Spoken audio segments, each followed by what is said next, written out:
It was great to see Astralis come alive as a team and have some assertive strategies down the stretch of Overpass. Now it comes on to Ancient, and this is kind of the interesting. This is kind of the, I know the Des touched on kind of the map veto process and how I was kind of curious. I would assume, because we've seen Astralis pick Ancient, that ENCE had something prepared for this map. Which is maybe why they kind of let it through as that third one, saying, you know what, we prepared for it, we have an idea, we have a plan. Let's make sure we get to execute that plan and see what we can get. I mean, I know they flirted with it really early on when it first came into the pool, midsummer kind of thing. They were touching base on it, but everyone was, right? And no one really had it established. So you're right, maybe they've gone back to the drawing board. And they are hoping to catch Astralis out with it. It's a lovely time to do so if you're ENCE, because again, the underdogs in this series. And it's, you kind of I don't even know if I'd call them underdogs just by virtue of the way that Astralis has played. Like, that's the kind of the weird thing coming into this. It felt very much to me like a 50-50 series. But yeah, certainly by like brand value, name value, definitely underdogs in that sense. Yeah, and for ENCE, like, you have to eventually overcome that, right? You can't just constantly be there and be, oh, well, today they could win. You eventually have to. You have to deliver on it. And this team has been slowly kind of rising up and slowly getting more and more dangerous, and they'd love to kind of put a capstone and get over the hump to be considered a really dangerous contender in big events like IEM Katowice, and everyone hungry to be on that stage. Dia with the P250 is going to get shut down with the quickness. Great shot from Lucky at mid. 5-on-4, and all that's left is this A hit from ENCE. They're just going to walk out. Lucky way back to CT is the only one to make contact. They'll rotate through Donuts trying to get Config in position, but Hades already has him. And that is a lovely position for them to gather because they have a safety in planting the bomb. Yeah, that was a bomb on low HP as well that Lucky tagged him down, so I thought maybe there was a chance he could get spammed or naded, but a good kill on Config and Donut would prevent that from ever happening. Now, Donut is going to be a point of contention for this retake. Hades has got to hold off two. I don't know if he spotted the second one. Spinks gonna cut off that flank, or is he? He was the low HP that Lucky tagged down earlier. Hades has one, and there goes Glaive. The rest of the trap is sprung. Blame F, 1 versus 2. Bomb, he knows where that is. Ticking on his right side. No kit to play with, so he's got to get a hustle on. It's over. But you're right, it is. He's backed out. He's just gone through a little flyby. Buzzed the tower. Well done from ENCE. I mean, that retake was all the strength. Was the flank coming in from Donut, was the flank coming in from Glaive towards a main, and they handle it with great aplomb. Nice. Good variety of vocabulary, Jason. Yeah, linguistics. Busting out your lexicon. All right, good on ENCE. Kind of touched on that in the previous map as well. Astralis was leading in the pistol round category. It's now 3 pistols for Astralis in the series, 2 for ENCE. Second round bye. From the defense, Scout on Lucky. Deagle's on the other 4. Config, aggressive with the Deagle down below, will have the flames and smoke at the elbow connection points, and so far can't get anything with it. He's actually going to go straight through. Config, you're nuts. You're insane. Why are you doing this? He's smartened up. He's going to just hold in that smoke instead, which could be even more problematic if someone walked through it and all of a sudden he's behind them. Well, he can have a lot of information. This could catch Spinks off guard, although he's aware of the possibility. Pretty up to it, doesn't he? Yeah, he's making sure he's not getting caught out. Good win, good peek just as the smoke fades. Config's gonna be annoyed by that even. Well, I mean, I like the risk. You kind of feeling like maybe you can gain an advantage of information if you have that, and you're also in a quick position to flank. Also, it did allow them to rotate a 4th player over towards the B bomb site, but that's obviously been busted up now that he goes down.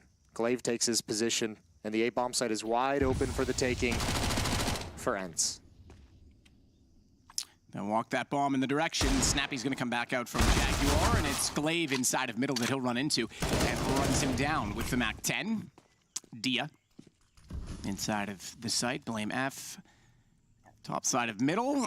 They will likely try and save what they have on the CT side, and typically going to improve upon that. Well, it depends on your perspective, I suppose. The Deagle has the damage at range. The MAC-10 has the running gun potential. Well, the nice thing is he can keep that MAC-10 in the next round if he saves it and drop a Deagle over to a teammate. So Config can go for some of those jiggle peek 1-taps with the Deag, and you still have a decent amount of weaponry to do some damage. However, ENCE at this round is going to get their 2nd on the board, so 2-0 in this 3rd and deciding map.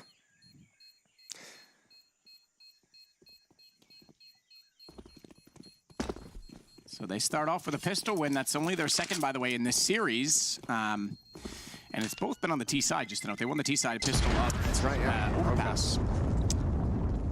So they've cleaned that part of the game up. I know pistols have been a problem for them. I even recall, if I'm not mistaken, Natus tweeting out being like, wow, great series if we don't even need to win pistols the other day. So they haven't had the most success or highest percentage in that situation this year. Good old Natus. Probably sitting in his Finnish sauna watching the game. You been to his Finnish sauna? I have not. It's not bad. He could be in the Finnish hot tub outside.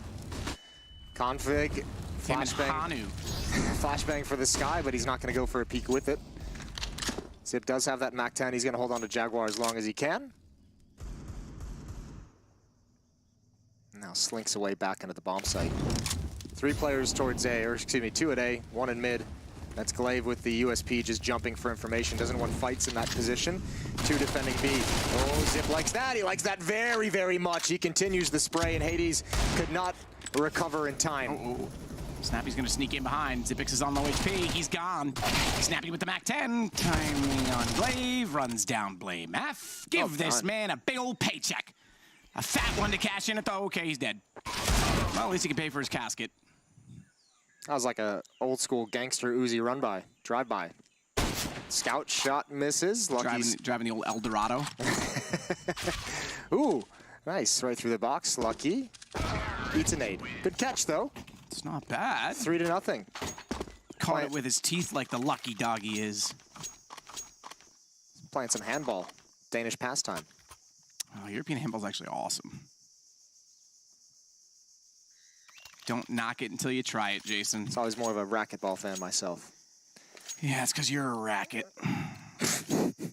Nailed it. Thanks, man. 3-0. Rifles are out, off in the hands of Lucky. Gets an upgrade from that scout. Deep utility and aggression from Astralis. Glaive is going to back up into a Molotov, move forward to dodge the flames. Madden is going to go down. Zip again being aggressive. Molotov forces Madden into the open. Perfect opening kill. And the rest of ENCE is stuck behind this smoke, and this is going to suck. You have no presence anywhere else on the map. It's just re-smoked. That's another 17 seconds. You just got to chill and wait behind it. And that's a lot of time for Zip to clear out lane over here.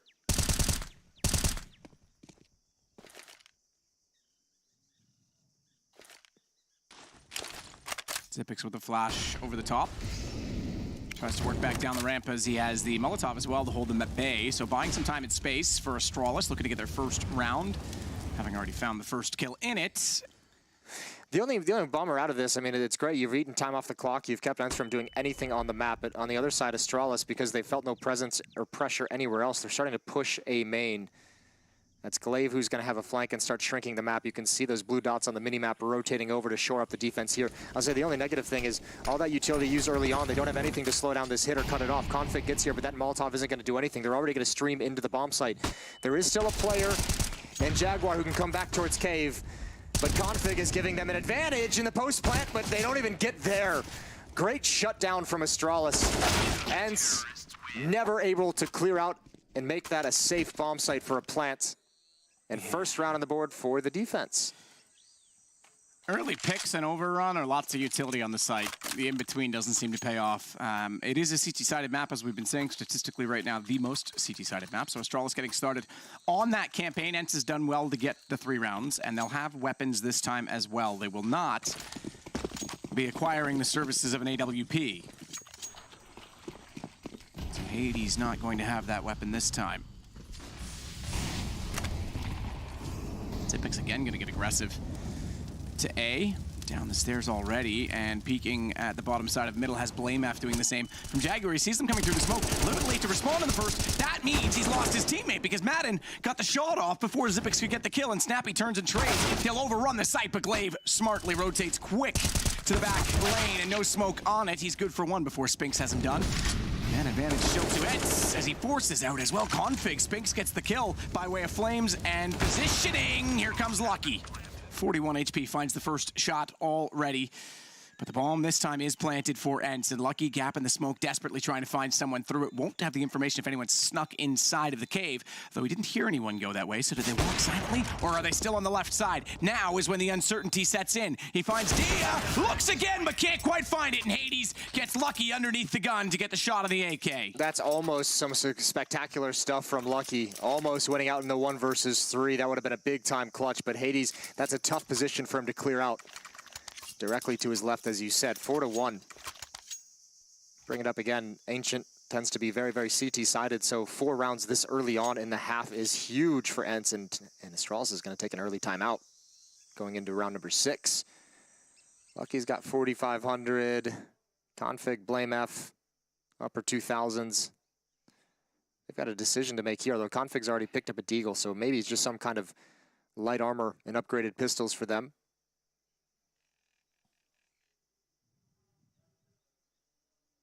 3-round lead for ENCE on this deciding map. Still time to recover.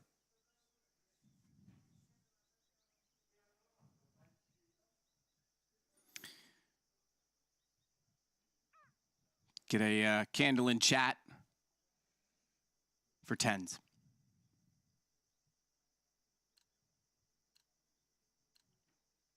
No Passara. Passar? That must be, yeah, you can't go by there, Jason, just in case you're wondering. That's a restricted area. Well, there's no restrictions for Config right now. He's through the smoke already at middle. Hades is he's going to go with the AWP. Oh, dear. That is lovely from Config. Move that no Passar sign out here into mid. Config has just shut it down with the Deagle. 1 shot. That's onto an AWP as well. The hand cannon. And Spinks has got to think about removing that AWP from the possibility of being recovered by Astralis. Sticking around to see if there's any aggression. A little bit risky. Look at the aggression in A now. Glaive and Blame F have rotated around to get this push going. Config going aggressive again. They're likely trying to hold off that He's going to get another position. one. Absolutely is. He's going to go right in behind him. They're never going to expect this push. Such a long rotation. He's already made it happen. Sees the body, sees the kill, and he makes no mistake. On 1 bullet again to take off Spinks' head. I don't think ENCE even realizes how often in these first 5 rounds that have been completed that push has come in, or I guess I should say 6 rounds that have been played since he did in this round. I don't think they even realize that Astralis has put, you know, some attention towards pushing and being aggressive towards A to close down and shrink this map. Huge kills for Config to start the round. ENCE is in danger. Nade comes out, can't recover in time. Dia misses the shot, needs the pistol. Needs to get aggressive as well. He needs to find Glaive because the rest of his teammates have gone down. And another Deagle shot from Lucky. Triple kill on Config is the big one. First the shot onto Hades to eliminate him early on, and then the push from A main to get a freebie in the back. And Astralis have recovered quickly. 4-2. Back in business for the Danes. Yeah, absolutely are. And getting the AKs picked up, this is a free round for them. We've seen quite a few low-buy wins today in this series. Yeah, it's made it real tough for ENCE. I mean, there was a low-buy win on Mirage to get Astralis started in the comeback to force overtime, which they would eventually lose. There was a low-buy win on Overpass right when ENCE was about to take complete control with a three-round lead down the stretch. That denied them that control. And now here early on, Astralis do it just to kind of keep fighting in the early stages of the half. Not too worried about pistol rounds. Yeah, well, Astralis will be worried about potentially just the Tech 9 and Deagle this time, and because Config already shows what that can do, but a bit of rifle action. Hades on the AK. Double up setup for Astralis as well. Lucky and Glaive are going to have those.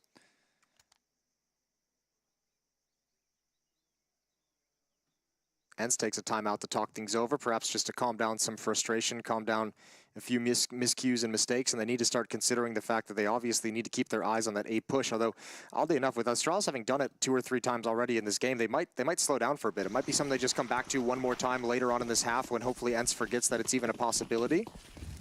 But they might want to cool their jets with it for the moment. Oh, God. Wow, they're not cooling jets at all. Their afterburners are on. Glaive's got to rotate around, and he's actually exposed, very exposed. That flash comes in. Oh, he's lucky Dia didn't get the angle with the AK. As he goes back, misses the shot. That's going to let Madden get close, and he slides underneath with the Tech 9. To make no mistake on the kill, they have to watch back toward Donut, though. Smoke down at the mouth of it. It'll allow the bomb plant 5 up. They've got surely to go for this. If they get the next kill, if they don't on that, maybe back off them. But right now, surely get aggressive, find the peaks. They've got the kits to play with. 2 of them still up and well and truly established in the round. Config's tag through the wall. That allows a slide from Dia to finish. But now Astralis getting the numbers on the board. Xyp9x with 2. Lucky found Snappy, and Hades has to hold. He has Spix to work with. But Hades is well back toward the tunnel, and his teammate beside. The smoke's going that direction. I will try and peek it on this. Diffuse is occurring. Oh, and he wasn't boosted up despite that they were both there. It's over. But they don't know. They don't know where he is. You're right. There's no time left on the bomb. They let that go too far. Oh my lord. And they lose Lucky afterwards. Somebody got off the plant. Yeah, they're going to recover the op, but that's a small consolation prize for a round that you had won at ENCE's. Yeah, they're giggling. They were given a gift there. I mean, first of all, it feels like they had so many advantages, so many strong positions, they should have just won that clean. But the fact that Astralis actually does an excellent retake and then gets off the bomb, I guess at some point, I'm not sure. I didn't even see why. Like, we saw the tap, the kill on the first player, and then Spinks is behind smoke. There's a gap in it. He runs out. He didn't throw a nade or do anything to really scurry the player off of it. I'd have to see the replay. I wonder if maybe the guy who was on the defuse initially didn't have a kit. Maybe. There is 2 kits in play. That was the only thing, yes. But man, that's a hard one to swallow if you're Astralis. I'm going to use my trusty old replay system of the Twitch delay here, Chase, and see what I can see on that one. No, I can't. We're already past it. Well. And I got an ad. Thanks, Amazon. God, man. Well, you're just, giving ESL some ad money. Yeah. 5-2, 3-round lead for ENCE. Still a strong buy for Astralis. They can come right back into it. They saved 2 weapons in the previous round. They've got cash and, ooh, ENCE, rinse and repeat, baby. But this time it's Lucky with the op, and he's got the first. He sees more coming. He wants another. Jumped over the shot, but he's got the 3rd player to come out, and Lucky's delivering. What a huge round from him. Spinks responding. 2 quick kills, but he's got 3 to find. Minute and a half. I think it was Xyp9x on the defuse, and I think he was one of the ones without the kit. So there you go. Because I think the kits were in the hands of BlameF and Config in that situation. So nevertheless, Spinks now left in 1v3. Astralis recovering again. We said that just 2 rounds ago, but yet to string successive rounds together. They're giving this game piece by piece to ENCE if they're not careful. Spinks will take his time. He has the bomb, 1 minute and 6 to work with. That's a very bold call, going right back into the A-rush. It might have worked if Lucky wasn't hitting some spectacular shots. Great performance from him. Triple kill on the initial defense. Now, I'm assuming Spinks' thought process here is, I'm just going to go quiet. I'm going to hope somebody comes in for information, hope somebody peeks. But the fact that Astralis has Xyp9x wrapped all the way around A means there's no escape backwards. They've got a player in Donut watching for him to cross Temple, so they know exactly where Spinks is. There's the swing and peek from BlameF. 3rd round for Astralis on the board.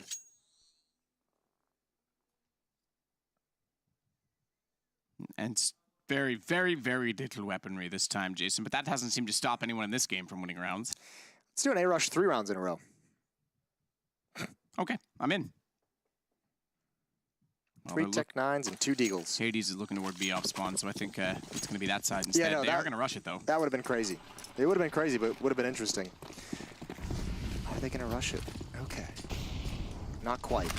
Head towards Jaguar. BlameF is going to have the defense here, looking for the peak, and he's just going to go in dry. No flashbang to activate him. Zip pushes up, down B ramp, and all the attention is going to be drawn in that direction, which allows BlameF to swing out, get a double kill. Astralis handling business. They know where Hades is. Config loves that fight all day long. 5-4 in the favor of ENCE still, but just barely. Yep. Xyp9x, the only one to fall that time for Astralis, so they start to build up a bit of efficiency and economy as a result. No bomb plant either for ENCE, so they're in a very good position, Astralis, now to take back control of this game, or take control of this game. I shouldn't say back. They haven't really had it, have they? ENCE should be thanking their lucky stars. They already have 5 because, I mean, when they've tried to go B, they've been locked out. Zip has done very good pushing down that ramp. It's been tough for them to get any kind of comfort at actually attacking that bomb site. Config has been great pushing down mid, and when they don't go towards A, they've had to deal with a bunch of flanks when Astralis gets aggressive in the mid-round to find information. Glaive looking to stat pad. Molotov, but a little bit late. Yeah, not worth. Awesome his life. Glaive gone. Config through the smoke, and now the stats of the pads have come out. The stats have been padded. Config with 4, and we have a 5-5 scoreline. Yeah, nobody from ENCE mustering the courage to swing a little bit wider to be able to protect against a swing like that. Smoke's not going to hold Config back. Stops the plant as well. Huge play. Everyone cordon towards sign. That's not a fun fight to take if you're ENCE. We're all tied up.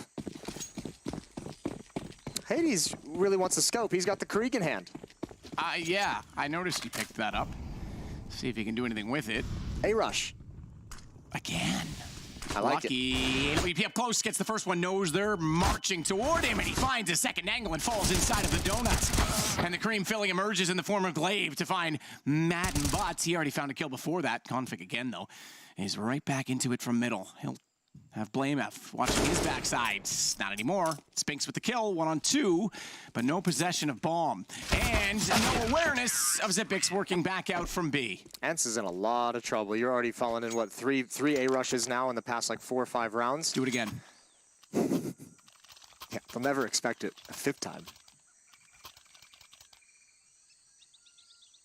I think you rush straight up middle through CT back to A. Like I said, they do have a little bit of a luxury because of that good start to get 5 rounds on the board this early. Although they're obviously not content because this is the 3rd timeout they've taken in 11 rounds. And Lucky just barely clipped as he fell back.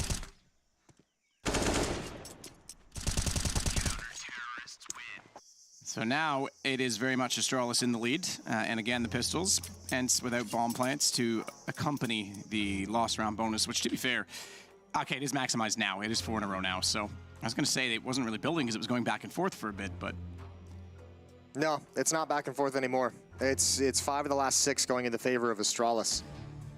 And even just that one round, I think, was the kind of curious get off the bomb defuse for reasons that we still have not fully confirmed, but...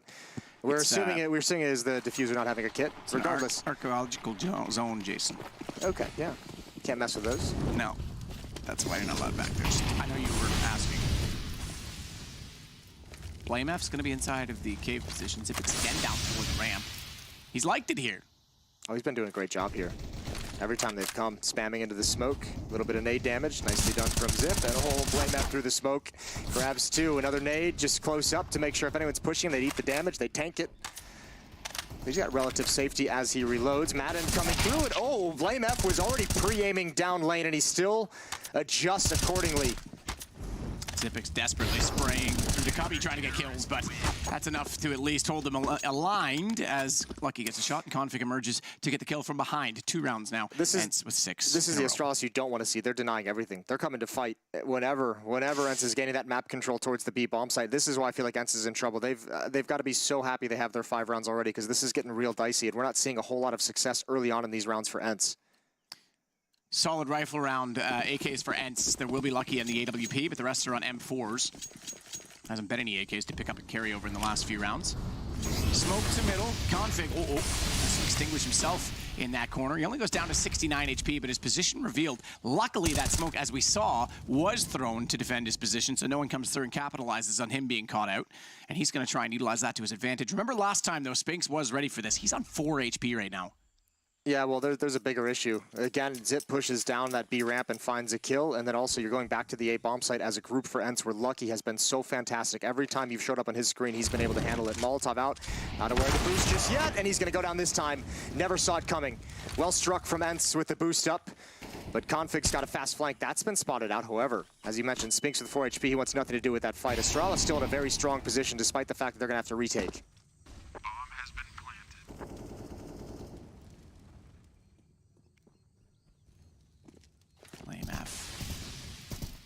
Still looking for an angle. Dia. Haven't seen him as of late. Gone a little more quiet. 5 kills in this game. Everyone else is on 6, Jason, so he's underperforming the handbook. can I say? Oh, Glaive's got him this time, sneaking out. Config had Snappy as well just before that. So it really is Astralis winning all the time. Hades in the corner is going to get taken down, and Xyp9x able to snap over and find Spinks as well. Now, thankfully for ENCE, for consolation's sake, they did get a bomb plant in this round. Yeah, they'll need that to keep buying and keep fighting, but they've really got to find a solution for Xyp pushing down B, for BlameF and Jaguar, for Lucky at A. They've got to find a solution everywhere across the map. Even Config that round without a kill, able to control middle. So there just hasn't been a whole lot of room for ENCE to even move around the map. It's basically, here's the decision we've made, and we have to just kind of try and execute it as best we can. They haven't been able to find picks. They haven't been able to force any rotations to be able to get creative across the map in the mid-round. And Astralis has got pretty good control so far. Spinks gonna try and force the issue. Has to get out of the flames. Finally they got Xyp. BlameF, though, has been great. He's using sound around the pillar, and he doubles up. He could go for more. Smoke to give him some protection. BlameF looking for one more player to find. Tucked into the cubby. Diha finds his support. It's BlameF again with a triple. Gets dinked up, though. They knew he'd ran away somewhere. Didn't go inside of the cave. Spinks does slowly but surely collect onto him, and now it's the advantage. Hades still with that sig. Lucky has gone back toward middle. He's got an AK picked up as he wants to try and go for the retake. Try and clutch this back. They both didn't see each other. But the problem, Lucky, responding to that shot, thinking surely he was in the crosshairs, has now given his position away and running through the Molotov. He'll take a tick of damage. They'll continue to throw things toward him. So far, no sinks, but they might have that out the corner as he arrives, because there is that little mini scope. It's just a wee one, but it does a great thing, Jason. Yeah. Really, really good job from ENCE there. Finally finding Xyp, finally able to neutralize his aggression, not take too much damage from him, and just press the issue. Still a big, scrappy battle. Individually, Astralis players on point. BlameF almost pulls that round back into their favor with that monstrous triple kill. Final round of the first half, and as tough as it's been, that's a good sixth round for ENCE to grab after such a long run from Astralis, just to start feeling a little bit better about this half. It was 6 rounds straight for Astralis, finally put to an end. And Spinks eats a grenade trying to be aggressive. This time, nobody's going to be there. Excuse me, Config flashes through. Spinks did well to jump away from that. Dead man on borrow time, spamming an AK as well, and it's going to catch Config, who jumps up onto the ledge. So that's an exchange in middle that hasn't gone Spinks' way too many times. In mid itself, obviously, go back to the very start of the game where Config pushed into the smoke in the corner. But guess who's back? Back again. Glaive is back. Spinks is dead. All right. Getting creative artistic liberties. It's not a DCMA if I don't copy it. Final 3 players just going to walk up B ramp. Oh, they're out in the open. He had no idea. Still, you have Lucky inside of the cave. You have support coming over, and that's a very, very blind from a team flash. Madden and Hades. Diha throws an ill-advised flashbang, and it helps Astralis shut down the final hit. A good start to the half for ENCE, but a brilliant recovery and a very strong defense from Astralis. They've got a 9-6 lead, 3-round lead on this third and deciding map. We'll be right back to see who's getting eliminated and who's moving on.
P250. Snappy, these dualies better sing. Just stop, Jason. Honestly, I feel like you're just cursing them now. Yeah, it might be. Oh, not these ones, though. Let's go, baby. I think the left gun actually got the kill there. D has my boy. He's not going to let me down. Not sure which hair's better between the two of you, to be honest. Mine. I thought so. That's not even a question. Madden already swinging back from CT, considering the fact that mid could be lost. They only have one player, Hades, over toward A.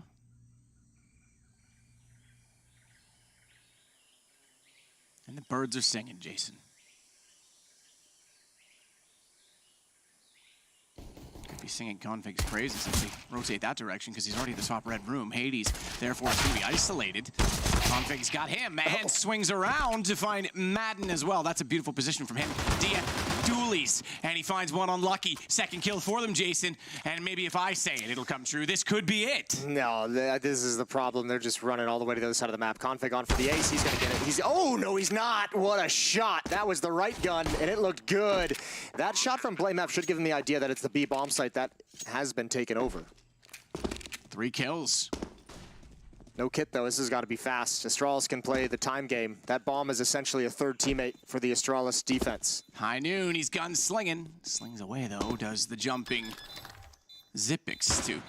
So, excuse me, BlameF to stay out of the equation, and Dia's going to pull this one more time. BlameF gets closer. They're both going to peek out. They're not going to go together. They'll take their turns, and BlameF gets the kill. I will say, Jason, that was the best round we've seen from dualies yet, but I'm not convinced. Zipix has picked them up nonetheless. Yo, let's just talk about BlameF for a second. He's having a monster series so far, especially on the 2 maps that Astralis is winning. He's 16-4 here on Ancient. Overpass, I don't have the score in front of me, but he was absolutely fantastic, especially down the stretch where he just took over the game as an individual. Great round from Config here. Quad kill was on for the ace. Was shut down. However, ENCE is going to be playing this series without winning a CT pistol round. 4 pistols won by Astralis across all 3 maps. 2 won by ENCE.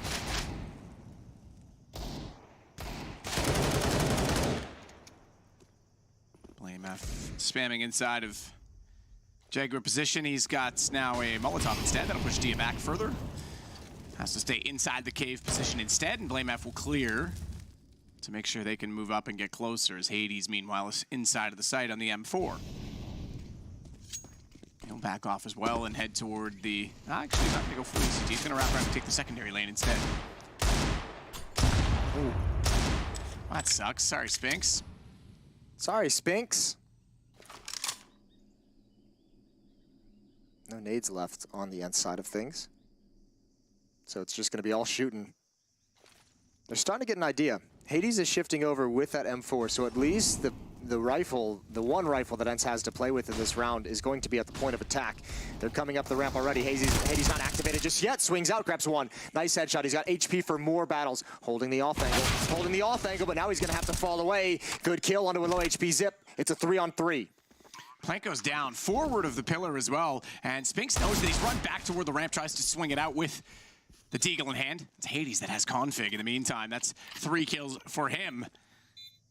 Potential for the ace. Spinks looking for the bomb. Gives it a tap. Tries to pull some positions, but can't do it. Firing in, though, to the blinded players on ramp. He's done massive amount of damage onto BlameF. 14-21. Stick it. Hades is going to hold, and they are going to try and stick it. It would be an ace if he gets all 5, but I don't think it even goes that far because they're holding the defuse. They try and peek it out and get the diffuser. He's got but they can't. They can't in time, and you're right. He has the defuse in good stead. It is now 10-7 as ENCE pull around. Holy hell. Hades is just shooting shots at both choke points, trying to keep them at bay, and that's the last bullet to kill BlameF peeking from cave.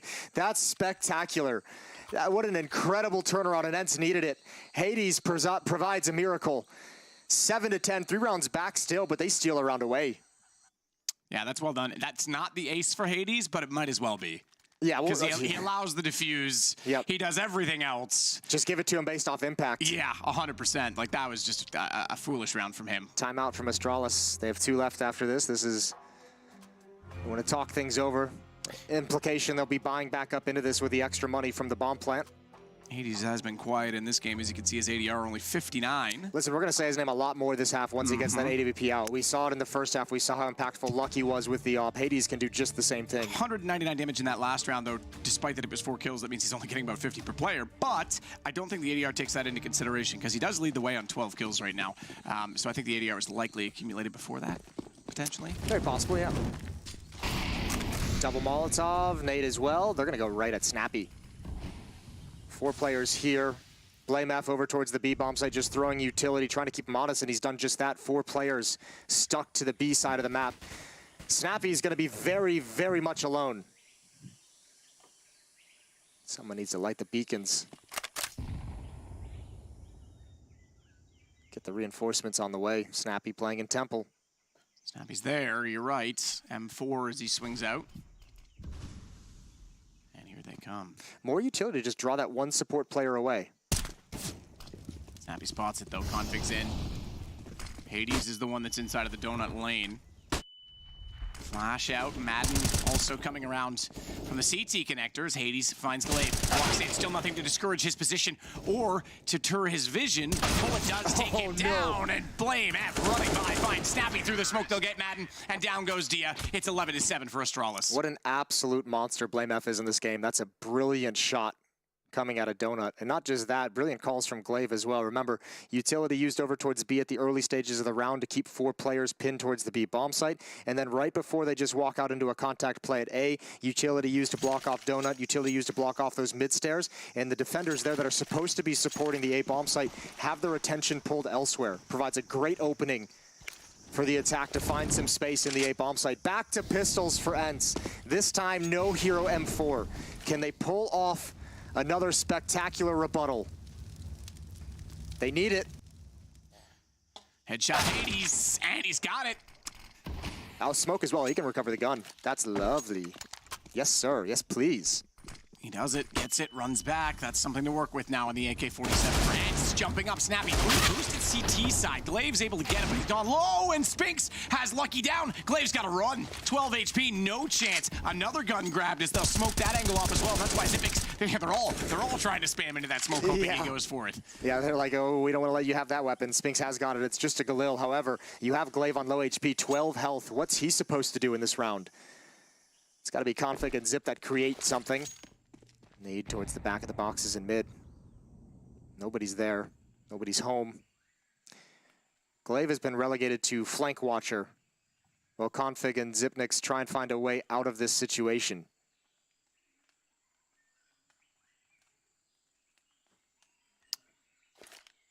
Config with the flash toward the red room.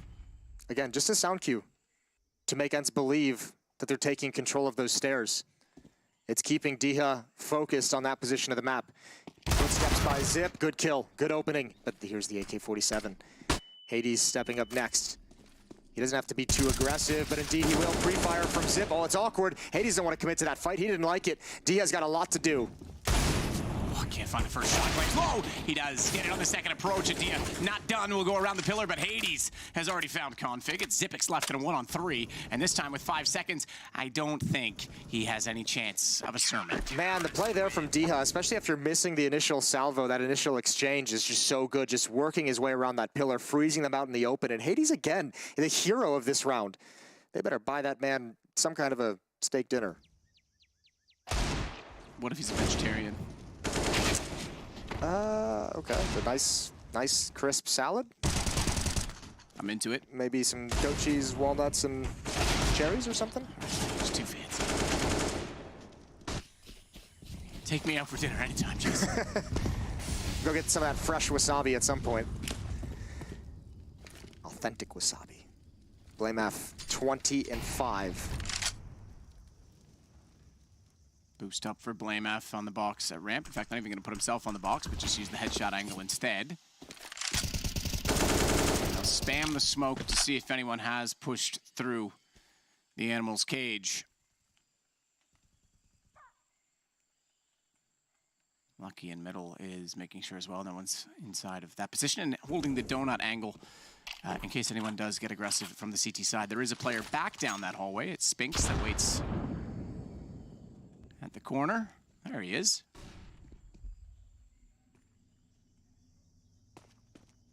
So pretty slow approach so far from Astralis.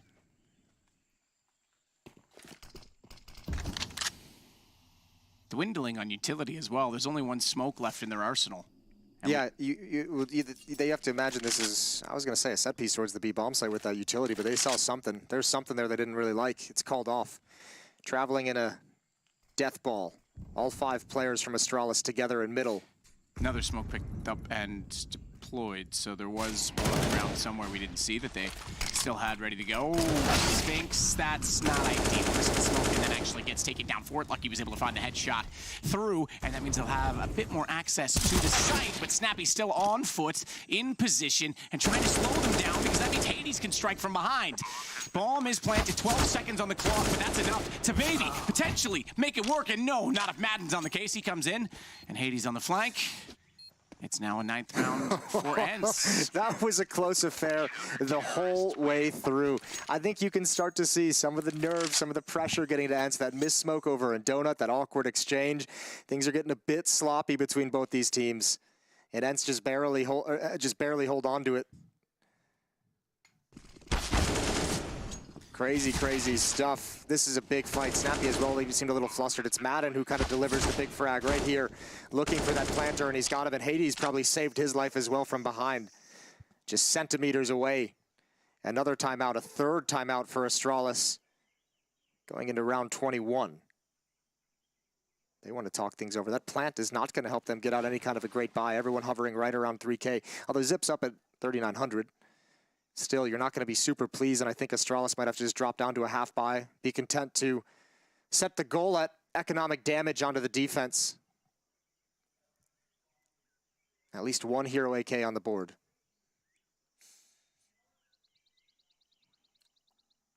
The new additions to Astralis, the big marquee additions, Config and Blame F, both at 21 kills, leading the way for a struggling Astralis team. Questions about that. They've down bottom at 7, trying to get the in-game leading working out in his favor. He's called some good rounds so far in this T-half. The one thing that's going to be tough, I think, for Astralis is that they would have liked to have had. ENCE has done such a great job of preventing them from getting out to the same hot start that they had. Remember, ENCE got out to, what, like a 4-1, 5-2 lead early on in that T-half, and then just basically got shut down by the strength of the ancient CT sides. Astralis doesn't have the benefit of that gift of rattling off 4 or 5 rounds due to an economic advantage. Huge kill from D-Hub, but he's brought low. Hades. Uh-oh. Oh. How'd this happen? Glaive all the way in behind. Cut out Snappy. That was all the way through the A site. Madden's got to rotate over. Glaive's going to back and head that direction, trying to beat them to that position, but it's such a long way to go. They don't dare trust the donut, so Madden will get in position, but nothing to cover that position. Has already gone low, and around the corner comes Blame F. He drops, and now the plant possible. They don't even have to necessarily... No utility, though, is the biggest problem, and there's going to be an op on Hades with a long range. That's what I was going to say, though. They don't necessarily have to face that position towards CT to get the bomb plant down, but they absolutely have no utility to protect, and Sphinx is going to get closer. That's going to make it more problematic. More angles for him to fire at, and there's only 30 seconds left in the round. They need a pick on this. They need to find it. The boost up Config spotted. Sliding back out. Sphinx gets the kill.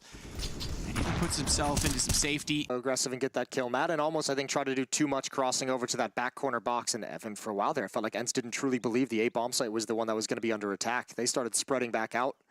Astralis almost able to gain something off of that. 11 to 10. Here comes the real... Ooh, I was going to say the real buy, but without that plant. This is 2 rounds in a row now where they've had a hero AK and some upgraded pistols. This time it's a little bit stronger. 4 Tech 9 Zoel allows a lot more mobility. Towards the B-bomb site we go. All 5 players of Astralis. They've got utility. 2 Molotovs, 2 smokes, plenty of flashbangs. This will be cheeky. Little corner boost.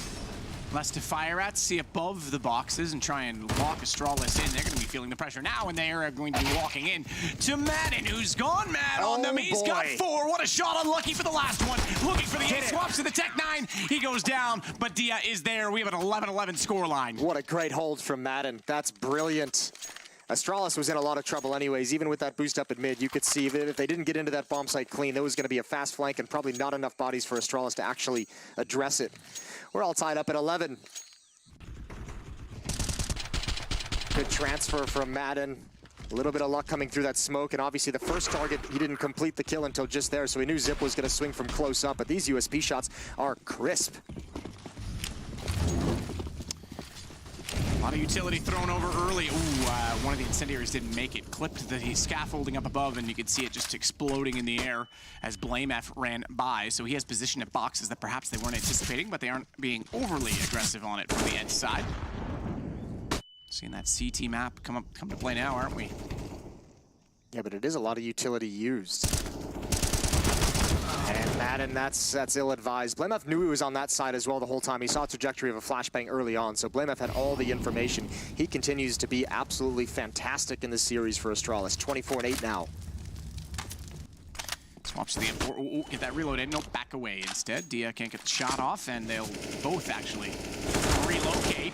However, Dia, Zipix had a pretty good idea. He was heading that direction and did quite a bit of damage through the wall. Great damage all across the board for Astralis. Dia down to 31, Spinks down to 58, eats a little bit of nade damage. It's going to be so tough. Investigating, the timing's not with them, gets pulled into a double peek. Huge kill, 5-on-3 scenario for Astralis. Hades.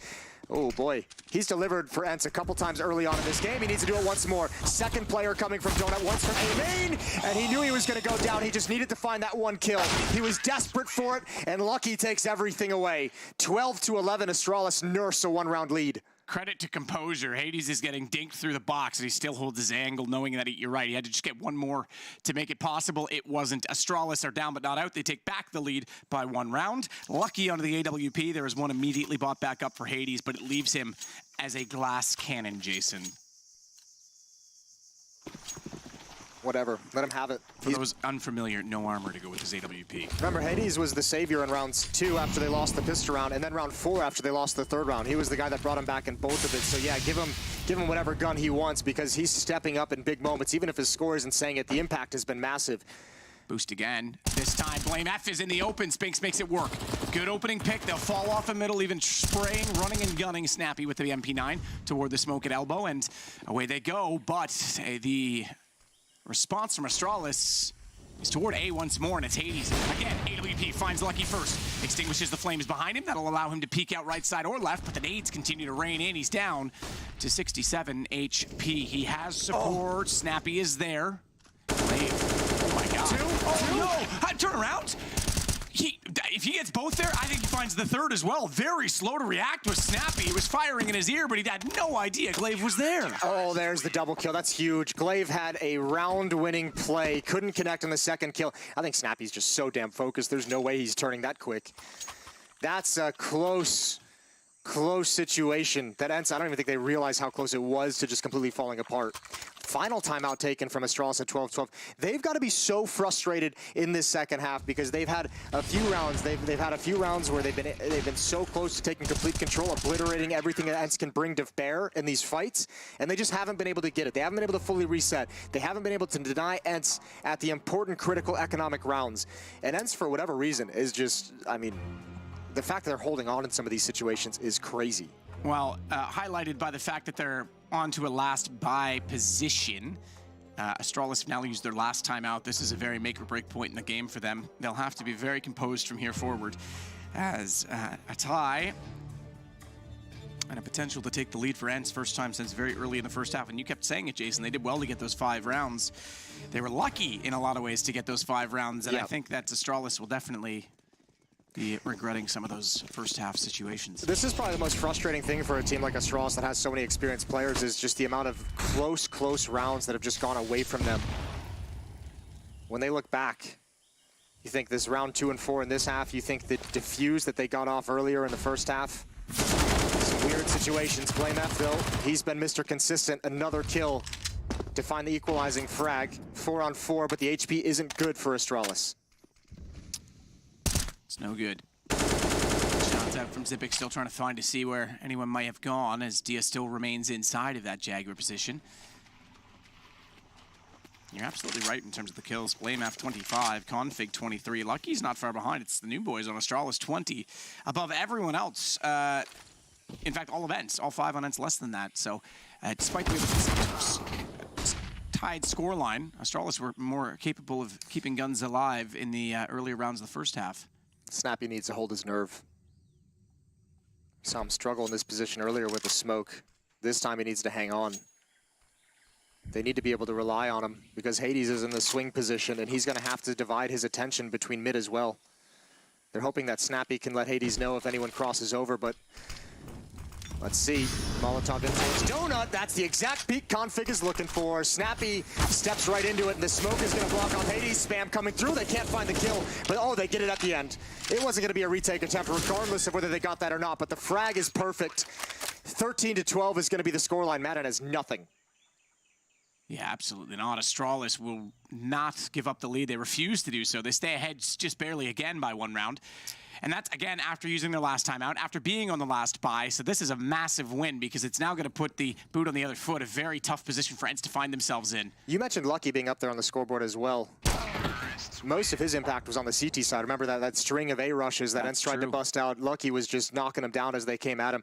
But Config and BlameF on the T side. BlameF has gotten so many first kills for Astralis in these rounds. That play from Config towards Donut, the smoke, the Molotov into the corner to force Snappy into the exact peak he wanted. They're finding some very, very important frags to open the map up strategically for Astralis. And I think finally this is the obstacle that Astralis has been looking for pretty much this whole half. They've finally done it. They've finally just broken any chance for ENCE to buy anything in these rounds. Not even a hero M4, not even a glass cannon off. And Config gonna the lineup up, double kill for him.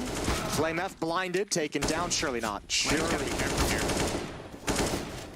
You weren't wrong. That could have been really awkward, but if Glaive gets dropped in that situation and the smoke's still down up top, that could have been very, very scary.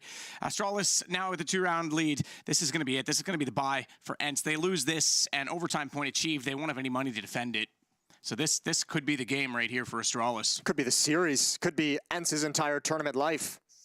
Yeah, not wrong. This is very desperate round. Hades will go on to his AWP. Not a lot of utility for him. He has a flash. That's it. There's no kits. There's no kits at all. Keep a track of that if a plant does go down. 4 players for Astralis towards B to start with. Hades. Oh, missed a shot. That's one we've seen him hit a couple of times. And Astralis is already challenging.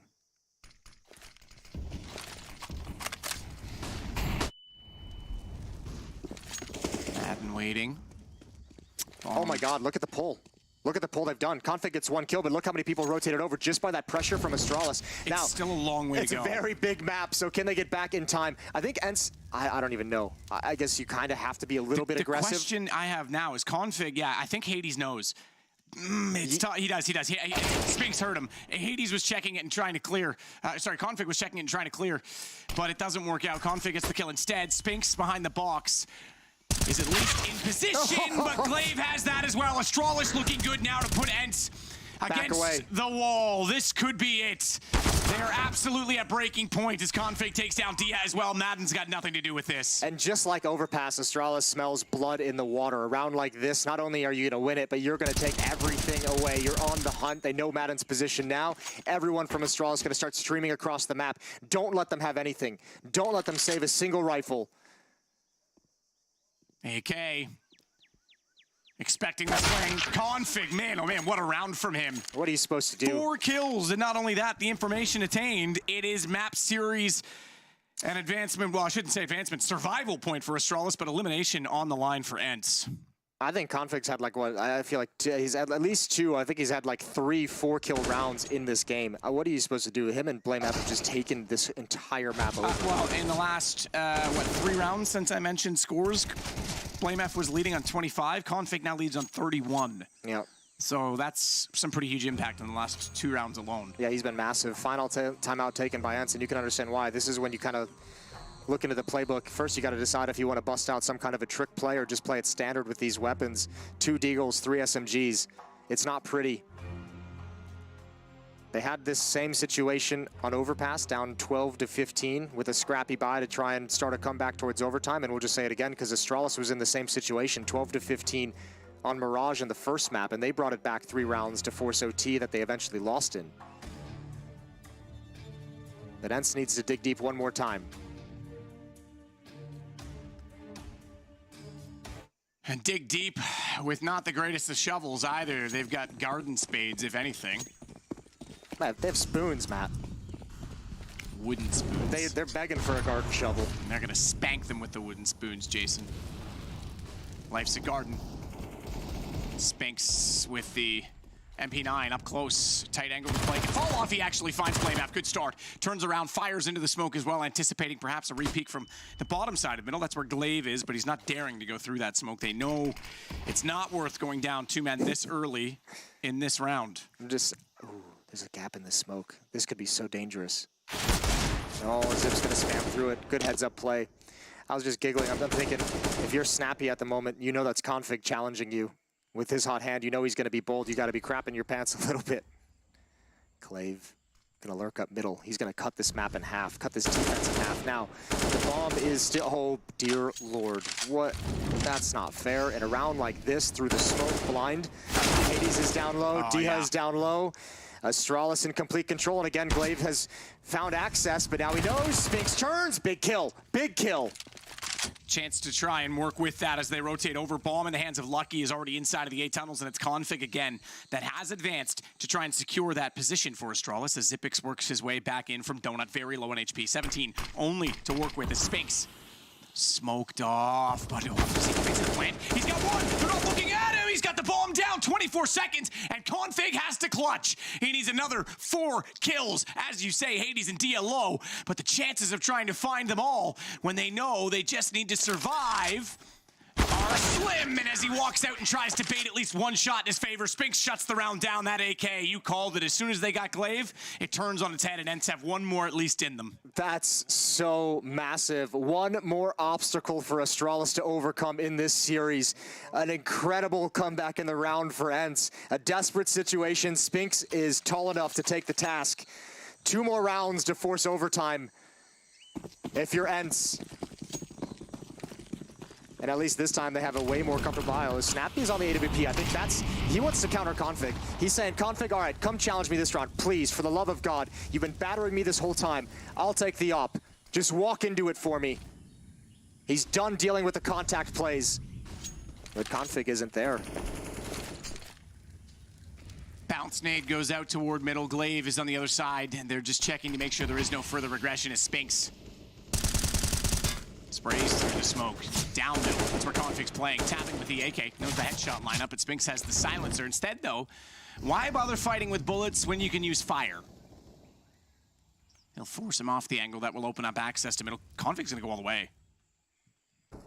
It'd be so funny if he pushed up and he found Spinks just from a brand new angle. Not funny for Spinks. Not funny for ENCE. But funny for us. Config has opened up the site so many times on A. He's actually gone by Hades, and that's what Glaive's trying to figure out now. Glaive, did Hades see that? He swung. He didn't. He didn't at all. It's okay, though, because Spinks is watching from the B bomb site. He's got his eyes on it. But that utility is going to pull his gaze away. Everyone has to shift. Snappy has to be really careful about mid. He has no idea. He has no idea. No one's communicating. Now he turns. He's considering it. Oh, he's going to go down. Oh, he's got it. But Config is up next. Now it's all up to Hades and Donut. The bomb is here. No, Lucky gets the headshot. It's falling apart for ENCE at the final stretch. Spinks saw it through the box to give Snappy the heads up, but you're right. It's falling apart now. Again, Config working up to get the information. Dia versus 4. He finds the first quickly enough, but the bomb down and not aware that Flamef is coming up middle. He'll push Astralis over the line himself. And therefore, it is now going to be them advancing to tomorrow, and ENCE, we have to say goodbye. Oh, it's a tough goodbye as well to say. What an admirable fight that they've put up in this series. So many tough rounds they had to deal with.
It was fast, it was aggressive, and it was really, really sharp. You know, but not as sharp as Na'Vi. you're a romantic, and when we talk about teams, sometimes we want to believe they can all be top 1, but there are levels, and you know, teams when they get in the server, they understand that.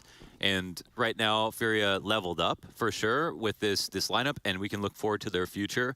But if Na'Vi play at their best, we have to be, you know, harbor our expectations. Is kind of like when we talk about big, you know, you can get excited about an upset or some good series, but there are teams that are just so far ahead of them. And right now, Na'Vi are playing like it.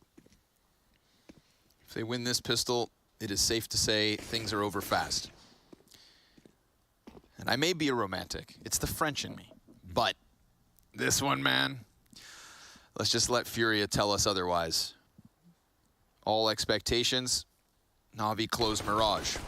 Kayserado will be found out, but the second CT is not safe. Gonna deliver 1 kill before he's swarmed by the entirety of Na'Vi. And now with Drop having the Incendiary and Flash, there are some tools for this 2v4 retake attempt. Bit goes deep within the window.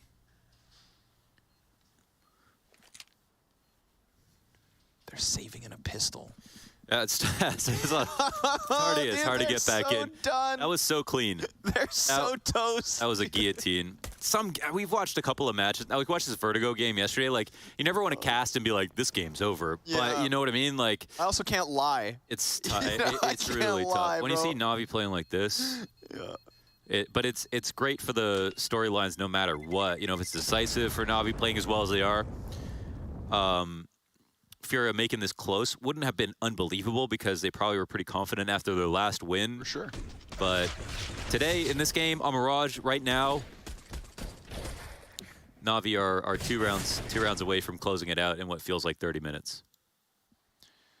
Frustration. It's insane that you can do it to players like Yuri, Kayserado. You know, there are some serious talented talents on the other side of the server, but I just don't think that Na'Vi really respect them. You know, and to keep things romanticized, at the very least, we're not talking a lower bracket matchup where FURIA show that they're not able to even compete. This is just the best in the world taking the quickest route to the playoffs. You know, flying ahead as they should. FURIA, bro, there's no reason that they can't go down and duke it out with the others. We've got Nuke after this. Yeah, you know, that should actually be pretty fun. I mean, even when Na'Vi do eat them alive, and again, I mean, the one win they got was actually a couple of series ago that FURIA were able to take them in a couple of close matches. It's always exciting between the two. Like, it's always an entertaining game one way or the other because obviously so fun to watch FURIA play no matter who they play against. Yep. And for whatever reason, they just have this kind of symbiotic relationship with their play styles that just lead to the most fun rounds.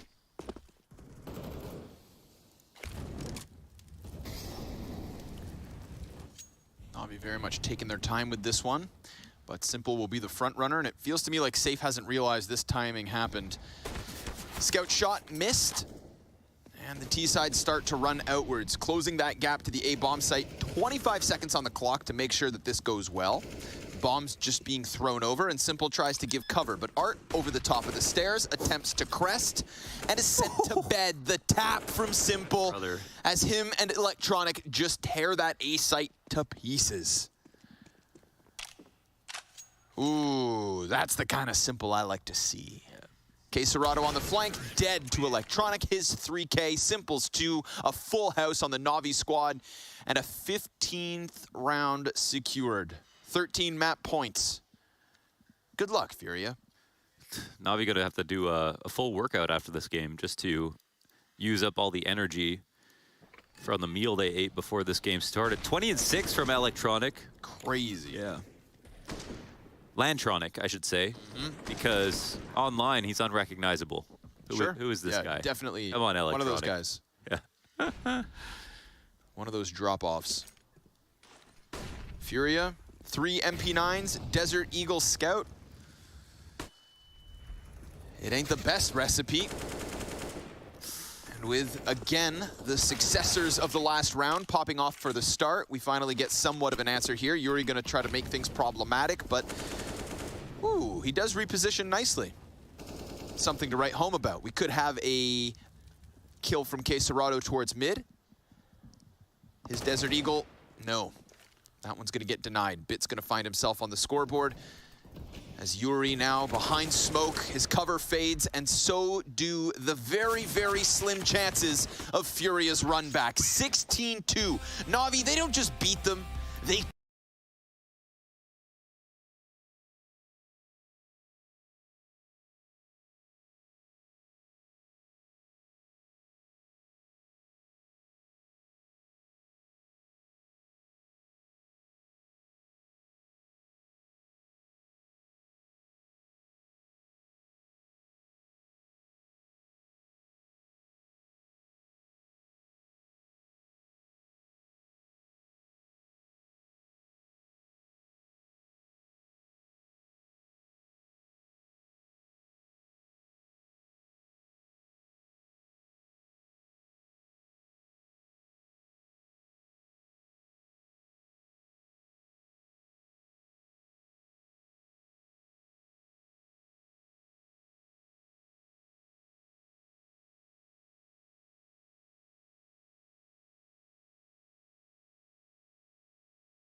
the procedures. He made it here. He's ready to battle it out. It's a little bit of a shame for JKS. I like how you said he flew.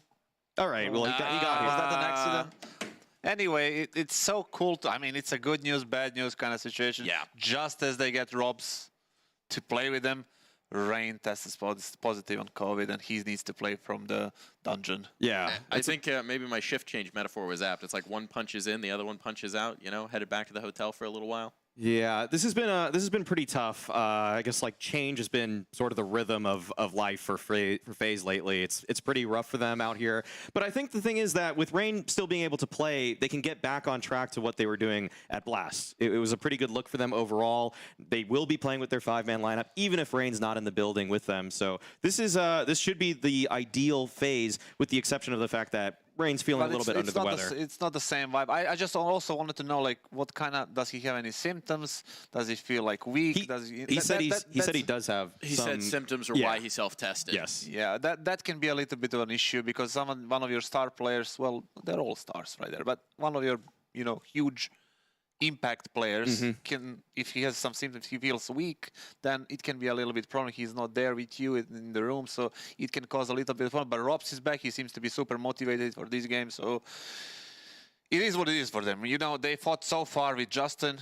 and now they have a different type of problem. They're going to fight it out as well. So, you know, they're in a good position right now. They're not in a perfect, but in a good position to make it to the Spodek. It really has been a battle for them. Maybe not Rain. You got to imagine Robs has been dying to get to the action watching the games all week. We do have the veto on hand, so let's go ahead and jump on into it so we know what maps we're actually going to be competing on. Bans coming straight out. No surprises. Weird. No surprises there. Vertigo, get out. Yeah, those are their permabans. Every for both time those I teams. ask if there's going to be a surprise, and there never is. There never is. Fnatic picked Overpass. That's the surprise. The surprise is Though, Overpass. I know Alex likes to play Overpass a lot, like quite a lot. It's more like their win rate has been not that great. Both teams are sitting at a 50% win rate on Overpass for the past few months. They don't necessarily have really quality victories on it, and that just means that Fnatic probably have a strong game plan going into this one regarding that map. Well, knowing Alex, he definitely does, but the Faze went for Inferno, which is one of their strength picks. Yes. You can say that. And Ancient and Nuke are out, and then nobody wanted to leave Mirage out of the best of 3, so they kept it as a decider. For me, it's not so surprising seeing Overpass would swap Overpass for Nuke.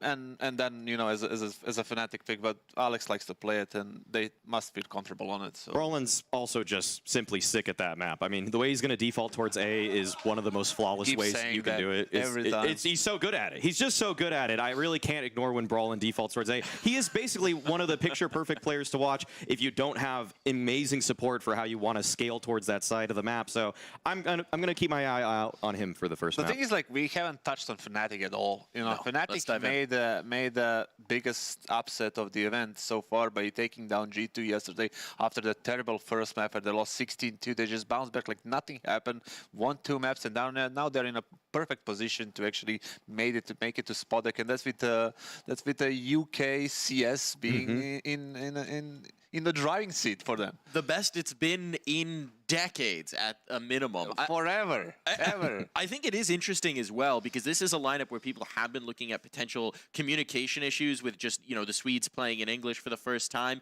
So bouncing back after a tough loss to me indicates that maybe there's a little bit more synergy coming in. You know, vibes getting good, something going right there. Alex has said explicitly that Brawlin and Crims do have some trouble communicating with this roster. They have moments where it's a little bit rougher for them, that there's a little bit... they have to catch up to speed still on speaking English on a roster. It's the first time they've done it with a 5-man lineup, a serious 5-man lineup, not just an FPL pug, you know? So this is a situation where they're noticing it internally, but I think that Alex's leadership should help them overcome those sort of problems today. There is one positive thing about this team is the fact that they played 6 out of 7 maps. They only didn't play... They didn't play Dust 2. Sure. Yeah. Definitely, and they picked different maps against different teams. The negative individual thing is the fact that Smuya has been underperforming lately. He can't find. He seems to not be able to find his form. Yeah.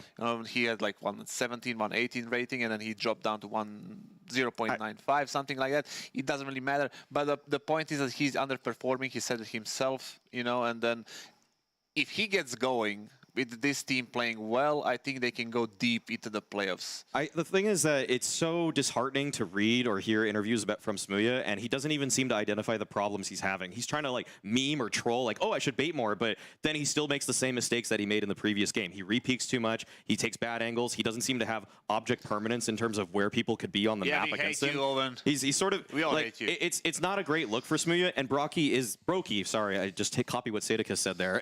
Brokey is the better opper in this matchup, guaranteed, no doubt about it. Today, he's definitely in a better form, I would say like that.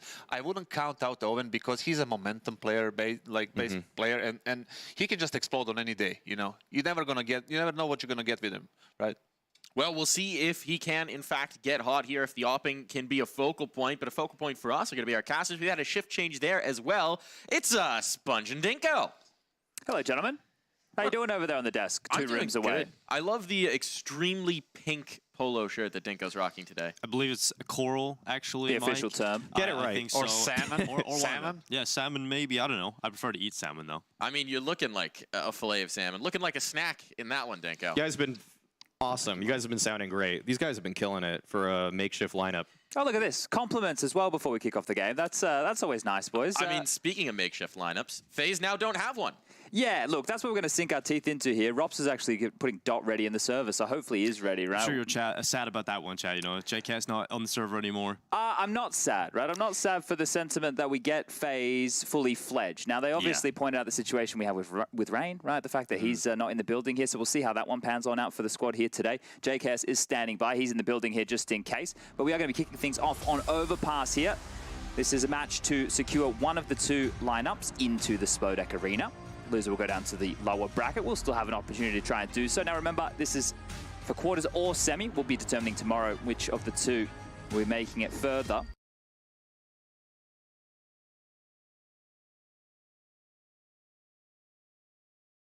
Defense from them coming out. Now we saw them play over in Bars. They had a bit of overpass. You saw Rops slotting on in.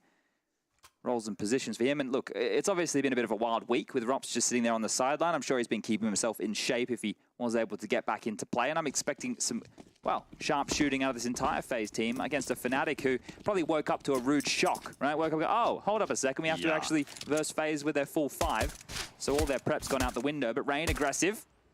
And that is a beautiful looking forehead, isn't it? Yeah, he's tasked with setting up his own camera, Chad. You can see that. Definitely better in the server than his cinematography skills, but he's also got a great opening. And that will be FaZe up with the first kill of play. Fnatic setting up for a beast hit currently. FaZe have smoked out Deep Monster. Yeah, that's going to stall this out completely. Smooya and Co getting that bomb, dropping on back, and they're going to head over towards A. Now, Rain, he's already slowed the onslaught, and there's no space taken right now. They're poking around, checking if there's any aggressive maneuvers. You can see from Mezzy there, very tentative about the approach. Smooya, Crims, and Brolin also walking their way up. The light util left, there's a few options here. If they're able to get past Rain and push him back towards the site, they can drop a smoke over towards the drop-down position of Flash and Go. It's actually a run boost out long, and oh my lord, Rain's looking sharp as you like. That's 2 for him. Oh, this is answering a couple of questions you may have about Rain today. First 2 of play. If you remember back to his overpass performance just a few days ago, Chad, we were watching Rain be the integral piece to this FaZe CT side. Oh, that's right, against Sprout. He absolutely mauled them with the aggressive CT maneuvers here. So potentially something that Alex has identified, but this is a very slow pistol. We're now at the 30-second mark. They do need to make their move forward. Another one spotted. Rain looking for more damage. How do they break through Rain? That is the first play they've got to deal with here. 24 seconds left. Really, Fnatic not causing too many problems to FaZe right now. Rain will drop himself back. He has got his 2 teammates in the site here. And Fnatic, 15 seconds to get towards the site here. It's not looking so great for them. Bomb goes down. That's the round. And Brolin will be removed. FaZe with a easy pistol to start things off. Yeah, easy's one way to put it there. Rops chiming in as well. It's going to be good to keep an eye on him, right? Obviously, traveling late in the evening. We don't know, well, at least by his own account, it's not a lot of sleep, if any. So we'll see how sharp he can be. But I'm interested in seeing how Fnatic have decided their veto. I don't know if last night, before they went to bed, right, they've obviously decided, okay, well, we know we're going up against FaZe. We know JKS is standing in. We know when they played Nuke, JKS got exploited at ramp. But right now, we haven't opted to go for Nuke. We've opted to go to Overpass. So I wonder if the full roster being back changed their decision in map choice at all. And I was talking to Maui Snake this morning about an interview Karrigan gave, and they mentioned the fact that you can call strats now with this FaZe Clan roster with Rops that you couldn't when Olaf was in the team. So yeah, it kind of changes the face of the team when Rops comes into play again. You get a bit more out of this FaZe Clan roster. And other pieces of this is for Karrigan as well. He would have done a lot of the theory with Rops when he's first joined the roster. They've worked out a couple of set plays. With that, they would have to regurgitate to JKS and then do those on the fly a little bit more. So there might have been more micromanaging necessary for Karrigan in the last few games, whereas that should go out the window a little bit here. But one of the keys as well for the Fnatic victory against G2 just yesterday was Alex's calling on the T side of a lot of the maps, right? Yes. So we need to keep our eyes on that. He's going up against a seasoned vet of Karrigan on the other side. Now, first kills come in, more damage done, and, well, Fnatic here are just poking and prodding, probing to find a lurking CT, but they're in a passive stance here. 3 players on the A side, still 2 towards B. This should just be a mow down. The Glocks are not very threatening. Rops looking to get a couple of kills early here. Come into his crosshair. Rops starting to line him up already. Nice and easy. Settling in here to Katowice alongside Brokey. And it's 2 out for FaZe.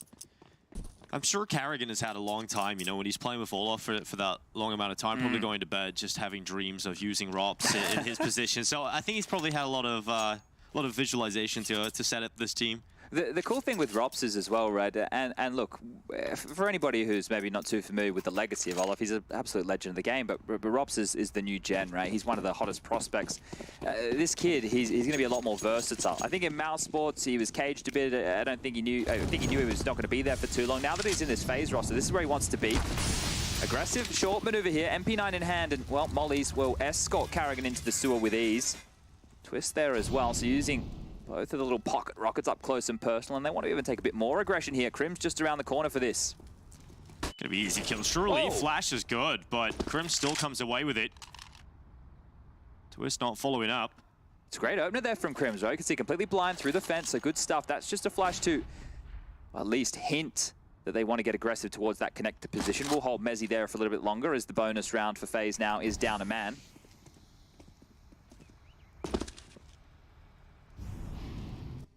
Minute 5 seconds left. Fnatic taking their time as they get Smooth out towards long. Many other players positioning themselves into middle and bathrooms. And Mezzy, he's been the talk of the town here for Fnatic. A lot of people touting him as a potential future top 20 player. See if he has a good performance against FaZe today. Especially the Brits.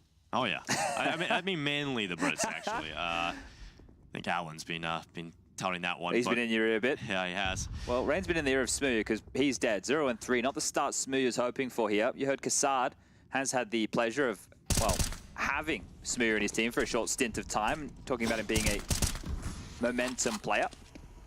Well, he's down, and this one seems to be petering on out. Has to be the A finish. 20 seconds left. Here they come. Rain's in such a good position still. Luckily, Brokey goes down so they can focus on the position of Rain. Twist and Rops, though, they come in. Now it's just Mezzy left alone. 12 seconds here. Mezzy goes to the bomb plant, fakes it. Now Rops will swing and assassinates him. That was a bit of a bonus for FaZe up against a buy round of Fnatic. Yeah, so Twist gets to upgrade into the AK-47 for free. Sure, 3 bodies hit the deck, but the upgrade's going to come on through. Brokey can get the big green out if he so pleases. And Fnatic, on the other side of things, should be staring down the barrel of an eco or a bit more of a pistol upgrade half buy. So 4-0 looking very, very likely here. And it has been slow in all of these rounds from Fnatic so far. Slow on the pistol, slow on the first eco, and that was the first gun round. Similar scenes as they just got picked apart, trying to do the full default press of the map. Might be a bit quicker here. Numbers outside the B site. Tech9's a little bit of utility around it. Here. And they're running right through Monster. Karrigan at the ready. Takes down 2 as Crims will unleash the Tech9's Fury. Unless he gets one back, but like you said, Chad, so many numbers down here for FaZe. It's going to be difficult to see Fnatic get anyone near this site. Twist getting involved now, pushing forward. And it's just Crims left. Tries his best, but it's only 1 kill for Fnatic. That's one of the keys here with a map like Overpass. You are able to do a 4-man B lane very early to set up for a rush. Exactly like that. You can have one player just go up, throw some defensive utility, or show the presence of the AWP, which is going to slow the T's down, force them to use that utility, and make sure that they're able to clear the corners as diligently as possible. And perfect start here for FaZe. Spotless as Rops is sitting at 7-0, 126 ADR. Smooth has got the AWP out. That's a big talking point from our desk just moments ago. See how his performance is going to match up against that of Brokey. Rain again getting aggressive in this gun round. Throws his utility into playground. And ooh, nice nade. That is a very good nade onto Smooth. Yeah, well, he's copped a lot of damage here. Fortunately, it is the AWP. Rops is up and over the top of this smoke here. He can see towards the door, but lurking under the smoke could be a drama. Crims is currently positioned in water and will take the head of Twist. Great just opening. Jump peeked, yeah, that was a lovely shot. Crims has had 2 beautiful shots so far. 1 blind, 1 on the jump, so he's looking sharp, picking up where he left off yesterday.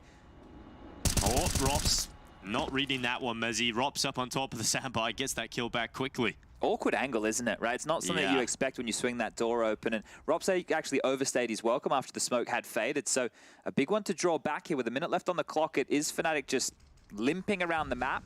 Alex will need to call the team into some form of coordination. More towards Sandbag, that will flush Rops back, at least as they understand it, as they turn their attention to this monster position. And the duo of Karrigan and Rops look to hold down B. Looks to be contact for Fnatic. No utility coming out just yet, and Rops is ready. He will be the first point of contest here for Fnatic and try and deal with it. And Alex dispatches off him immediately. Now Fnatic leap to the site. Karrigan's turn to get involved. It's 1. Inside of the smoke, Crim's in position. Now the bomb down, and Karrigan moving in and out. Finds himself another. The rotation's down to stop Fnatic getting to the site. And Smooth has to save here. Not enough time, too many bodies to get through, and great stuff there from Karrigan, delaying the defensive smoke. just hiding his head, keeping it down, and managing to pull out 2 big kills there to stall out this push onto the bomb site. So great stuff. Smooya needs to be careful because, well, a stray bullet swinging around the corner could be his demise. Just 10 points of health remaining. Needs to retain the AWP and will. 5-0.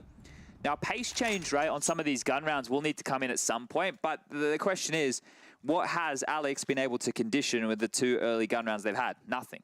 Right, nothing, right? We don't have any pressure points. We don't have anywhere that even really feels too threatening. Yeah. The opening kill on Twist, yeah, Twist will go, yeah, he killed me jumping. And on the bonus round when they push, they go, yeah, we did an aggressive maneuver. So far, the kills, I don't want to say they've come the way of Fnatic, but they've definitely been gifted opportunities to find those shots.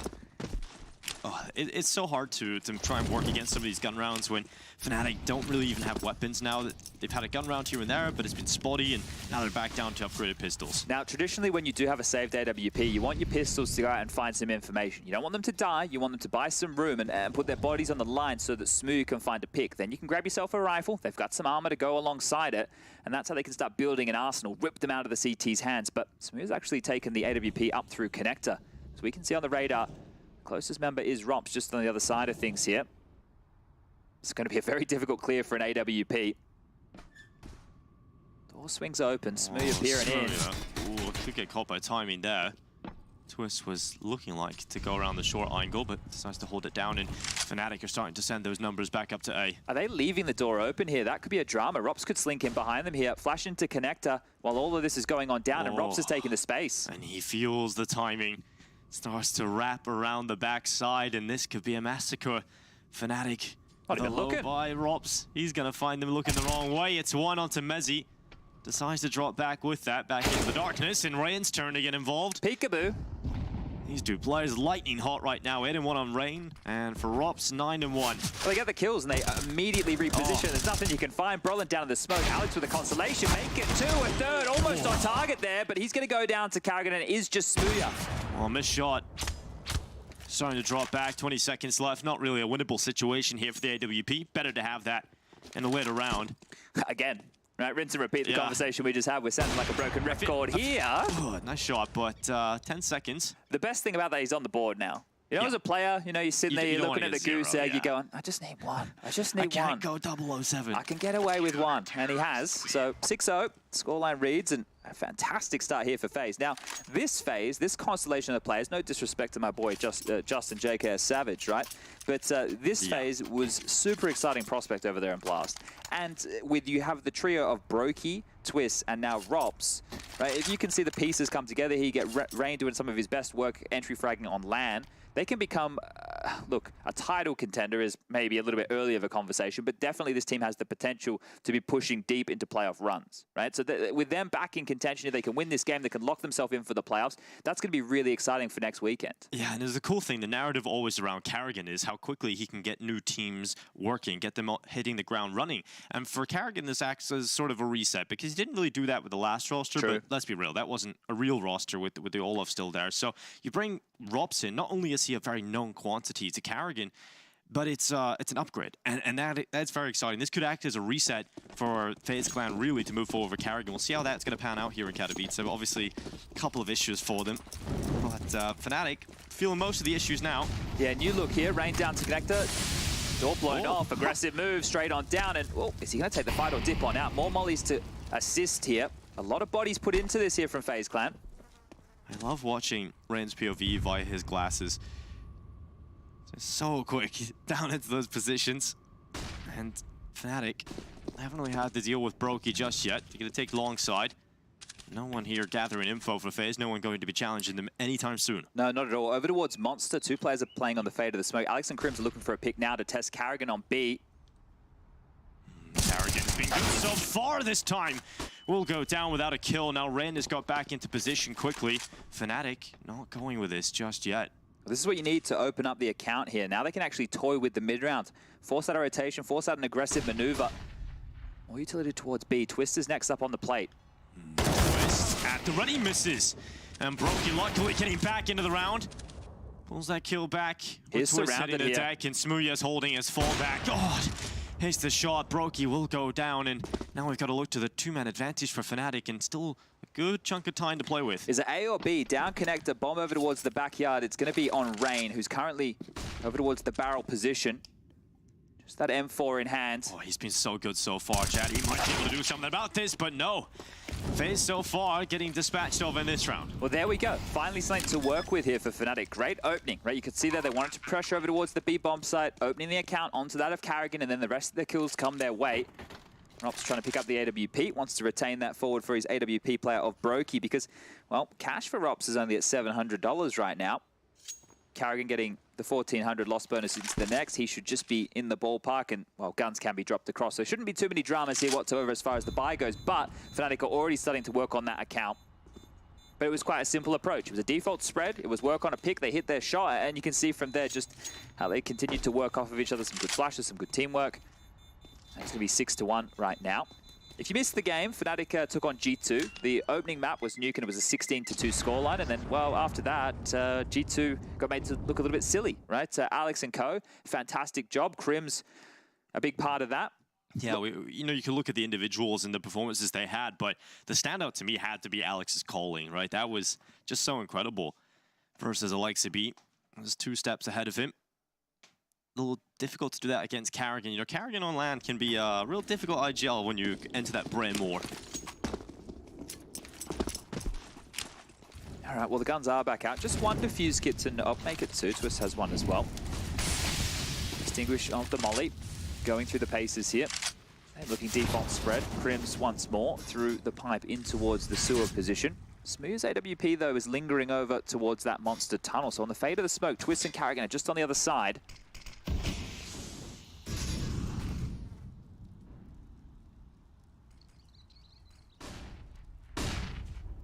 Fnatic with some good control early. This time Ren out towards long. Now this is what we were talking about earlier, Chad. This is the position he was often found in. And if he sees an opening, if he sees a chance, he starts his flank around the long side. Looks like they're trying to deal with him here. Yeah, well, they've set Crims up over towards B. Now they're turning their attention to get some more space. And this angle here with the run boost, he might have Smooth here. He's flubbed his lines. Rain's got 1, could be good for 2. The spam from range, and Rain gets it. Brolin's down. Oh, that's unfortunate. Just like that, Fnatic have lost 2 massive pieces of their play. And now we have to look to the 3 remaining players positioned outside of this B site. Look at the setup on the inside. It's Karrigan towards Monster. Twist alongside of him. And Alex goes through. That's the bomb down. It's loose. And now we've got to look to just Mezzi. And what can he really do here? He's found 1. But again, that bomb in Monster, it's not looking great for Mezzi here. He needs to do as much damage as he can. Damage can certainly become a huge factor here. You know, look at the money for Faze. It's not great, but Mezzi trying to back away. Yeah, just slinking off here. Lost bonus of 2,900 into the next. A buy round possible in round number 9 for Fnatic here, but that one fell flat, and it's all down to Rain. Now, we spoke about his prowess when we saw him against Sprout. That was during the play-ins. He was fantastic. He was doing a phenomenal job. Here, less mobile, but still with 2 mandatory kills. He gets both of those, and that just shuts down the round before it even starts. I think it's going to be difficult to replicate that play versus a team like Fnatic that should have a bit more about them. For that Sprout team, Rain was just outclassing them individually. You know, even if he was putting himself in bad situations, we've seen that 4K race that he got. He was up in party, had to fight 3 different angles, still comes out on top of every one of them. Yeah, I think at the time I described it like deathmatch, right? Because there were so many different angles for him to deal with. Just like people spawning behind you, they just didn't have the immunity on spawn in. But here we go. Right back through. Smooth even able to get an AWP in his hands. Oh, I'd love to see more impact out of Smooth. When he first came to this Fnatic team, was having some great performances. In Katowice, when it matters most, he's been a little quiet. I want to talk about one of the keys here that Rain gives you, right? Because he has been aggressive and jarring, and when they watch the demos back, they'll see that. They know that they need to try and clear out and worry about all these potential angles and positions he's playing. Well, look at the setup right now. They're just back on the site, right? They're so passive on the site right now, FaZe Clan. Yeah, and that's letting Fnatic get all the ground that they want. But getting through the choke points will be the difficult part here. FaZe have set themselves up ready for that. Rain's actually just holding a smoke to drop as a one-way right here. You see this? He'll just drop that as a one-way when they get attacked. And it is actually back down. Well, I thought back down towards connectors. Alex is having to scoop up the bomb here. They're getting the space, but with 50 seconds left, Alex needs to start making something happen in a round like this. There's the one-way dropped. Smooth can't stand in this position for too long because you can jump up on dice and you get quite the nice angle. Oh, Smooth just hoping for a jump spot. No one from FaZe giving a single opportunity, but this might be the fight. Brokey Look towards long. Oh, timing allows the crossover from Brolin. And now Brokey positions towards the bathroom angle. 25 seconds. Alex already up to the side. Rain gets his gun out. And Rain will take down two. Luckily, Brolin able to pick up one for Fnatic. And now we're the 3v3. 17 seconds left. Brokey looking to buy some time. Mobile inside of the site. Oh, no scope from Smuya. And it's all down to Carrigan. Bomb will go down. And now Carrigan looks to the clutch. No utility for this one. Wants to try and separate it into the 1v1 as quickly as possible. Oh, but Smuya has the angle. Good recovery from Fnatic. And you wanted some impact from Smuya. There you go. The death knock. With how late that round was, Smuya hitting two massive shots there. The Carrigan in the 1-on-2. Short, a little bit easier to find. But without him and Crims getting the initial kills on that bomb site to get the bomb down, should have been another round for Faze here. You could see with Rops, he had just rotated back towards the B side, and he's come back around the corner as they pressed in. So a little bit unfortunate timing there for Rops, but well done from Fnatic. They're not being flustered in situations like this. And one more round for them, and they can break the back of FaZe Clan's economy. MP9 for Carrigan, twist onto a CZ75 there by suboptimal. But Fnatic's is as good as you like, and once again, Crims continues to get this sewer control. And Rops looks to challenge down. We'll see if Crims accepts the duel. Rops playing in between the wood, but Crims has decided to back away. We'll see how long Rops can stick around in this boost, because once he feels the pressure, he'll be in a difficult spot, and finally will get his chance. This is going to be a different look here, coming all four members through backyard towards the monster position. A lot of utility for Fnatic to execute on towards this site, but it's not a drawn-out round. They're coming quite quickly here. Maybe some power, some explosiveness here from Fnatic can get them into the site. Rops has rotated back up to A. That's a problem. And now you've got the weak guns here. Now you've got the MP9 and the C's at a twist to try and hold it. The attack through for Fnatic has been signaled. Carrigan unable to get anything, nor will Twists. So Fnatic into the site. Rops has got down here quickly enough. His two teammates coming in from the short side. The Molly's holding them back for now. Fnatic using their utility well. And FaZe need kills, and they're not finding them. Onto the side, Fnatic will go. The bomb going down, and Moore continues to take headshots, and it's 3 for Fnatic. Beautiful stuff there from Brolin. Nice shooting, and it's 2 rounds in a row. Rops' rotation, whether on his own design or the called out from Carrigan, has actually cost FaZe. Right, in both rounds, he's moved just as the attack from Fnatic has come on in. So a little bit unfortunate there, but good calling. And 7-3 as an aforementioned economy broken for FaZe now. Will just have to be the USPs here. Next round to play 2,400, so even their buy in the next is not going to be great. Get them just across the line, but Fnatic here, you get yourself 4, you get yourself 5. That's a pretty good T-haul here on their own map choice. This is a map Alex loved to call throughout his career. Remember back when he had that Cloud9 stint, it was one of the maps one of the only maps they really looked fantastic on, and as he obviously a part of that. I think one of the keys to this map, right, and I think Mario was talking about how good he thinks Brolin is in terms of defaulting. I think it was this map he was talking about. But one of the keys is, like, if you don't have a strong default, I don't think you can have a good overpass, right? We're going to the era where Astralis literally just would execute B round after round, right? You need to be able to do that. CIS teams still try that. True. But you need to be able to get this map control, right? Because that's how you can find a couple of gaps like this. Rain tries to turn his booty, but it's a little bit big. And Alex shot in the side of the head. Brokey with an AK to pick up here, but Mezzy should deal with this. He's pushed all the way through bank. They just have the USPs. Yeah, Mezzy should be in a very good position to dispatch of these. Even the rifle goes down. Mezzy gets away with 3. Carrigan has an AK. A save would be nice, right? I mentioned the finances aren't going to be great in the next round of play. An AK could mean the difference between utility or not, and there you go. Just seeing if you can find anything on the way out the door there. Well, I don't know if he's being hunted. He's being contained by Crims, who's headed all the way over towards T-spawn. Carrigan should be able to find a safe sanction. I think he's backing into Graffiti. Certainly is. So that's 4 now for Fnatic. Looked a little scary at the start of this game, though, Chad. Didn't really feel like they were able to compete in the duels. Suddenly have woken up, warmed up a little bit into this one, and now going toe-to-toe with Faze. Maybe that's just the Alex strategy, you know? Like, he lets the opposition have the first map, and then he warms into things from map 2 and 3. You just let them body you in 16-2 and then destroy False them sense the of security. Yeah, exactly. Yeah. You know, let them drop their guard. Good to have Robin there behind the team again. Yeah. I was watching some old demos back. Obviously, seen Robin playing some games. Oh, yeah, wow. Yeah, it would have been a much more baby-faced Robin back in the day, absolutely. Mate. Here comes the quad boost. Smuya on top of that. Well, nobody through the heavens to find here. we'll have to dismantle it. The amount of utility Faze are using up immediately towards B, haven't really gained a whole lot, haven't pushed into water with it. It's one of the things when you are a little bit lower on utility in a buy round like this, right? If you're on the T side and you opt to go fast, you're shooting yourself in the foot because if you know their finances, right? You know that they're going to be a little bit light on. So if you can just bait that out early, you can turn it into a situation where you have all the utility advantage, right? You can put yourself up on that pedestal here.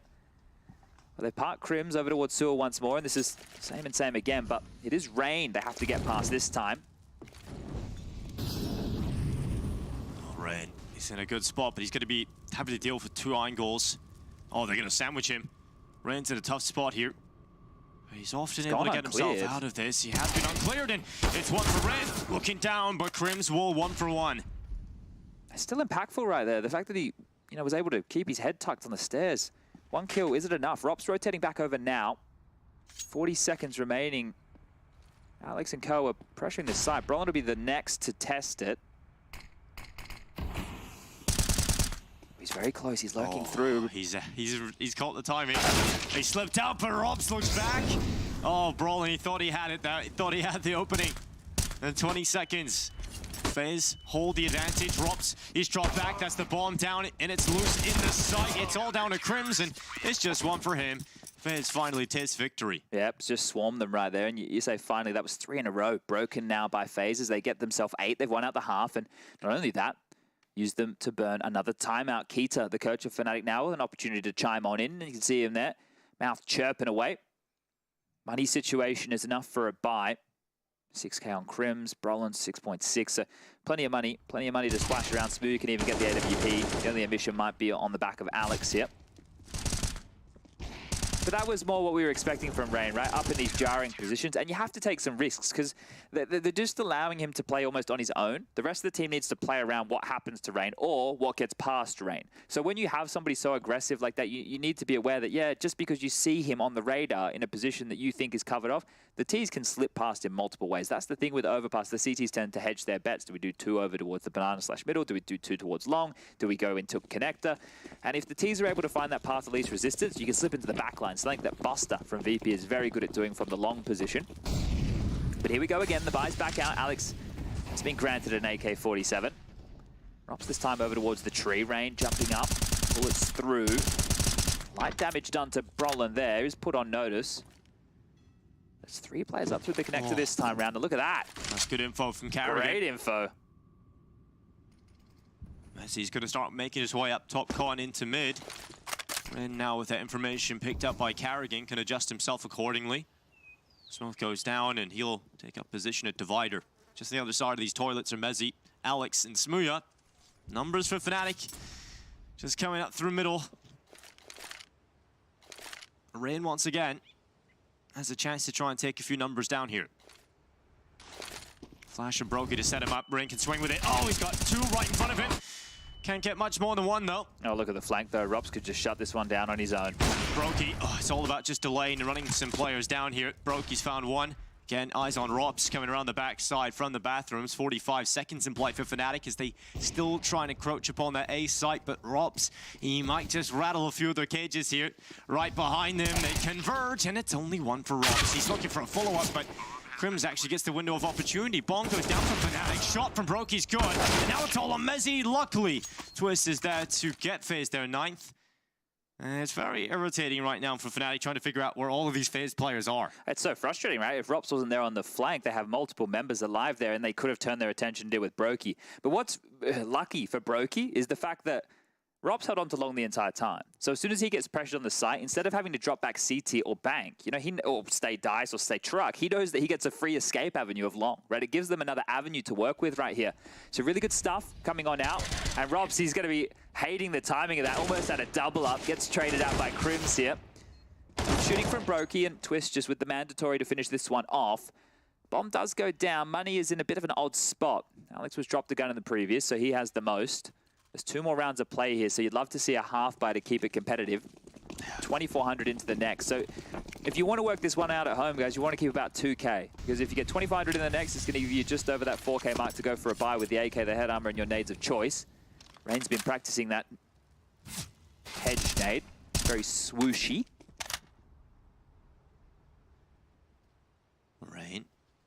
find 15. Pre-fire with a shadow. Alex's head off his shoulders. Rain looking for another outlaw. Again. Oh, the timing on that. Crims just swings out. Headshot on the Deagle. Ren peeks out towards long, gets info. No one here. Fnatic had just dipped. Yeah, they're going to have to work out how to deal with him. Now, I know not in this half, it's almost over, but teams who are playing Faze in future on Overpass are going to have to deal with Rain because the fact he gets so much space time and time again, it's a jarring presence. Crims holding for the aggressive play of Rops. Now his Deeg is looking nasty right now, but finally it is Crims who will start to move forward, and Rops is ready. He goes into him. Crims, he will drop back, and that pulls Rops into the crosshair of Mezzi, and that's another shot for Fnatic. In fact, that's the kill that puts them up. They've got the numbers advantage. They don't have the weaponry advantage just yet, but they're starting to move through. And the twist, that's so clean out to the left side. And he wants more. Finally, Mezzi brings him down, and Crims on the follow-up. Suddenly, it's down to Ren to clutch this one out. Mezzi puts the bomb down, but Crims, he spots out Ren. He knows. Surely he didn't see him. They aren't calling it. Ren spotted out Crims, though, and deals with Mezzi. And now Ren, lack of utility here. He's got to get on towards the side. Crims dropping back, trying to play down the time. He's got the M4A1. He doesn't have a kit. That's a big problem here for Ren. Goes towards the side, taps to try and pull Crims into the open, but Crims is just playing with him. Now Ren has to stick it. Time is a factor. Ren tries to pull him again, gets to it. It's going to hold it through for the 10-second defuse. I think this one's all right there, Dinko. We can probably get through with this one right here. No kit, no problems for Rain, but if he got faked one more time there, that would have been a big issue. The fact that he has 4.7k, doesn't have a kit, I think our boy Rushley12345 is reading that little page out of his book right there. So good stuff from Rain. But that round almost got out of control, right? Some banger Deagle shots in towards the site, and that shot from Twist, you think at that point, okay, if Twist is hitting those, they're not getting in. But they made a competitive round out of things, and 10-4 the score reads.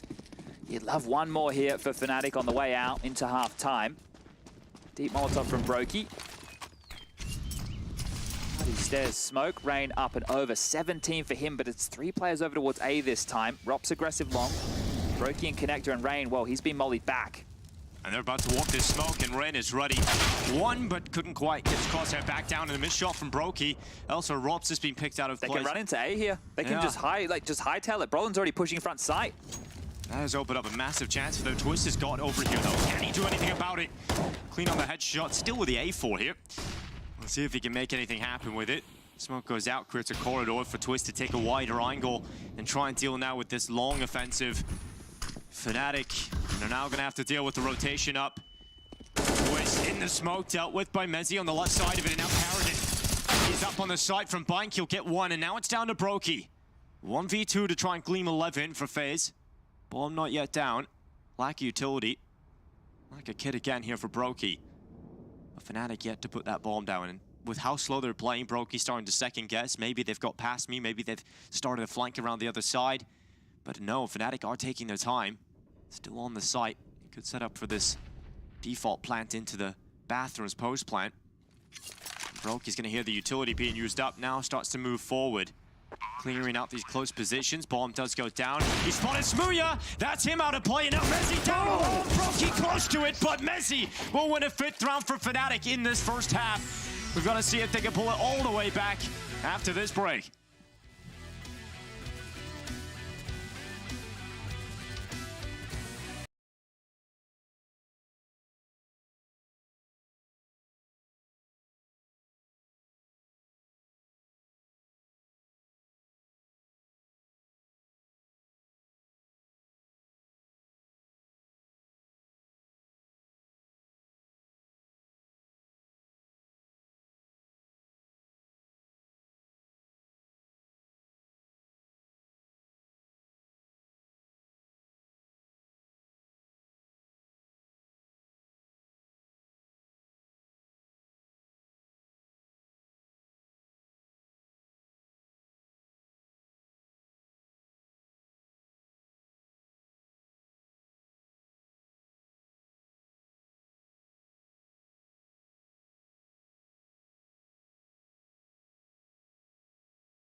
Fnatic, I would say, on their T-half. The 1x bet odds favoring Faze. You can see why. Door blown open, a bit of residual damage done, and well, they are quite quick on this. Rain's leading the charge up towards the bathrooms. Now, Brolin lying in wait here. Twist would be the only player to check him coming through long. He's looking the wrong way right now, Brolin, but he still gets the kill. Twist is down. That is an unreasonable shot, but Rain starting to pull it back for Faze. He's got aggressive. Rain going back, and Brokey helping him out. Faze clan, they just have so much firepower. You can see the element where Rain likes to be in the thick of things. Now it's Smooya's turn to try exactly that. He's already here on the flank and one spotted the USP shot. Silence, but Karrigan knows exactly where he is, and now it's just one man. Crims left in a 1-on-4 situation with the bomb already halfway gone. Might want to consider holding on to this Kevlar. Well, spots out Karrigan, and Karrigan does not let him get away. 11-5. You know, it looks so good there for a moment, Chad. Fnatic, you know, Brolin hits a lovely shot, then Rain decides it's over. Yeah, look, one of the things with Rain is that I see people be critical of him because, you know, some games he has that he doesn't necessarily hit these bangers of shots, but that's the life of an entry fragger. Yeah. You have one of the hardest jobs within the team here. You are sent in first to do with feeling and pace, and if you can catch players off guard, and then on top of that, you have to hit the shot. So great stuff from Rain to pick up where he left off in the first half. 20 kills now. See how far he can push the issue. Maybe there'll be another 30 bomb in tow. Feels like Rain's having one of those tournaments where he really shows up. He can roll back a couple of years and show us some impact to the same extent. Well, he's been in this Faze roster the longest now out of all of them remaining here. One of the OGs. He's seen all the additions. Quite the slow approach here from Faze, understandably so, against the eco of Fnatic. They don't know what they're dealing with just yet. And they should be able to work it out pretty quick. Front bathroom smoked. Rain has cleared out connector. Karrigan lobbing one out of his own towards the front side. Cheeky little side boost here in a two-man variety. Now, these silenced USPs, they are going to need a ring true, right? It's going to have to be dink, dink, dead and before they get overrun. Continuing the crawl up through the mid-section. Twist holding on to long. Rops rotating back over now. Alex could be fast on a flank here from B, so this might get a bit dicey if this isn't clean for Faze. Haven't identified it yet. There you go. Rain gets both. Of course he does, and he knows exactly where one more is. So clean right now, Rain. Now he continues forward. Rops able to steal away Alex, but Rain will take everything else. 4 picked up for him as he now hits 24-9. 12 rounds for Faze Clan, but finally Fnatic to the buy. Okay, well, you're right. The buy's coming on out, and Smooya has exactly enough money for a glass cannon AWP. That would be the only thing he'd be able to purchase here. So let's see how much he prioritizes it. He's contemplating it. He hasn't quite made the call just yet and decides to go for the rifle. Now, that could come through from a call that Alex wants to make. Maybe he wants to do something with utility, take some key real estate with on the map, but Smooya's being left to hold A on his lonesome, so his utility could be seen as a bit more important here than the sound of the AWP. Over towards B initially with Rops, Rain, and Karrigan. This is a different look from a default, right? They're actually looking like they want to find a pick over towards this side of the map if they have so many players here. Yeah, Rops being sent through the short tunnel. They did this the other day with JKS and Rain, I believe. So Karrigan does a barrels molly and then they do the nose flash. Something similar. They could change up the order. It's not going to matter too much, but here you go. Now look at the numbers on the other side of this. It's quite an advanced setup for Fnatic. They've got to try and break through this. Alex, he's tested first. Luckily, Mezzi alongside of him can help him out. Fnatic haven't lost a player yet. Faze still relenting and hit his Rops, who gets one. Just getting away there. Mezzi trying to find the kill through the smoke. The nade might not be too bad there. 22 points of health and Rops will survive. But all they're looking for is an opening pick. Fnatic did something similar in the first half and then they played out the mid-round. But the mid-round for Faze looks like it's back to B. 55 seconds, all 4 members in the backyard. Utility a little bit skimp. 2 smokes, make it, yeah. 2 smokes, couple of flashes and a HE to make this one work. And still 2 players over towards B as they contemplate playing within the fade of the smoke. Well, they're about to see a nasty amount of players on the other side of that for Faze as they start to push through. Crims making up for his teammate, but can't quite follow up for 2. And now Faze Clan move forward. They have the advantage. Smoke's going to go into the middle of the site. That should allow safe passage for Twist to put that bomb down. Smooya trying to catch them through the smoke. In fact, Rops has gone down here. So Faze, they're the walking wounded, and Brolin's trying to try and get in from behind. Push down connector. Could come from short, but Brokey and Twist, they've got into the water pit here. Oh, burrowing in together here, so very close positions. Smooya's starting to move forward. Brolin, he's just taking his time as he comes through monsters. Smooya should be playing with that info, and now Brolin starts to move forward with the time starting to run down low. They have to get onto the side here. Smooya Save. And it's done. No kiddos back, so he has to get out of that. And that will be a round for FaZe that puts them to 13. Yeah, look, they knew where Brolin was coming from at least, but the two ports of Call, Shore, or Monster had to pick one of the two. They tucked away. They sure they weren't open to too many susceptible angles, and they pick up their 13th round right here. Looking like they're going to run away with this one here at FaZe Clan. It's looking very, very good for them right now. Fnatic, there's not many options really left to get back into this, unfortunately, for them. You take a look at their economy here, it's back down to somewhat of an upgraded pistol scenario. Yeah, unless they win this round, which is going to be extremely difficult, they're going to be staring down the barrel of a 14-5 scoreline. And then from there, they get maybe one more buy-in, and if FaZe continue to win, there's going to be the max loss bonus, the 3,400 to contest against GG. Well, let's see if they can get it done, because Smooya has the M4 in his hands, and they're playing in around this. They're setting him up. He's run down connector, similar plays to what Rain did in that first half for FaZe. He found too much yet. Crims tries the hole with a CZ. Twist makes sure that his head is no longer there. And now the numbers of FaZe continue to move their way through the long side. Yeah, this is probably not going to be a round Fnatic win by team effort. Some individual needs to step up with a couple of bangers here. Now, we've already touched on the saved M4 for Smooya. Pushing connector all the way through towards T-spawn now. If they're able to cut off Rops, if he decides to float back from his babysitting duties of B, they could get a rifle in the hands of Brolin here, but what does the pathing look like? Over towards A they go. Rain on the speculative checks.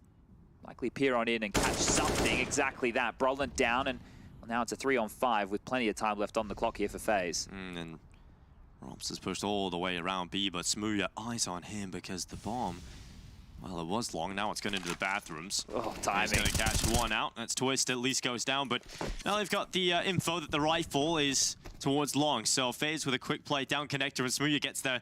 Not enough time to really spot them leaving mid. And because Rops has pushed up so far, they can quickly run into this B site without having to waste time clearing any angles. Yeah, using Rops there, going in as lonesome towards B. In those kind of situations, you would be a little bit scared, right? If you lose an AK, that drops into enemy hands. But Rops, with an active lurk, gets the information and secures the rounds here. And that's what we talk about. You mentioned this a few days ago. Rops, when he's in that role, can be a little bit more of a pressure lurk and get that space for you and open up some of the options for FaZe if things go sour elsewhere. Yeah, and the way I framed it was, it sounds like a bit of a harsh conversation, but oh, there you go, Alex is down. But when he was in Mouse Sports, I think for the majority of the year, he knew he wasn't going to be there come 2022. Now, whatever his home was going to be, maybe it wasn't going to be FaZe. We did hear rumors about G2, but now in this team where you've got an in-game leader you played with before and you found some success with, you've got players around you that, look, they are of a caliber maybe above the Mouse Sports players. I don't think I'll offend too many people saying that. You know, you're going to be doing everything and more, right? And if Rops can be this active lurk, if he can take some aggression, find some opening picks, that's another weapon, right? It's great to have him anchoring sites. It's great to have him holding down key parts of the map. But if you can also have him taking some own initiative and contributing for Carrigan in these rounds, when things get hard, when the 15-7 scorelines roll around, maybe Rops can be the man to get you across the line. But timeout taken, and yeah, why the hell not? You got one remaining, but you only got 2 more rounds to lose, and Fnatic are done and dusted on their own map choice. Now, look, I'm not going to get crazy excited and be like, yeah, this one's over, FaZe are going to win. We've got Inferno and Mirage next. If you didn't catch the G2 game yesterday, it started in a similar fashion, and then Fnatic ended up winning. So we'll wait until we see how the first half of Inferno goes. But right now, FaZe are looking hot to trot, and Fnatic are looking a bit flat. Yeah, certainly so, and again, just the context of this matchup. It's for a spot in the Spottic. Quarterfinals or semifinals will be at least confirmed for these teams. And again, if the winner of this will head on to play, I believe Na'Vi's actually won that game. If it's over? Done, it looks like it's still going, but looking like Na'Vi. But the winner of FURIA versus Na'Vi. That one was almost a dead rubber, really, before we got stuck into it. I think we're expecting Na'Vi to show up in full force now that Lord Boomich is back in the server, presiding over proceedings. That's a lot. That's a lot. And all you need is Poseidon or something in there, and we've got the Holy Trinity. Rain going up towards connector. Brolin in the bathrooms right now. We'll see if he can get much done with his AUG. Jumping through, it's Twist with a peek out. Spotted. You'll see Mezzi towards the rock, but can't do much about it. Oh, Carrigan's gone quickly. He's gone quickly through the upper bathrooms here.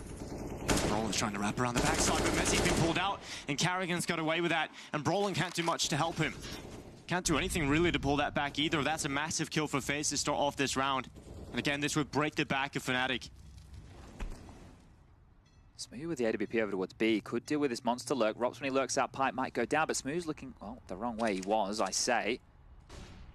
Very close angle with this AWP. He's coming! Oh, so quick from the scope weapon of Brokey. And Smooya, he's gonna have whiplash after that one. Crim's turn to try and hold down the site. Rain is the first victim. Crim sweeping all into a flash. Brilliant flash, in fact, and Crim's does a lot of heavy lifting. Alex, unfortunately, gets caught in no man's land, and now it's just Brolin. This gun round means so much to Fnatic. It's not looking like it's gonna get much done. Brolin hits the deck, 15-5. FaZe Clan looking hot to trot with Rops back in the team. Steamrolling them right there, just running over them. Absolutely mauled. And a nice shot from Smooya in the chat. Yeah, he got absolutely wrecked. He got reamed out. I wonder if the scope was heard there from Rops coming through the pipe. I don't know if he was close enough to hear that. Yeah, that could have been it. But you see Brokey, it feels like that's just a common thing to do as an op anyway, just to try and scope down into Monster Tunnel. But he's very quick to the reaction. Yeah, good stuff there from Brokey. Now, could be the final round of play here. Round number 21 ahead of us. AWP out for Smooya one more time, but yeah, walking wounded right now. Broken by indeed, isn't it? Famouses to complement the M4s. Not a single defuse kit here if the bomb does go down, so it's going to be a hard round to win.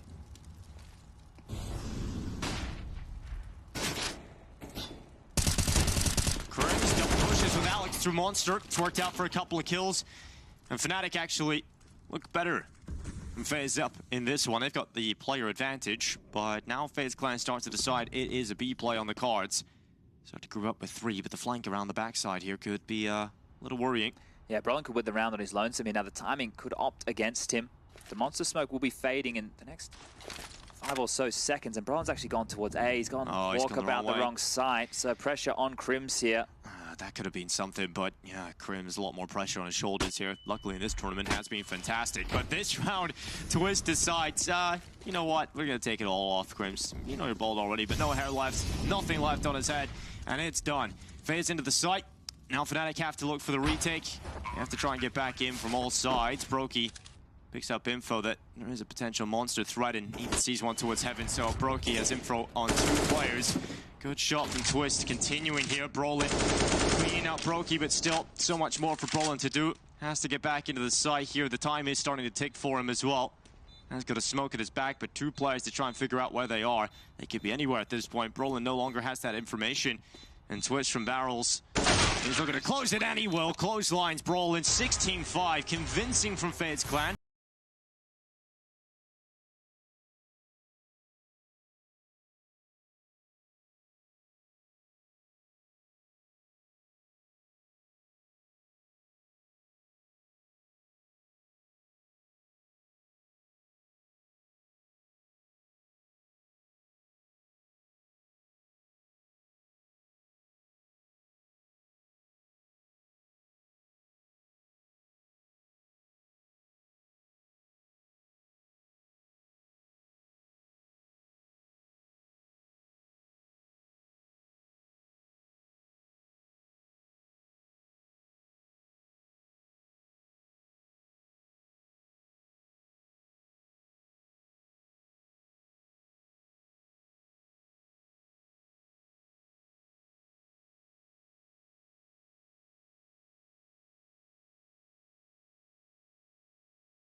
FaZe are in a much better position than G2 are as a team, as a roster. They've gelled already. This is a team that has already proven themselves at Blast. This is a team that is looking to be fighting for a deep playoff run, not just getting to the playoffs. That's not the objective for FaZe. Are you saying that G2 didn't prove themselves at Blast?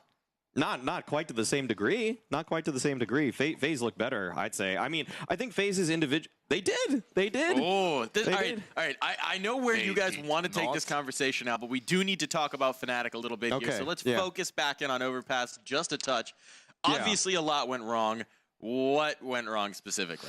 This side for Fnatic looked a little bit like one-dimensional for me. I know Alex likes to play slow and he likes to play like map control a lot, and then he figures out gets that space, and then he figures the mid-round call, and then he executes the side. That is all well and fine when you get the openings, which they didn't have, any of them almost. And then, you know, quite a few rounds went their way. There was 10-5 half. When that doesn't happen at the beginning of the round, you don't have enough space and you don't have enough players alive to actually do something in the late round. You need to switch it up. You need to go for some sort of a plan B, some sort of a rush or a faster round, or some sort of a set piece execute, or anything that you have in your playbook, right? Nothing really happened. And job of shrinking the map for Fnatic, because they were able to catch Crims off at B a couple of times. They did a boost towards short to find him, and then Crims kind of felt like he didn't have any space there. He ended up having to peel away from B. Usually Crims is so good at being that solo water guy, but if he dies a couple times, he doesn't want to keep doing that, and that really limits the mid-round options for FaZe a lot, or for Fnatic, that is. And at that point, FaZe, they got full confidence. They started pushing up connector. They started flanking. All their CT defenses look so strong after they imposed themselves on Crims. Yeah, in the second half, you know, after you lose the pistol and you lose the first gun, Fnatic didn't want Ben for a force buy. They just saved one round, and then they just went for the first gun round at 12-5 without too much utility, without kit, which proved to be a problem at the end of that round on 12-5 in the B side when there was two players in the water. So all in all, in that second half, they didn't have too much space to work with, based on just the fact that they lost the first pistol and the first gun round. After that, it was a piece of cake. I do have to say, Rops coming in, obviously his debut here at IEM Katowice, his debut map, that was quite spicy. It looked on point. I'd imagine he's been watching all the games so far, just eager to dive in, and boy, did he dive in. We've also got a couple players to look at here, so let's go ahead and pull up the graphic. Shiny graphic here, a little bit of a hotel room buff perhaps coming Somebody in for should Rain. check on that guy. I mean, I don't mean his health, I mean his PC. But no, definitely he showed up one of these Rain classic games that he used to have a lot, you know, and then he just pops off and he just the raw aim on that guy is just unbelievable. And then you can see 133 ADR. No, the map is just ridiculous. That's just nasty. That is just nasty. I mean, I was going to say if he didn't have a good game, I was ready to come out with the excuses for him having COVID.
cope.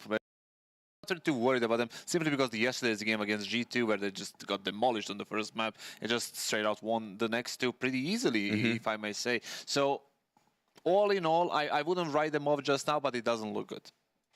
Well, now we talked about him a little bit earlier in the pre-map segment. Smooya, again, didn't have the best map there on Overpass. He's someone who, as you said, Kassad, has a lot of momentum-based gameplay at the time. Do you think getting started on that CT side of Inferno might allow him to get the ball rolling Definitely. I mean, he's a player that can go, 3-16, but then he can have a round where he kills 4 people and then he's on a roll where he just 25 more. He's that type of person, hit, swing or a miss, hit or a miss, whatever you want to call it. And starting on a CT side of Inferno, getting it rolling, I think it can be good for him, but FaZe is such a strong team right now. They are looking so scary, even with Rain not being with them right now. It just makes me feel like in 2-3 months, when the RMR events and the minors and the major cycle starts, they're going to be so scary. Well, we'll have to see if they can be scary at this particular moment, because we got another map coming up just after this break.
over for the defense. It's Mezzi with all the utility, and we're looking like a bit of a 3-2 split of the defenses. 1x bet odds favoring FaZe Clan here, of course, after the map 1 showing.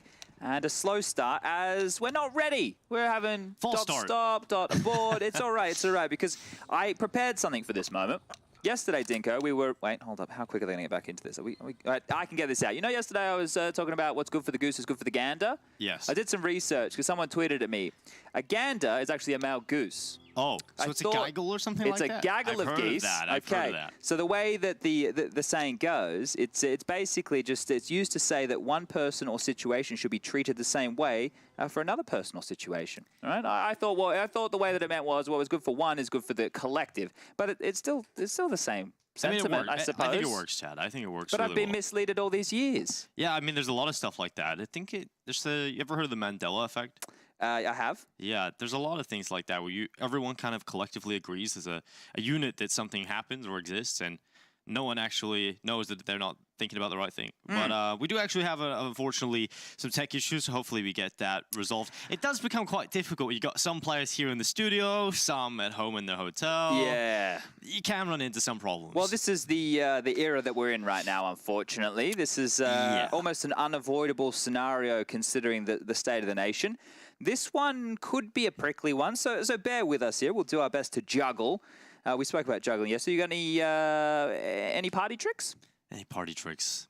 You know what? I'm pretty. I focus everything kind of in one aspect, so kind of not. I mean, maybe just my random facts is kind of the thing I've got going on here, Chad. I really don't have many others. I can play an instrument. Okay, what instrument? I play the orchestral flute. Are you memeing? No. Okay. I used to play in an orchestra. All right.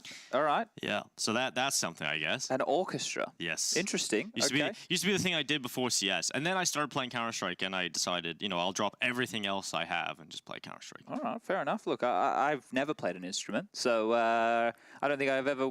I'm not musical. I don't think there's anything about me that's even remotely musical. Well, I was singing in the green room earlier today with Harry, Hugo, Scoring Launders. We were all warming up our casting vocals together. We were doing the Halo theme song together. The Halo theme song. Yeah. So Hugo really and Connor give us the falsetto, and then we had Launders and I, doing the deeper bits, and it was great. And then Harry just, partaking. He's probably giggling away. He's just there making some noises, yeah. Being a goofball. All right. So, ladies and gentlemen, we do just have a bit of an issue that hopefully gets resolved very soon, but we only have 9 players in the server. To start, we need 10, in case you weren't aware. There we go. One of them's back in already. All right. Maybe this one can get started quicker than I would hope. Well, one would certainly hope for that. Oh, we're getting readies. We're good. And I think that means that the false start of not long ago should be fixed. So we got to play the hype music again. That's just how everything, you have to build it up again. Yo, you said you've been singing. Off you go. I can't do that. I'm not that musical.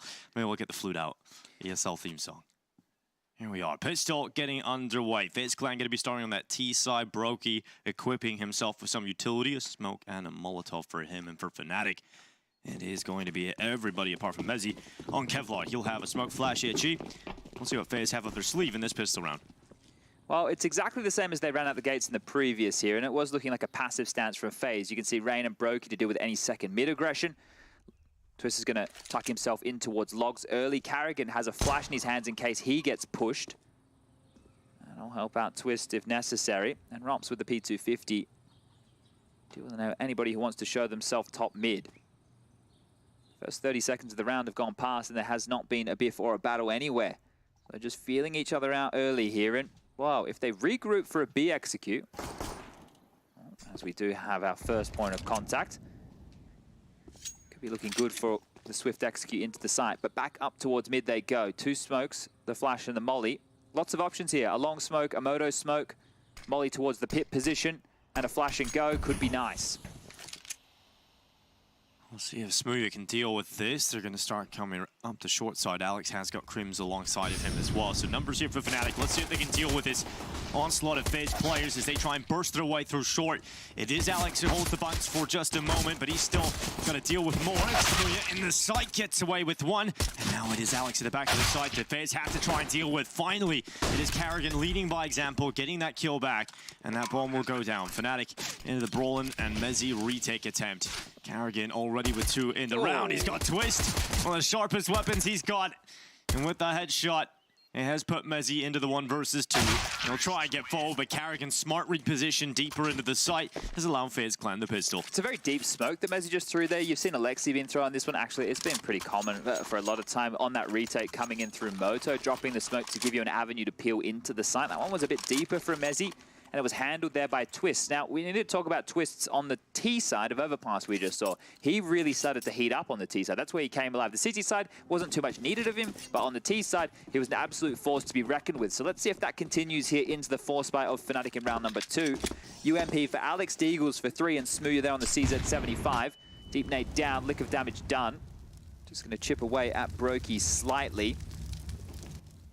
Hanging around behind the molly, and Rain actually catches Smooya there on the jiggle. Floating with danger there a little bit, Smooya, as they do now smoke out top mid. Utility used top banana as well, and key from FaZe here to bait this out early. These smokes, you want them to be deployed against you as quickly as you can if you're on the T side. It gives you a bit more room to work with here without the grey screen. Well, the MP5 gets a lot of hit, Chad, and, you know, for good reason a lot of the time. But here on the T side, if you buy and you're using it in banana, you know there's going to be a lot of smokes around. It can become quite useful. That's true. The spam on through, it's the little details, isn't it? They do have banana control. Top mid is the next piece of real estate that Carrigan would love to grab. Smear and Crim's passive on the site. Fnatic have decided to hedge their bets with a 3-man lean over towards B. Top mid control is taken now, and we're at the 45-second mark. Yeah, it's slow here from FaZe. Trying to drain out everything that Fnatic have got. They've got 1 smoke left in terms of utility. And FaZe look to turn their attentions towards this A-sided attack. Crim's playing from balcony. Deagle poised. Deagle with the first shot. Rock's not expecting that, I'm sure. Luckily, Twist able to trade out Smooya, but it's all on Crims. And he's got another one. 3 from Crims in the pit. And he's put Fnatic into the player advantage. That was absolutely mental shooting right there. He's going to mop this up, but Brolin takes his off. It's Rain's. 1 on 2. I don't think FaZe expected to be in this situation. Rain having to clutch out versus Brolin and Alex. He looks towards the long side. Here comes the MAC-10 around. Rin worried about his backside, is blindsided. Quickly tries to turn his attention, but somehow Fnatic get all the kills. Thank Crims for that one right there. 3 absolute blinders of shots. That first was beautiful, but the follow-up 2 were great as well, and that is stolen away from FaZe here. Fnatic will get on the board early, and that was not the theme of play over there on Overpass. So great stuff from Crims. His impact felt within 2 rounds, and that was some big shooting right there. The $700 hand cannon. He was the only player that could do anything about it. His support network was cut open. And FaZe clan, well, starting to figure out how do they get around this one. AK out for Twist, AK for Rops as well. Couple of Deagles, couple of P250s, or just a single on Carrigan. Good bit of utility here as well for FaZe. Yeah, issues for Brokey and Rain without any armor whatsoever, so they're going to want to try and avoid the early nades. Clearing out mid early, Rain, well, he does not do that at all, and the same for Brokey. They've both been melted down early. Drops quickly with a fight, but he goes down to Smooya, who's won a big exchange right there, because with that rifle on the ground, Carrigan's the only other player who can grab that with armor behind it. Twist turn, Ollie back, smoked off. Have to respect this. Carrigan was sent out to pick up the rifle, it makes sense. This is going to be a hard round to win here for FaZe. It'll be much easier for Fnatic now as, well, Smooya grabs that one. It looked like Alex there had gotten him in a bit of a funky one. And luckily Smooya keeping his side GL up. Down for FaZe. This one's kind of fizzled out. This is good from Smooya. I like the fact he's taking some initiative, some fights, right? I think Kassad was saying momentum player. Well, a good way to get a momentum player going is to get him a couple of kills early. Brolin down, rifle scavenged. It will just be a Galil. I think talking about Smooya, he's a very emotional player. Everybody knows that, but emotional players rely on confidence, right? And he hasn't really got going at any point here at this event. If he can do that, that could be a completely different face to Fnatic. We've seen initially when this team took off, there was a lot of impact out of him. 35 seconds, look how far back Alex has played watching this cross. And you can see how safe Mezzi is towards the back of the side as well. He's the insurance policy as well, part of this. Spam through, flashes there, and now Mezzi's turn. He drops a smoke of his own design. He's going to move out to left side, uses that to absolute precision, takes Brokey and Twist out as Fnatic take the lead. And should be looking good for their 3rd round here as well. FaZe, after they've, well, considered that one, have lost out the 4 Spy Wars. This one's not going to be an ongoing saga like the Star Wars. It just keeps on going. It's like your strats earlier, Chad, the one we noted. You know, the Oh, old that's becomes right, the new. yeah. Well, in that game over there on Mirage being played, it was a FURIA execute on towards A, and I think Maniac and I were in the green room. And it was such an old execute. It was back from like 2014, 2015, where they do a bit of a different A wall of smokes. It was, I think Bit would have been 10 years old when we were running that execute on Mirage back in the day. So good to see it come back into fashion. Absolutely wild. Now this is a French eco round right here from Faze. They're just going to sit back, talk through their options, just have a bit of a breather, right?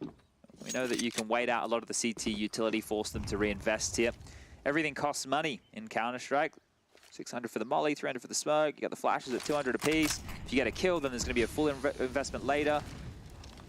So every piece of utility you see limped and thrown out here to stall out the crawl of Faze is what they're looking for. They're actually being given exactly what they're after in round number 4.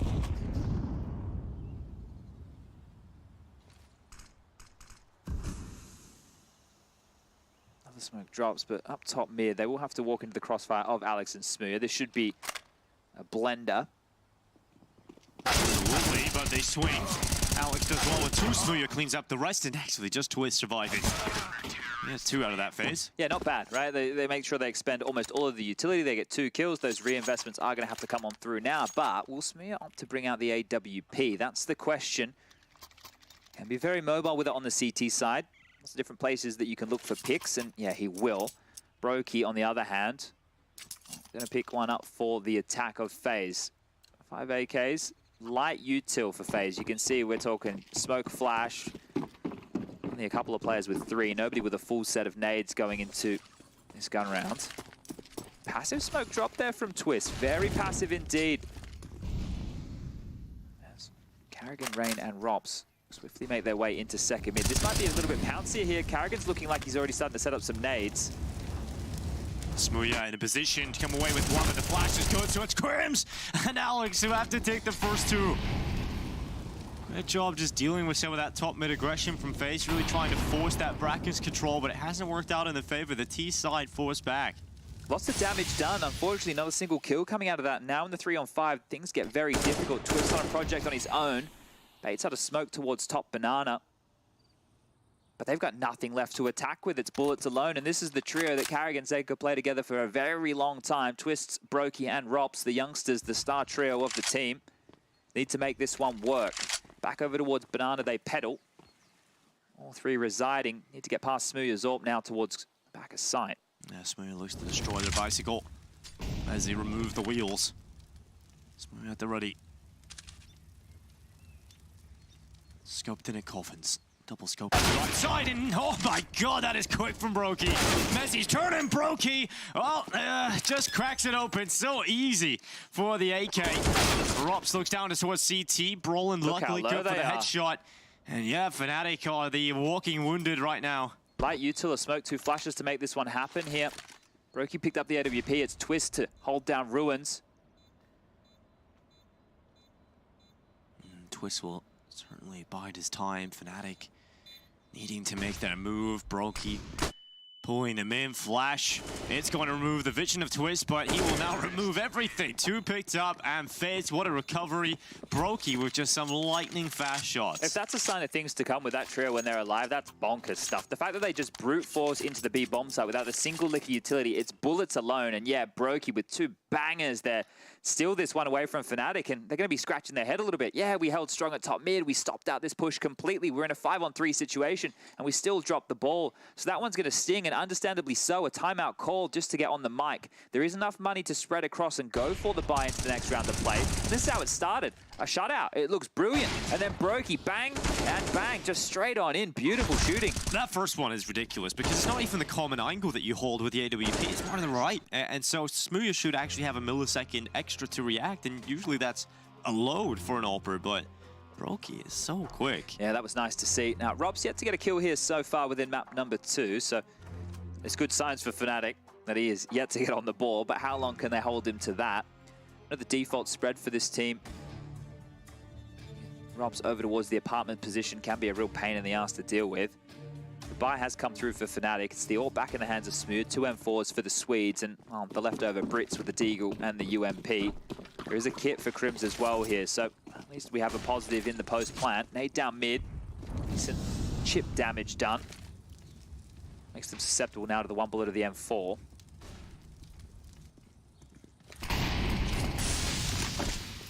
Util set, we've seen it a couple of times here. It's the deeper half-wall molly in the smoke. It's almost like three-quarter pants, the way that they take that.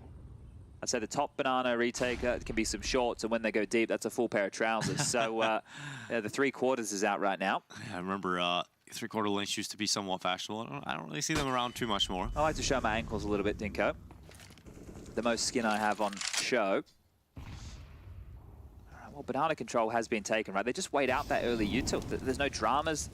They're not taking any damage through smokes. They're not putting themselves in the firing line of extra grenades coming on through. 3 players currently residing on this B bomb site. More nades back and forth, and Carrigan's ahead of this, so we can call it clear. Looking to contact in. Starting to move forward. Smoke is up, and Carrigan can get close, and now Utility starts to commit. That'll alert. Roll into their position. He's going to come away with 2. Carrigan and Twist go down very quickly here. Now Faze have to wonder, is there a way back into the 3v5? They've done it before. And this time they're going A. Oh, look where Smear is here. Surely he gets one and this stalls it out. They're saving. Brokey's going back towards spawn. They don't want anything to do with this one. So in the previous, sure, they were able to pull that one off. But I think, yeah, 1 round was a miracle. This one, not to be. Yeah, you can't really allow yourself just to try and barrel Hail Mary up middle with a couple of seconds left, really. Especially when your economy is not in a great spot. And if you save 3 players of this AWP, that could help them out in the next one, Chad. Yeah, so no loss bonus is going to come through for any of the Faze players still alive here. Rain with 1k can buy some extra nades. Brokey can do the same, and Rops too.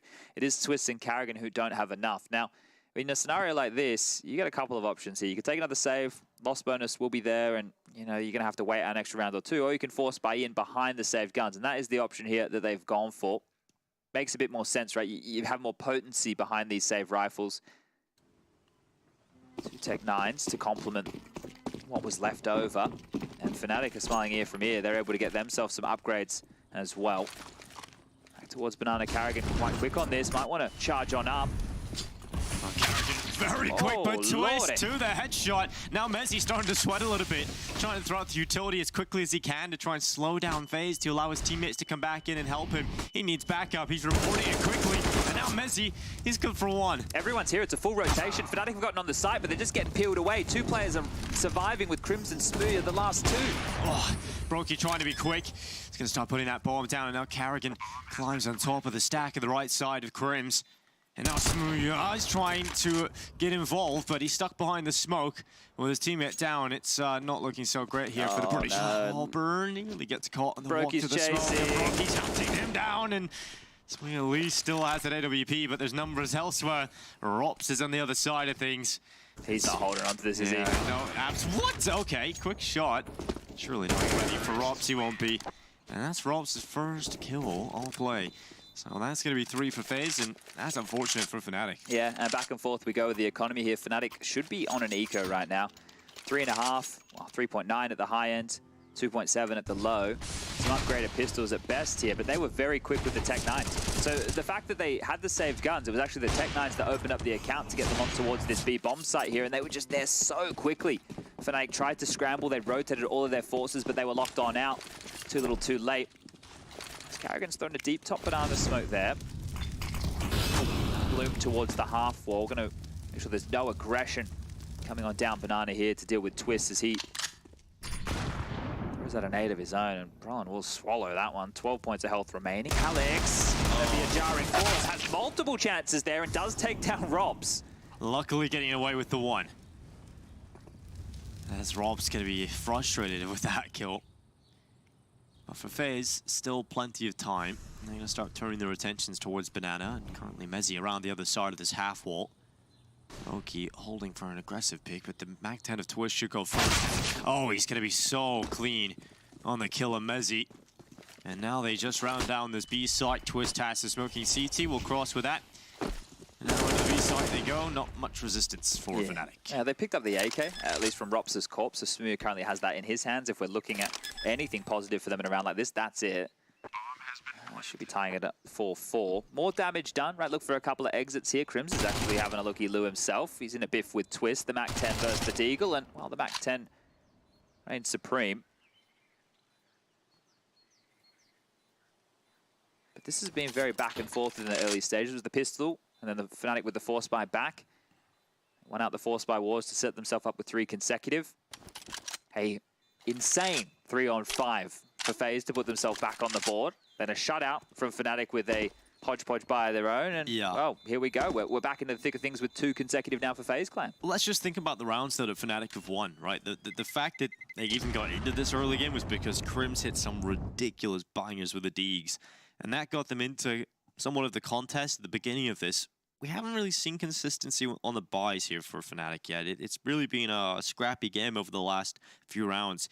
I would love to see some stability come out of them now. Yeah, just need to sort out a quick tech issue, do Fnatic. So they've just called with a bit of a mic issue here. They should be sorting that one out. That tends to be the main problem we have as far as tech issues go. And when it's online, it's always TeamSpeak as well. True. That's probably TeamSpeak now, man. Look, there's got to be something.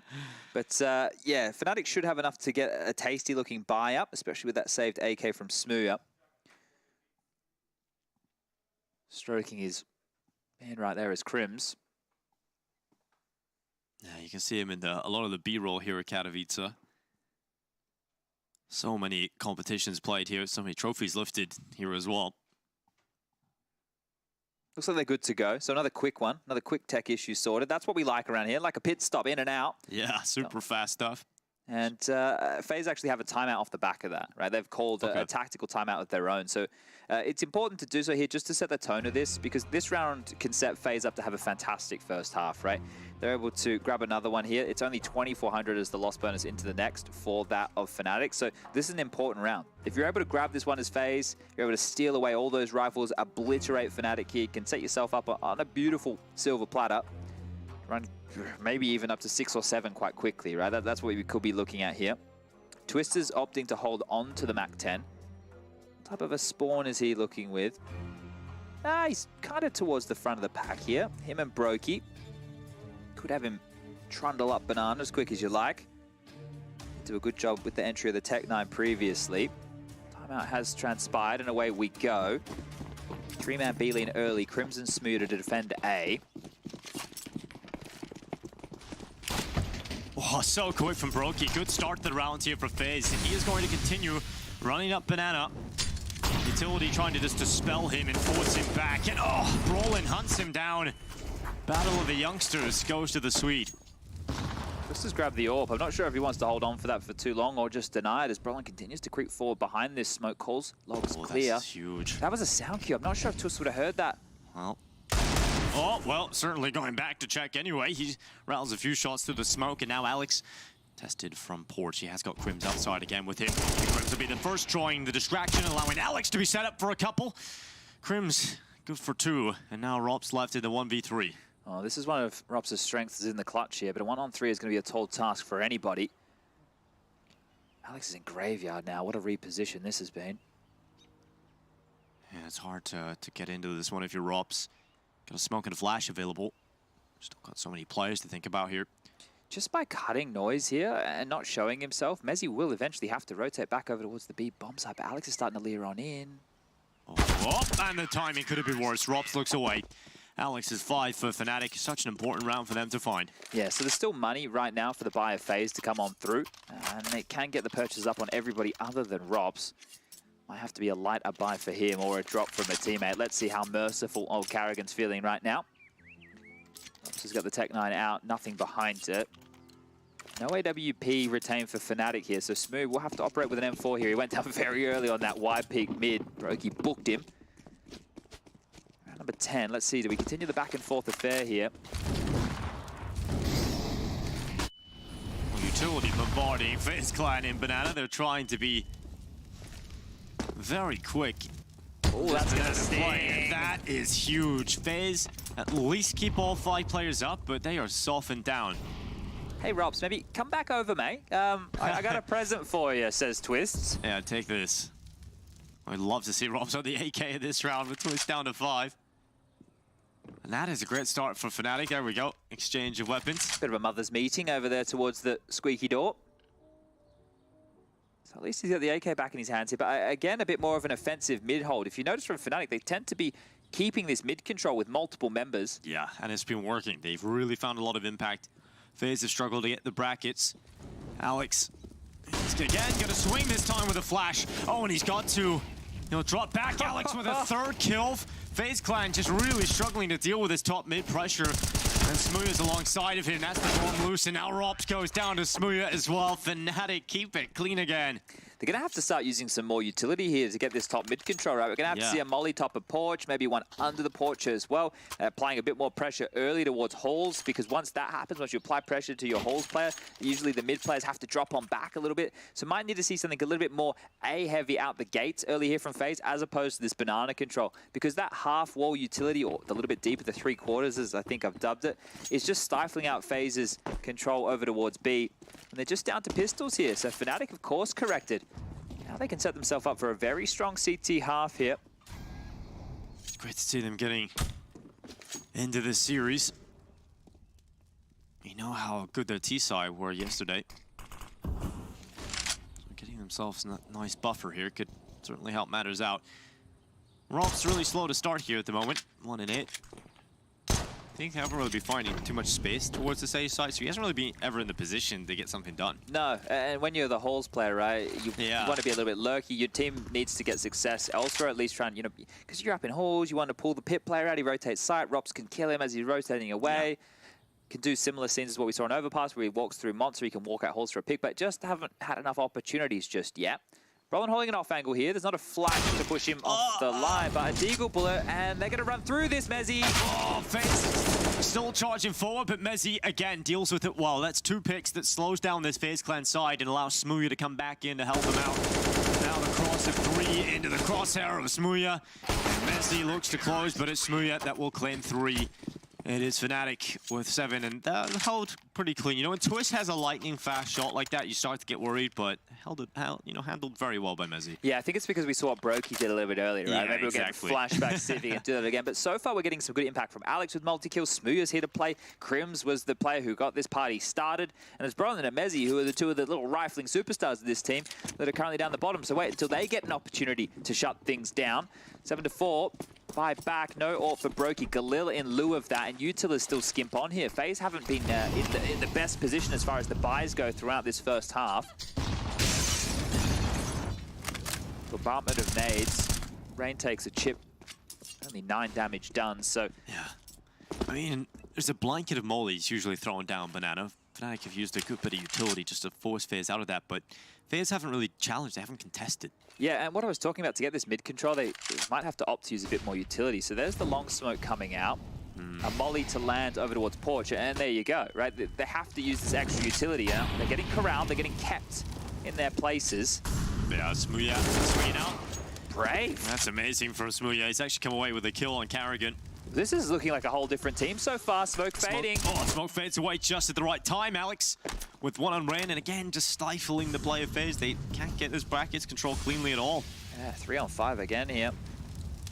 Really trying to throw everything at it right now for Faze. Yeah, look, I think Alex might even push through this smoke. He loves a cheeky little smoke crawl. Oh, he doesn't want to give away the pick here, luckily. Because on the other side, there was a rifle waiting for him. How do you break this back of the site, though? It's not like it's a coffin CT defense. They're both all the way in the back of B here. This is going to be very difficult to get through. Yeah, Brolin has that one-way lined up again. That smoke that throws down just below him, and he can set himself up on the back 2 box. Here he goes again. It's Mezzy, making sure that Twist can't move forward, and now Brokey drops the last 2 remaining. They don't even need to see Brolin because Mezzy's just taking them all down. Easy as you like right there. Great defense on the B site. They retained mid control the entire time. It meant that you didn't need to be rotated to B and float towards A. Nobody went down.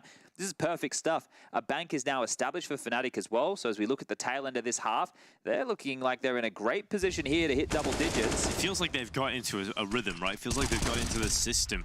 And the bracket control is huge. They're always taking at least a kill there, or Faze just not getting that control, denying them info. But Mezzy's been so good at that back B as well. It's quite clear the game plan for Fnatic here not to give up brackets without a fight, right? They don't want to have the rotations played against them. They just want to win out the biff in the battle, as Brolin's done here onto Karrigan, who's gone searching on his lonesome towards top banana. Now the Molotovs can come on out. Now they can flush the rats out of the system. Brokey, oh, he didn't use the smoke, and, well, Twist goes down because of it. Twist. Not gonna be happy about that. Brokey looking to try and recover. Oh, somehow, some way, able to find Brolin. Wasn't even trying to kill Brolin, ends up getting a nice little shot, landing at the right spot. And that is going to give at least a kill for FaZe as Fnatic start to transition another player back over to this B site. It's Alex making the call for himself to move. If they can get up and get this rifle, which they have in the hands of Rain, Yeah. Rops has a little bit of armor right now. Look, it's not head armor, but it's armor nonetheless. Now, Rops has been very quiet. If there was ever going to be a moment for him to step up, this could be it. He's going to try and move forward. Clearing all the close positions, but Alex is good from CT. He's not really getting too much ground too quickly here. Smoke will go down to CT, but they're still being held off. Rops down to 1 HP, dinked through the smoke. Alex takes a lot of it. Again, Rops so low. He's trying to wait out an itchy. He doesn't really want to get caught by that. So eventually, when they don't throw it initially, Rops puts the bomb down. Money confirmed, at least for FaZe in this round, and Rops positioned himself in the coffins. They're inviting Fnatic into the crosshairs, and oh, Rops, he's got a player very low right in front of him, but will he look the right way? He turns and finds one. Brokey with a follow-up. How are they doing this? Alex in a 1v2, and now he has to try and take them away from the site. Brokey's in second orange, and he's down. Gosh. How have they done that? Absolute daylight robbery right there. How have they pulled that off? They were so low on HP, they were completely pinned. The utility was all in Fnatic's favor. How have the two of them snatched that away? You've had a 3-on-5 with Twist, Rops, and Brokey, and now those two, a 2-on-4 post-plant situation on the B site. I would be stunned. How have you dropped the ball on this? This is how it starts, Chad. With that shot, ridiculous. Rops with the awareness of how to just transition all these spots, and Brokey backing him up. Just unbelievable they are able to find a way back into that. That's crazy. I thought maybe they'd get Mezzy. The way that they position themselves at second oranges and coffins, you can play off of each other there, but Brokey bodyguards Rops, and Brokey gets it all done, just keeping the Dougs alive on the board there, the two of them. They convert. What a crazy round from FaZe, 8-5. And that gets them right back in this half, right? This could have been a strong finish from Fnatic, but with that round, that puts FaZe Clan back in a position where they can maybe push for 7. Okay, well, this half just changed its tune. That should have been the 9th round confirmed for Fnatic there, bearing down on double digits, but I guess they can still get 10. It's not over just yet, but I'd be a little bit rattled with how that one unfolded. Oh, now finally Fnatic looking like they want to give up this mid control. Alex and Crims are not playing a heavy stack. They've actually decided that B seems to be a bit of a problem here because 2 of the key rounds they've lost have been over towards the second letter of the alphabet. It's not a boost on Porch. It's not a man bearing down with the AWP. They're going to have to give up mid control here on the basic utility. There's the smoke, the flash. They're running Alex down. Oh, and he's going to try and throw the volley, but Twist hunts him down, removes him from the round, and now Crims' turn. He's been fantastic, in particular from this position. When challenged, and Crims certainly will be challenged. Eventually, Rops is too much to handle, but he's done well to keep it even. And now Twist, running out of ammo, having to drop back. Brolin swings and Rops on the headshot. It's all on Smooya. The clutch needed for the AWPer. 9 rounds for Fnatic if he's able to pull this off, but they know where he's coming from. They've smoked him up, and now he's coming to the side. And Brokey decides to fight him close with a Deav. And that's 6 rounds for FaZe Clan. And they are now heading into the last round of the first half with a lot of hype around. You can see just smiles on their faces. They know they've got energy in the team right now. Yeah, maybe just keep Brokey on the deagle. He doesn't need an AWP. Yeah, all his impact's coming with that. $700 hand cannon. Absolutely smashing right now. Well, the buy is back. It is Alex down to a 5-7, and we've seen that come back into fashion here throughout IEM Katowice. Quite a few players operating with it. No kit. Smooth's AWP. This is more assertive from Brolin. Oh, and he's got away with it. Brokey through the smoke is removed first. Crims in the apartments as well. Quite an aggressive stance right now from Fnatic. And this is when they've done their best work, when they take the fight, right? Where they haven't been dictated to. So Crim should be good for this. Look at the wrong way. Rain goes down. More information gathered for FaZe, but the bodies continue to fall as Smooya's chance. Yeah, Smooya. I think I'd be ready for that. Oh, I love that. That is such a good little detail. Crims runs past Smooya to fake out the steps that draws Rops into the peak of the AWP. Yeah, hook, line, and sinker right there. And now back towards the B bomb site where Brolin and Mezzy just burrow in. Brolin. Didn't have a shot there. Smoke just pops enough to allow Carrigan across. Karrakin now moving forward swiftly. Oh, angle from Mezzi is difficult to read, but Karrakin still bests him. And now it's just Twist 1v4. MVP, quick shot, very quick shot indeed from Twist, and unfortunately for him, can't find a second. A 9-6 half for Fnatic, great recovery as they're back into this series. We'll see if they can close it and send us to 3 after this break.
Fnatic did a great job locking that down. Let's see if the Swinglish mix can continue. 1xBet odds favouring Faze still. Brokey and Rops, they're actually quite close towards the Boiler and Hall's position. Crims gets in towards the apartments. He's going to have to deal with Brokey, who just gives looked up his away. position just at the wrong time. And Rops pushed from two sides. Crims able to come through with a headshot. And now they know the numbers are coming, eh? Can Brokey deal with it? Often a pistol guard, and now he's found the first move down, but can't read on the left side of Brolin.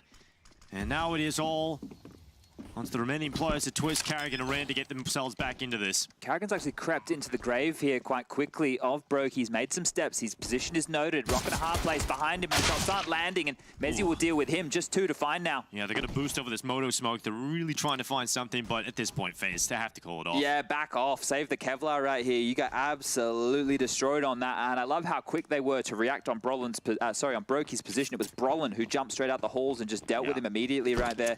And that all comes down to the timing, because the whole point of that was to leave Brokey in the boiler position to cover off that exact push. Krim slipped through just as Rob started to get aggressive, and they walked straight into the onslaught of the Fnatic players, who were able to pick up a huge pistol round here. Now remember, in the first half, Faze won the pistol but lost the force. If Fnatic can convert this, they are in such a good position here to grab this map and send us to Mirage as the third.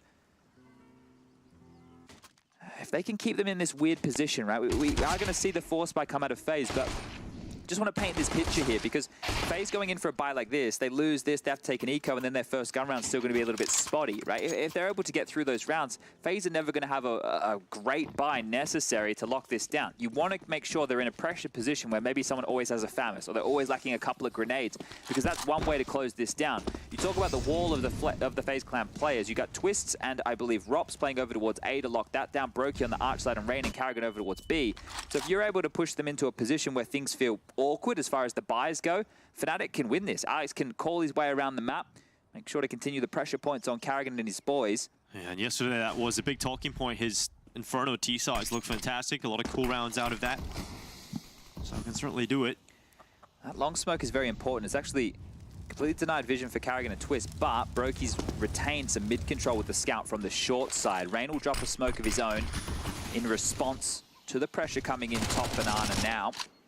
Smoke on Rops, a Molotov for Rain, a HE for Carrigan. That's all the utility you have left on the FaZe clan side. Fnatic, on the other hand, have everything they need to go for a bit of a set piece, but they're actually starting to gear back up towards A.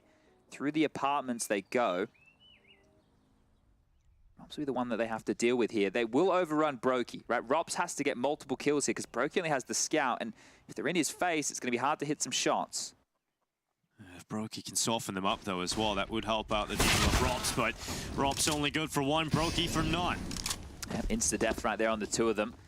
I'm sure Rops is wishing that the Deagle still wasn't nerfed so he could put a couple of bullets to the just belly. Body shot, melt all of them down. And the only option for the remaining FaZe clan players is to save. So Rain, Carrigan, and Twist, they'll stay perched over towards the B bomb site, hold on to what they have, and bring that into the next round of play. Now, look, that means it's going to be more difficult for Fnatic in the next round, right? They're going to have to worry about these Deagles, but it still should be destined to be their 12th, 11th. Well, it's done and dusted now as the bomb is halfway ticked. This is good for Fnatic, though. The fact that their Inferno looks this good in this competition. The fact that, okay, this is FaZe Clan's pick. They're getting picked into this, and Fnatic looking real deadly on this. I like the fact as well that Fnatic in both days have been able to bounce back after being blown out, right? After just an absolute drubbing, right? Maps where they were a non-issue, right? There was only... Oh, there wasn't even highlight rounds at all. Yeah, so I mean, 2 rounds, 5 rounds. That's all they picked up across 2. Exactly. And when you look at that, you think, okay, well, most teams, they'd find themselves a bit down in the dumps. But in a best of 3, you have so many more rounds to play. You got 2 more whole maps to counter-strike. That's where you need the reset. And not only that, part of that is believing, right? Believing that you can do it. Well, they already have the blueprint. They did it yesterday against the G2. I'm sure they feel like they can do it against Nico's old home of FaZe. So here we go. Those saved pistols carried on through. Rops has upgraded in again here, so that's curious to know. It is a little bit more deadly than initially anticipated, but only slightly as top mid is about to get real messy. Oh, super messy flashes go through and Rops. Oh my god, Rops, he's found 3. That is just destroyed Fnatic and now given an AK to the young Estonian. And he is looking for more. He goes to the apartments. It's a headshot for Rops. All 5 on the table for him. And Smuya stops that from happening, but oh, that is the Rops effect right there. Exactly that. Exactly that. Up close and personal towards the top mid smoke. They knew they were up against a low buy, and Fnatic just started to flash through a mid smoke against pistols. You don't love to see it, but you do if you're a FaZe fan. That was just an absolute mauling top mid there. Destroyed, and well, Fnatic, they're going to have to be scratching their heads a little bit. What do we do now? Buy back in, Mac 10s, a couple of AK-47s, but that's given the door for FaZe to get back into things. AK carried through. Galil, a Mac 10, so they have so many bonus weapons at a round like this that they wouldn't have had otherwise. It's a B-rush. And Carrigan's looking to make some bank. He goes on in. Smoke is down and helps out for Alex. At least Rain is still up and he's throwing an itchy heat-sticky missile towards Alex's feet. And that was a real skirmish. That was messy and banana. Yeah, and that's the response immediately to losing through a top mid pop flash play. They just go, well, let's rush B. So pace seems to be a problem for Fnatic here. They're actually running into the brick wall that is the FaZe clan. And with Brolin so low, feels like this one here is done. Twist has been spotted on the jiggle. Drops the smoke as the response here. Brokey and Rop still retain complete mid control and holes control, so they know that it is likely to be this B finish, and surely they don't want to run through the smoke again. They're going to try and boost it. Twist has moved his way towards CT. And Twist will have to challenge Smooya. Ends up coming out on top. And again, that booster rate is up there. Will Brolin check it? He has traded out 1-for-1 versus Twist. Aware that there is a second B player somewhere, but where is he? That's the question. And do they read Rain's position up here on this ledge? He's climbing over the top of oranges right now, and oh, it might be the Ruins playing the spots in first, and then it indeed is. Brokey with the headshot. Okay, good stuff there. Good stuff handled, but it just felt like a bit of an odd call again from Fnatic. 2 back-to-back rounds where they've tried to brute force their way into key areas of the map, and they've just been dealt a dud hand time and time again. This is going to push them down to economic disadvantage where we should see an eco here. We just highlighting the calling on the T side. Well, the last couple have just tried to be done through pace. When you look at Overpass, it was all about default spread, taking your time, waiting out the util, getting a pick, playing the mid round. This is the exact opposite. So we do see 5 Glocks brought on in. The starter pistols, the P shooters. Drops has some action going on in halls right now. He's been able to get both. More damage done down mid. Alex goes too, and well, they've made another round nice and quick as Mezzy is hoping to slip through his teammate's corpse's line and get the bomb down, but there's still 3 players on A. Yeah, feels impenetrable right now for Mezzy. Turning our attentions to this next buy that's going to come up for Fnatic. You know, we talk about how easy and great it looked for them actually coming into the start of the second half. With that round with Rocks, it really has taken away that strong foothold. Yeah, and here's the deal right now that FaZe are back in contention, looking like they could get this done in 2. They would be the 4th team to lock themselves in for the Spodek. We've had Na'Vi just topple that of FURIA. Yesterday we had Heroic lock themselves in. And of course, Virtus Pro have been looking strong since the addition of Flit. Yeah. Those 4 teams, now we don't know if they're going to be in the quarterfinals on the Friday or the semifinals on the Saturday just yet. That will be determined tomorrow for most. But we do know that the winner of this matchup will be the 4th team to join those 3.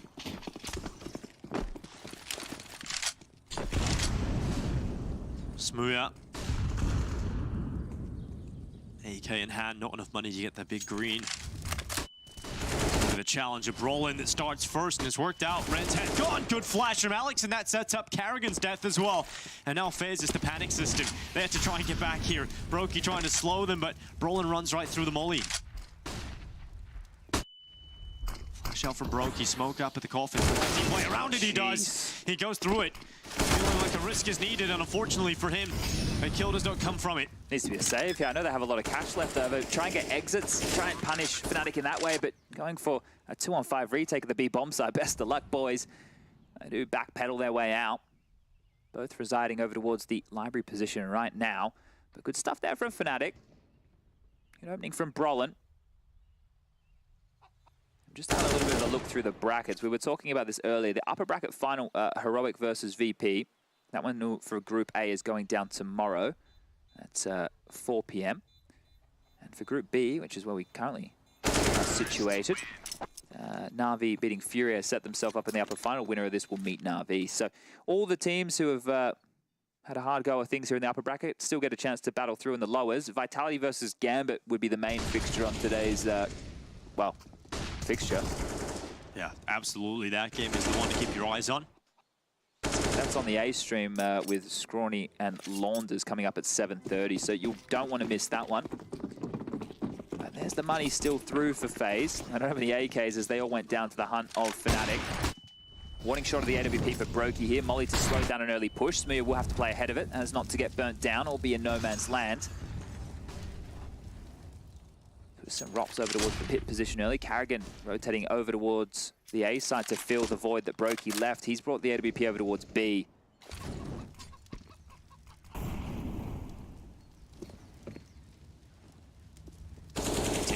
time to get in. Good positions. Banana, Brolin boosted up on the logs, trying to get a better vantage point to see if there is any movement on the other side of those smokes. Bit of an issue here for FaZe. They have absolutely no info. If they get executed on B, it's going to be a 2-on-5 situation as Smooya comes back through the chicken pit. Oh, Brokey, he's going to try and hold to be explosive upon the first time of asking. Dropping back to a tighter angle. Here in the nades. Here comes the utility. They know. It's going to be heavy numbers from Fnatic heading in towards this B side. This time they switched out the op for Rain's rifle and it hasn't gone well. Karrigan luckily gets a double. That's huge from Karrigan. Blinded and through the smoke. Brolin and Alex both hit the deck. He needs a flash. Yeah, Brokey really needs some help here. He's just buying time. He's making it uncomfortable for them. And that smoke, it will start to fade away. And Brokey has come away with one. His IGL helps him out. And suddenly it is Smooya thrust into the 1v4 total. First kill already found. He sees the smoke and that might just help him. Smokes it out towards CT. Oh, they're close to it, but unfortunately for Smooya, not finding that. And again, Karrigan towards the ruin side. It's in a good position. Smooya starting to try and throw the AWP away. Hey, look at him, he's jumping up and over. Smooya, you gotta die! You gotta die, Smooya! All right. He does go down before time, and look, that was smart, right? Because he was attempting to deny the AWP for Brokey. Little does he know, Karrigan can drop one, Rops as well.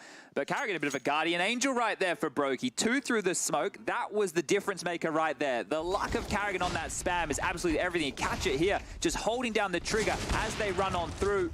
Brokey with another, and yeah, as soon as Karrigan takes down Mezzy, poor Smooya on his lonesome right in the back of the site.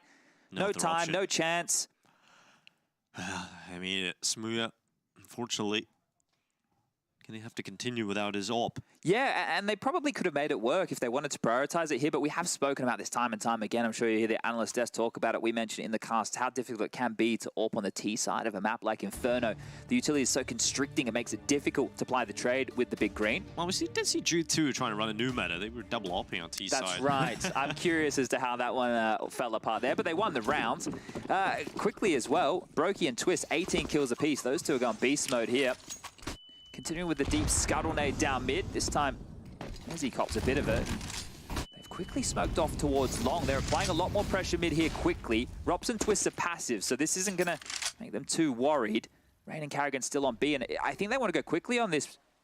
Yeah, they're sending a lot of numbers here. Everybody's coming back. In fact, 5 players for Fnatic inside of Banana ready to go. Rain has had a quiet time. Maybe this is the round. They can get something done. They are ahead of it, but Karrigan cleaning up again. It's just one. This time around, he won't be able to get the multi-kill.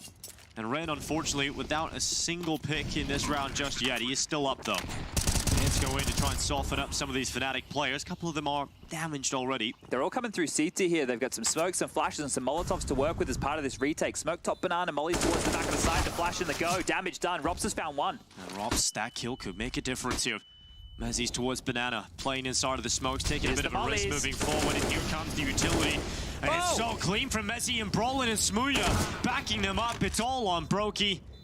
And he's not given the time nor the opportunities really to get back in here for FaZe. Fnatic locking him out. And they will start to look towards their 13th. Still in this one, Fnatic. Nice shot. Everybody goes down though. On the way out the door, so 13-10. Fnatic now 3 away from sending us to map 3. This is a real crunch moment here in the game. I think FaZe might want to take a timeout just to talk this one through. In the next round of play, they only get the $1,900 loss bonus, but their money is in a position where they can get up an assortment of rifles, and you're actually seeing that buy manifesting already. Both teams are in this very rocky situation. I love the call out of Alex here. Show so much pressure towards that A site and then immediately execute on towards B. Unable to win out the trade game there, and Fnatic, they come out on top with some nice shots, but look how weird this buy is. 2 MP9 to Deagle, Famus, and M4 up against the Galil, Mac-10, and AKs on the other side of things. A very important round right here. This could determine the game. And this is why Fnatic are acting a little bit slower, but they could be popping through. Util is set up. I think they're coming quick. Well, Rolf's gonna have to try and deal with this. There's Twist on the double kill. Rolf goes down and Twist goes back in, but unfortunately can't come away with much more. Crim's able to keep the odds even here as he moves forward. Fnatic, he's trying to get the numbers back over from B. It's the weak weaponry for the retake here. The Util is slowing things. It's making it more janky, but this is so difficult. Yeah, that's a massive problem right now for FaZe. They're gonna have to try and work their way through and figure out a big question. They need a big answer out of the weaker weapons here. Rain getting in the mix, close in the smokes. Can he get anything out of this? A player right above him. smoke fades away. Unfortunately for him, no kill. Carrigan's good for one, but that's all. And now Brokey, once again, not really in a position where this one is winnable. Oh no, oh no, oh no. This is really falling apart for Faze. Fnatic again, just these reactive calls, and Brokey trying to hold onto the Galil. He's hearing some steps. Upgrading into the AK on the kill, but no, Smooya gets a chance to pivot, and that's 14 now for Fnatic. Look at the money here for Faze as well. We'll have to talk about that because they just do not have anything right now. This is surely 15 for Fnatic. It was an all-in call. That buy that they just went with all-in. They had to win that. Now they're up against the ropes. It's an eco. Most likely they'll give away 15, and then they need 5 consecutive rounds just to go to OT. And here's that timeout. 1 remaining after this to discuss their options through. But Fnatic, just 2 more needed to take us to map number 3, Mirage. You can check that one out on top right-hand side of the screen. First map picked by Fnatic went the way of Faze. Inferno map number 2, and well, if we continue down this course, we'll be stealing it away from them are Fnatic, and then Mirage if needed. Good showing here from a lot of the members on the Fnatic side of things. Crims has had his moments. Smooya with a good game, 20 kills to his name. Brolin 19, and Alex with his impact 17. Oh, they've gone for the buy. They've actually gone for the buy. Okay, well... We've seen them win these. Yeah, we have. But look, throughout this entire game, the T side and the CT side, you know, a lot of their buys have been not great, right? They've been suboptimal. It's probably a good way to look at it. It's been an emissions, or it's been lacking utility. Same again here. They will need the individuals to step up and show us what they've got on the Deagles. Banana control, sure. That is a positive early, but not a lot of util to hold this at bay. They really need someone to step up with a couple of kills, and look how far forward Mezzi and Alex already are. Yeah, we need some magic, really. Maybe Rops is the player to get it done. Maybe Brokey. A lovely headshot to start things off. Smoke ain't great, though. Well, they've still got this top mid control. Smear and Crims. Mezzi in the boiler. Brolin, the tail end of the pack here. 4 players towards... They're creeping for mid control here. And there's close position with Deagle. Twist, unfortunately, with nothing, but Carrigan has got a kill. But that opens up the archway. If they want to use it, Carrigan trying to cut it off, and Smooya luckily will bring down the MP9 of Carrigan. Where do Fnatic go with this one? Do they challenge down Robs? Do they try and get into that fight? There is 40 seconds still left, but now Rain is coming back, and he's watching the library. Oh, what a miss! That was so free right there for Rain. So unfortunate. Smooya takes him down, and now that's the path to the B site completely open. And I feel like they may as well try and go for this one here. Look, we know that they put all their eggs in this basket. This is the all in, but they've taken down Krim. Smooya's low, the 2-on-2, it's possible. And when Robs has an AK, you've got to start thinking about this possibility. Brokey now with one as well. Fnatic, they need to hold on. There isn't a kit in play right now on these 2 players, so that is a problem here alongside utility. So right now, Smooth's position at CT, I don't know if they're going to think about this as a real possibility. Eventually, they'll start to gleam around the area. Brolin back to his new boxes, pull their attentions away, and now Smooya swings, and Fnatic will get it. 15 rounds. Faze always make those rounds scary, but Fnatic will pull through. It's difficult in Smooth's position there, and I know that sounds crazy to say because essentially he's sitting there going, he's baiting his teammate. But if you swing out early and you go down, then they're going to isolate Brolin towards the back of the site. So to be reserved enough and to trust your teammates' communication enough to know when to swing. Good stuff there from Smooya. You have to feel like Rain, you know, in transition there. Maybe if he was standing still, the Deagle bullet connects, and that's a different looking round. But up against it, another bad buy. M4, pistols, and a FAMAS walk into round number 26. Sounds like the start of a bad joke. Right now, Brolin starts to clear out top Banana. Fnatic, they know they're in the driver's seat here. Faze, even if they win this round. You look at this game and you start to recount some of the rounds that we've seen. A 3-on-5 from Faze on the T side. The 2-on-4 situation for Robs and Brokey on the B side. Robs top mid with the Deagle in his hands. This game is not as close as the scoreline reads. Fnatic have been the better team throughout this year. They just need one more to close it.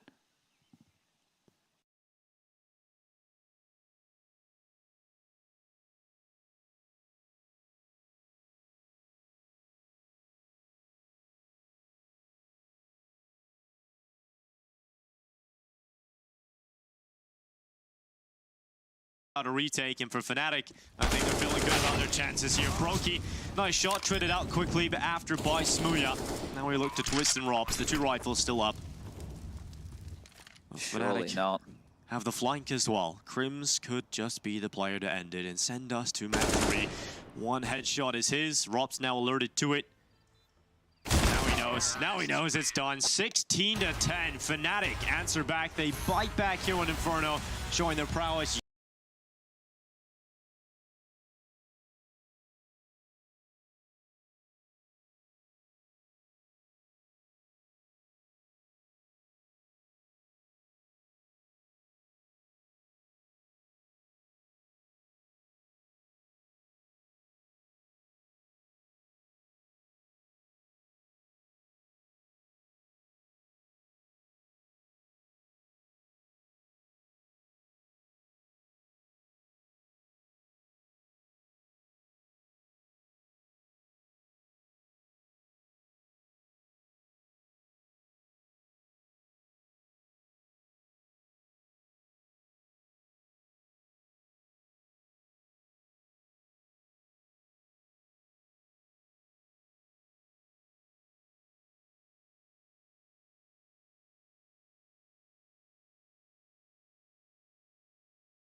To take it to a decider. At this point, this is just...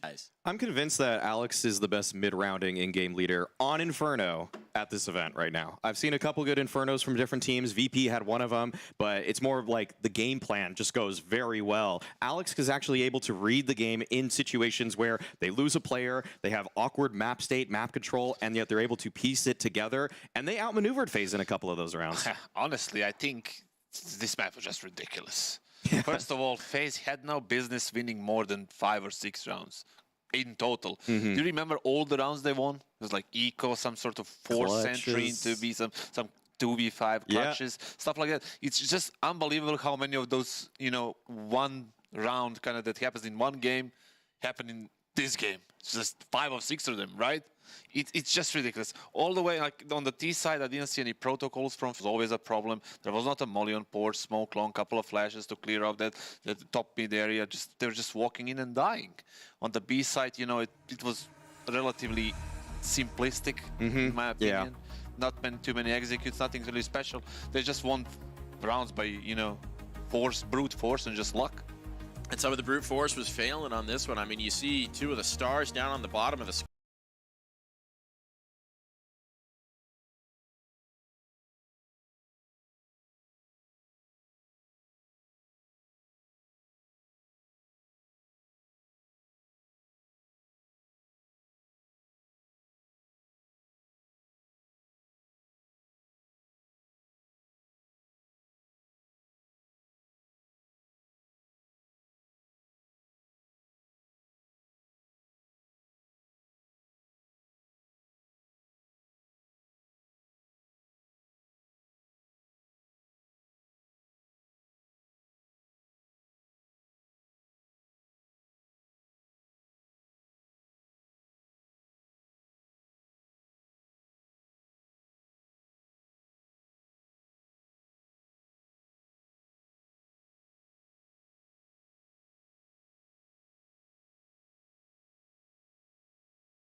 Differently than they did with JKS. See, this is my ideal situation. We've actually got dissension on the desk here. We've got some conflict here. We've got one of you is going to be right.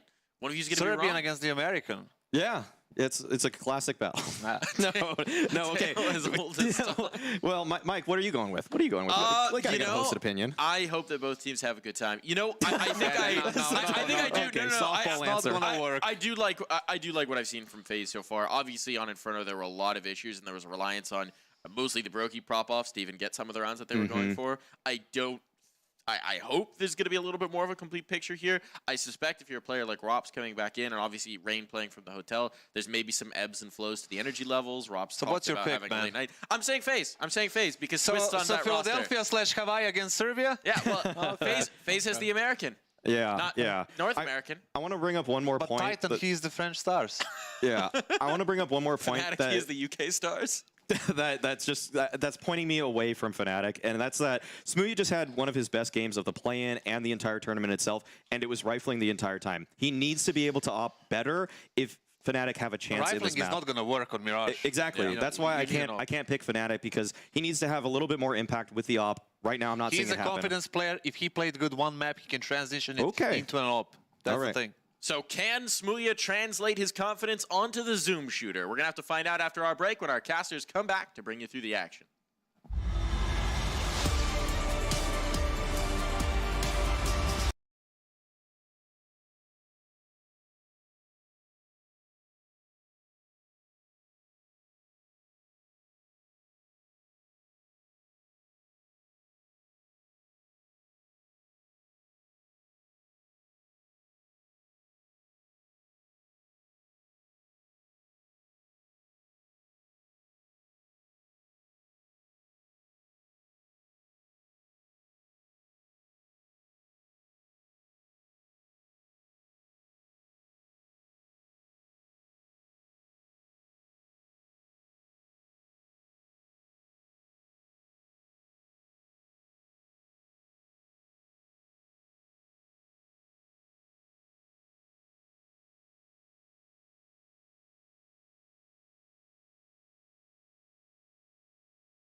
but not very much performance getting out of him over on Inferno. Now he has a chance to get back into play. Had a fantastic overpass showing.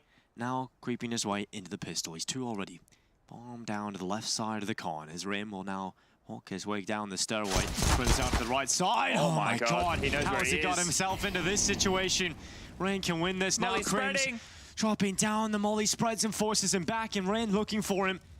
Clears out connector, picks up that bomb. And now does he go to B? The step. Crims has heard this. Is he going to call the bluff here? Crims will have to run all the way up to short. Rain should be able to get the bomb down here easily, and even back to kitchen if he likes. This is massive from Rain already. Now looking to try and clutch it out. Rain looks down towards short. The range for the P250, it's good. And he's taking down the health of Crims, locking in his opponent, knowing exactly where he's coming from. And Rain now trying to figure out what's the best port of call, what's the best approach here. Shot out again from Crims. Noise being made with the limited time. And Rain is just running it down. He's playing with his foot. And Crims to the headshot. Getting to the defuse. And Rain, what a valiant attempt. Beautiful shots coming through. Well, I got the plant. He made it interesting. So that would have been fantastic work from Rain there. If he picked that up, it would have been 4 kills in the round, just as many as he had on Inferno. Unfortunately for him, not to be the case. Some lovely shooting, but that might be a theme of things to come here on map number 3. And Rain is such an important player, integral, in fact, to the T sides of Faze here on Mirage. So the fact that he's getting going early is a very good sign. You heard Maui talking about this on the desk. He doesn't think Rain's going to have 2 bad maps in a row. Well, started off at least trending in that direction. Let's see how they move into the 4 spy. Some AKs out. That plant has done a lot. The buy would look nothing like this if it wasn't for Rain. Top mid smoke lands the boost. Did he catch the head? They've just boosted up through the underpass. The smoke will start to fade away eventually. It's just Rain trying to sell mid control. Anyway, it is going to be an A hit. They're contacting out the ramp now. Trying to come through. Rops is good with a first. Let's move it down, Crims. Good pick on the head of Rain in middle, but it's Rops. Again, continuing forward, Twist alongside of him. And now it's just down to Mezzi and Crims here for Fnatic. And they have the pistol. They may have the first round of play, but Faze looking to snatch that back. They're going to look to put this bomb down, and Rops again, another one. This time onto Crims. It's just Mezzi left. 1 versus 3 with his 79, and Twist hits the headshot. When you got Rops and Twist, it's almost unfair. Yeah, that's some beautiful shots right there. Now, we know Rops on the T side of Inferno started very, very slow. Twist on Overpass on the T side was looking great, right? The 2 of them just combined right there to show what they have. And a great round to respond with. It's going to put Fnatic into a situation. Do they want to go for the 4 spy wars? Yes, they do. They've just purchased back 5 Deagles. Kevlar for most. Smooya looks like he's going to hold on to some residual cash, and you understand why. Right? He wants to get the AWP out when they do eventually get to a buy round, so he needs to be a little bit more frugal. Smoking a HE for that of Alex and Crimson. Okay, well, straight through the smoke. Alex is dead. And Rain is going to do this a lot in Faze's default. That's his position mid. He's very assertive in that spot. Yeah, Rain's one of these players, right, on the T-side entry of Mirage, that if he gets going, he can be difficult to stop, but I've also seen games where he doesn't get going at all. Early signs point in the other direction. And Faze have already found luck. Now, Crims has hit some bangers with the Deagle. He's currently over towards B. They're not gravitating towards his position at all, but the information is good. He can call this clear. Next up to the plate is Brolin and Smooya around window and connector. Are they going to see him any second here? There's the head. Too big for Brolin. How does he get away with that? Bit of a meal of that one. Yeah, definitely. Brolin eats the dessert. Oh, Crims has been able to make it over towards Ticket at least. Crims just holding for potential aggressive play from Carrigan, who walks right into it. Anyone else? Well, Smooya not able to get it, but maybe Crims can get something else here. Maybe he can do some damage, force another rebuy. Looking very precise with the my, Deagle. okay. Rops his head's down. Twist low as well. Keep eyes on Brokey, his position at jungle right now as well. So Crims has to deal with 2 of those positions. Twist is deciding to up and leave. It's going to take that time to run around, and that puts more responsibility on the shoulders of Brokey. Crims Deagle looking kind of ridiculous right now. He has got Naka in his back, but To the hand cannon. Brokey with the headshot will close it. Crim's just, he's looking crisp in this tournament. Yep, handing out haircuts. You should never trust a bald barber, I was once told, but he is not having any issues wrecking with that pistol, right? If you missed what he did on Inferno, that was what really got the party started for Fnatic on map number 2. Thought he wanted to do the same for them here on Mirage, but not to be the case in the Force Buy Wars. Well, they've been won. Faze come out on top. And it's just USPs carried through into round number 4.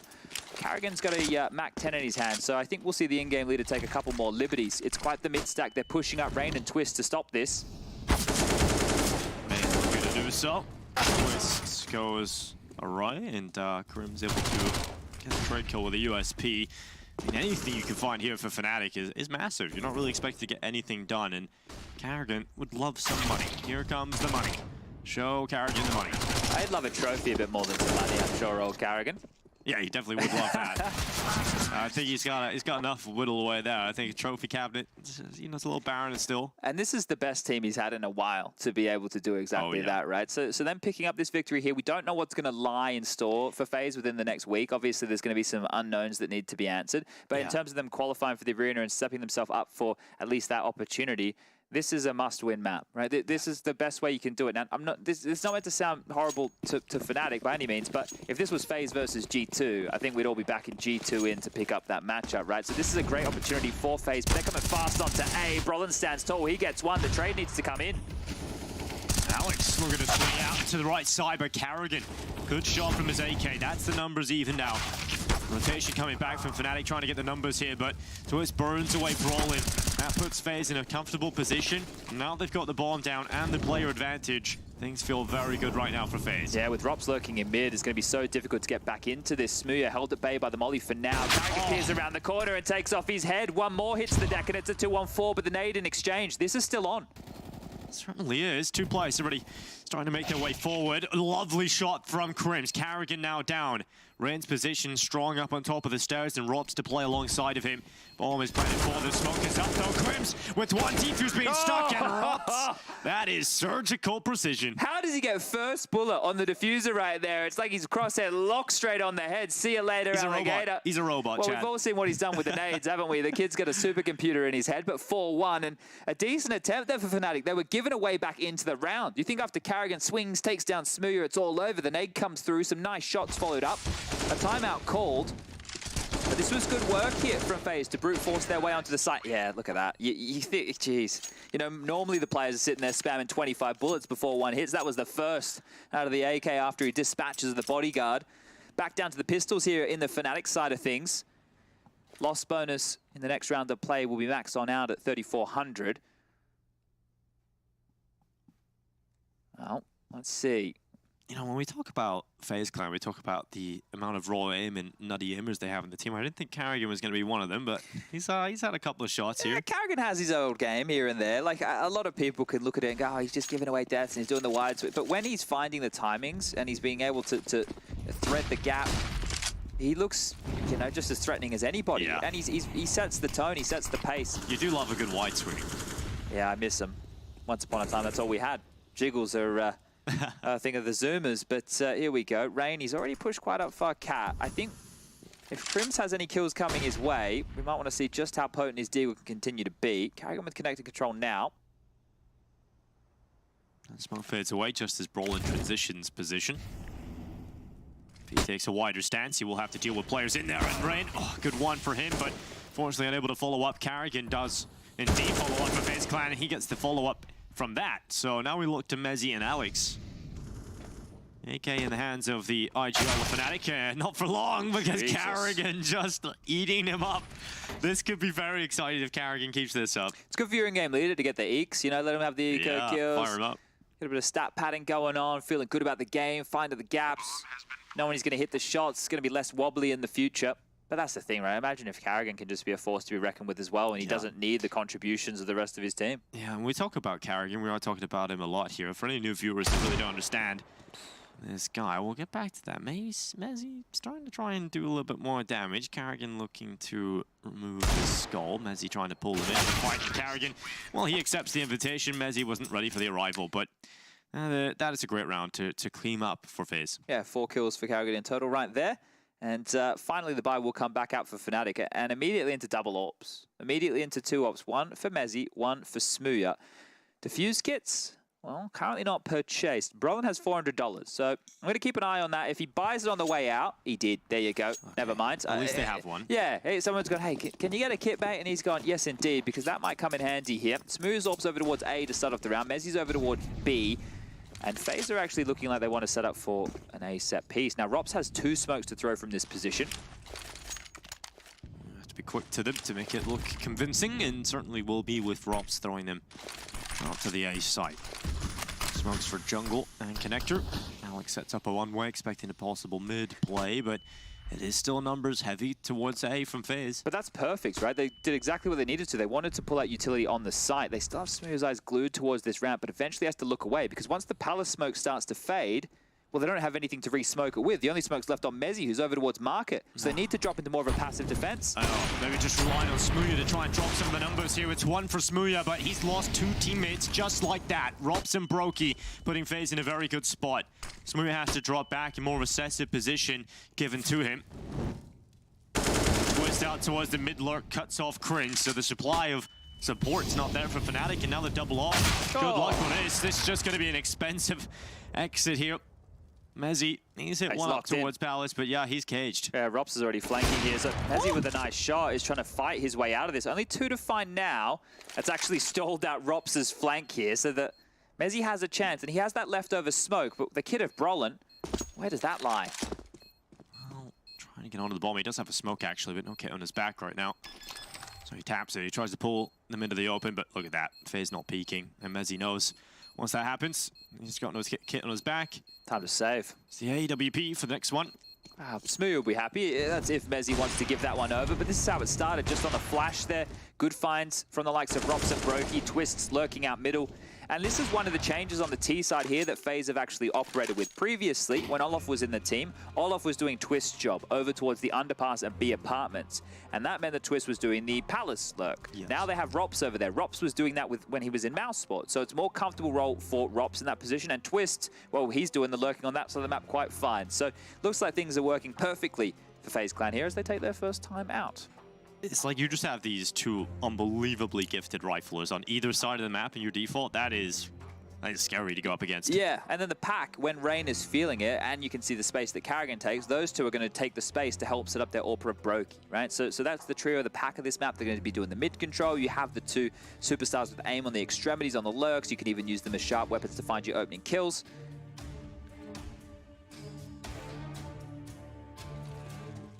Well, Fnatic, not really too much in this round. AWP tossed back to Smooth's hands.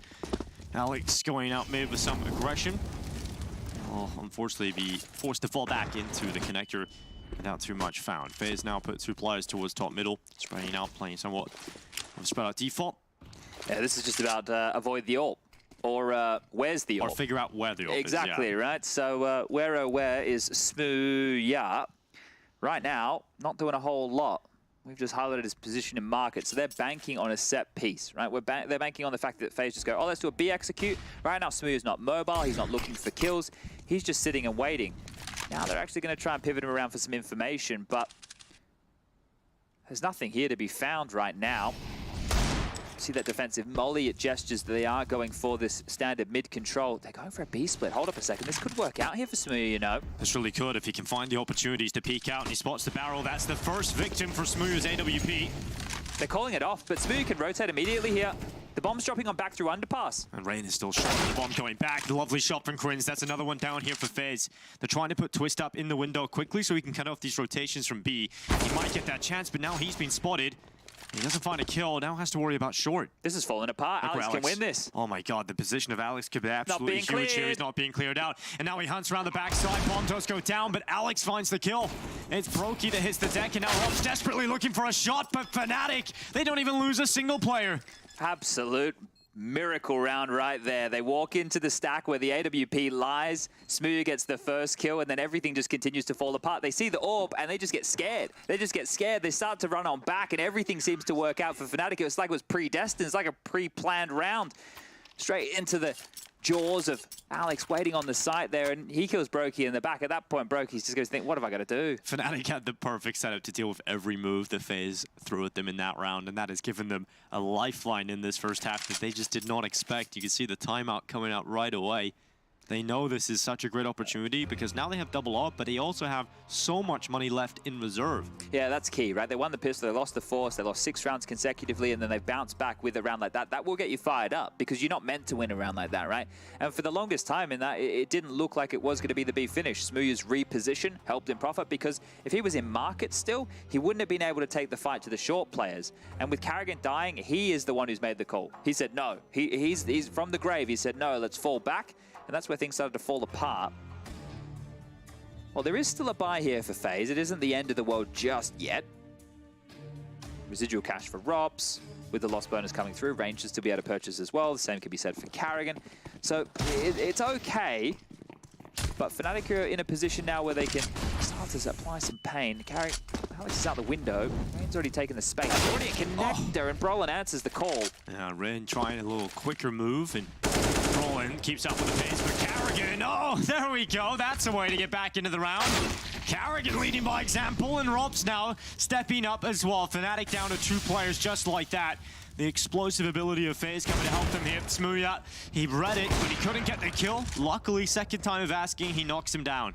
Oh, this is going to be a hard retake. 2-on-3 situation. Oh, Brokey's position. He's got Robs as well beside him.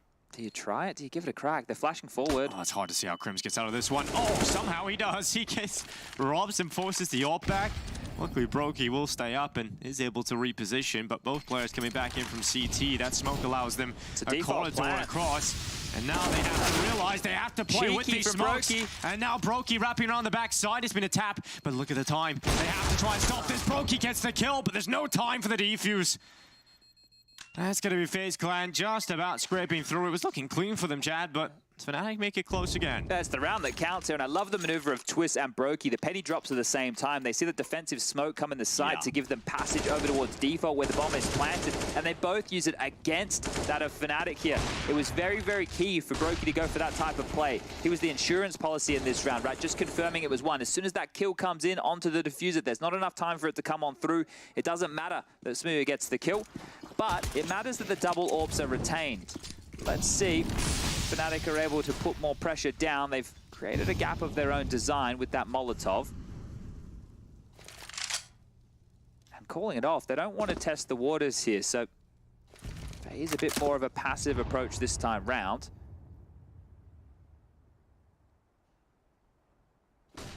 Karrigan and Twists have called over for the help of Brokey, who's just jumped on up to support Rain currently while they opt to go for mid control in a different configuration. The Karrigan smoke there will be landing in the window from the B-Apps. In the meantime, that's the lurk gone. So the fact they know they've taken down Robs, they... Oh, okay. Mezzi's just given one back here. That is a bit of a problem. I was going to say it gives them a nice leg up. They know that Robs lurks A. Well, looks like a little bit of an advanced position in the B apartments being taken as well here by Crims. And we'll slow them down if FaZe decide to come this way. You always bank on Crims, you at least get one, and that is going to be early info picked up, and Smooya will be set up and alerted for this that is coming. And now Crims, the barrel, it will be spotted, but it's not going to be cleared out. And Crims has separated the bomb from the rest of the pack. Flash goes down again, this time it catches Crims. So he's held back in the corner. Smooya trying to help out his teammate, trying to make it work, but Smooya unable to get a shot off. Now has to drop back. Luckily, with the reposition, claims the life of Twist. Alex there to try and back him up and add some support, but Smooya is now down, and so is Alex. Rain is now rampant in towards the site. And with 15 seconds left, FaZe have to plant eventually. Brolin has a shot here, trying to get back in because that itchy, it's not going to work out. It ends up going down. Brokey had the angle. And hit 2 now for FaZe. So well played. So well played that the details that the fact that they don't go for the default plan because they know the player's low, they don't want to go down to a nade, the way that they rotate in close kitchen like that to defend the teammates so they can't jump on out, the shots that Rain hits when the pressure situation is on. Crims, they're going to be feeling a little bit hard done by that only gets one, right? He got one and all the info. Thing is, he was just pinned. It was impossible to help him out, and it felt for a while there that Smooya would have been able to be shooting fish in a barrel from that van. It should have been at least 2 really from Smooya, right? You take 1 from the van, then you drop back into the site, and you should be given a second opportunity, but Seemed like he quick switched a little too quickly, unfortunately. Yeah. We've all been there. It's a jittery moment, right? In that kind of, oh, that shot from Rain, and then when he drops down against the second as well, just crisp stuff. You got to be keeping your hands steady for that. Good stuff from Rain. 8-2. Now, in the others, it's been the CT sides that have kicked things off in style. This time round, Faze are looking like the T half is where they want to do their hard work, the heavy lifting. Remember, this map right now, with them on the CT side, is going to be very, very scary. I think you're going to have Rops doing what JKS was doing, which was playing over towards the short position. Twisting connector, Brokey window, Rain anchoring A and Karrigan anchoring the B bomb site. JKS wasn't traditionally a short holder, and I don't think the same for Rops. He used to be an A anchor back in the day until Karrigan joined Mouse, and then Karrigan was the one that moved Rops from the A anchor to the connector position, which he continued to play even after he left the team. You see similarities that can come through, but that is lovely from Brolin. Besides, proactive play is needed. Ends up cleaving the head off Rops. Rain also goes down, and the double R combo out of play for Faze. They have to win this one, right? They have to win this one here, Fnatic. You've got 2 players up early on in the round, 1:10 left on the clock. Look at this drop back as well from Twist. He's nowhere near the rest of the pack right now, and there is a top mid play already coming through from Crims. They're about to meet each other head on. Yeah, Twist won't be ready for this. Crimson's he's made heads noise up. as well. Crims now knows Alex has removed Karrigan, and Crims is on the hunt around the backside. Twist, he's as good as dead right now, but oh, he turns around! Okay, 6th Sense on Twist there. That is perfect timing for him to find Crims. That's 2 rounds in a row. Crims is going to be scratching his head. Well, Twist and Brokey, with 40 seconds remaining, they don't have a lot of cash. This could be a situation where if they go for a look, right, maybe they go prod over towards B. If they don't find a kill, they could just save, right? Actually, they might even be saving right now. You can see them, they're trying to fortify their position. Brokey to deal with the A push. Twist is trying to cover off towards B right now. They haven't plugged all the gaps. There's definitely some positions that pushes can come through, and that's with the quizzical glances of Twist to signal. But it is a save, and Fnatic will get their 3rd round here, but not a single one of their, they haven't been able to post consecutive rounds at all. All their rounds have been spotty. Pissed around, the first gun round they got was spotty. This one here will be the same. Consecutive rounds are mandatory at this point. You'd be seeing them get like 6 rounds on the CT side is definitely serviceable for Fnatic, I believe. Crims has just had nice shot Twists. Yeah, well, we could see that Twist was just looking your direction, so almost got away with it there, Crims. Confusing shot, really, there from Twist. Money's not really here for Faze to operate for a buy, and they have taken their 2nd timeout just to discuss this through. Karrigan has dropped an AK across. Okay, well, it worked for him before, right? As we get the lovely highlights on your screen, I want to take you back to round 2 of the game, where I think they had Twists and Rops into AKs, and then they just broke open the A side with a couple of banger shots. Well, yeah. Rops has got an AK in his hands by virtue of Karrigan. Thank you very much. Rain, Karrigan into Deagles, and the 2 saved rifles from Brokey and Twist. So, still a scary-looking buy here. Not out of hot water just yet, Fnatic.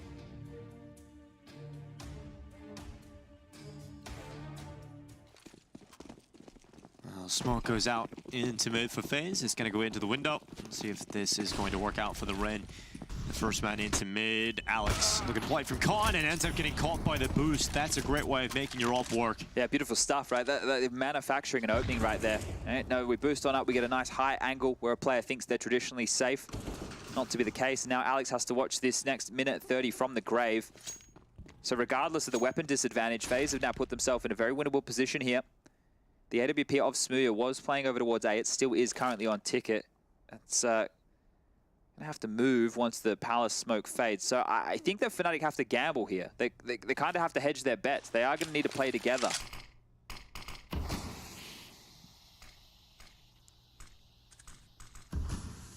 Smooya positioned to deal with the top mid threat, and Brolin's in below him as well, so he has got that rifle support and he's got the kill.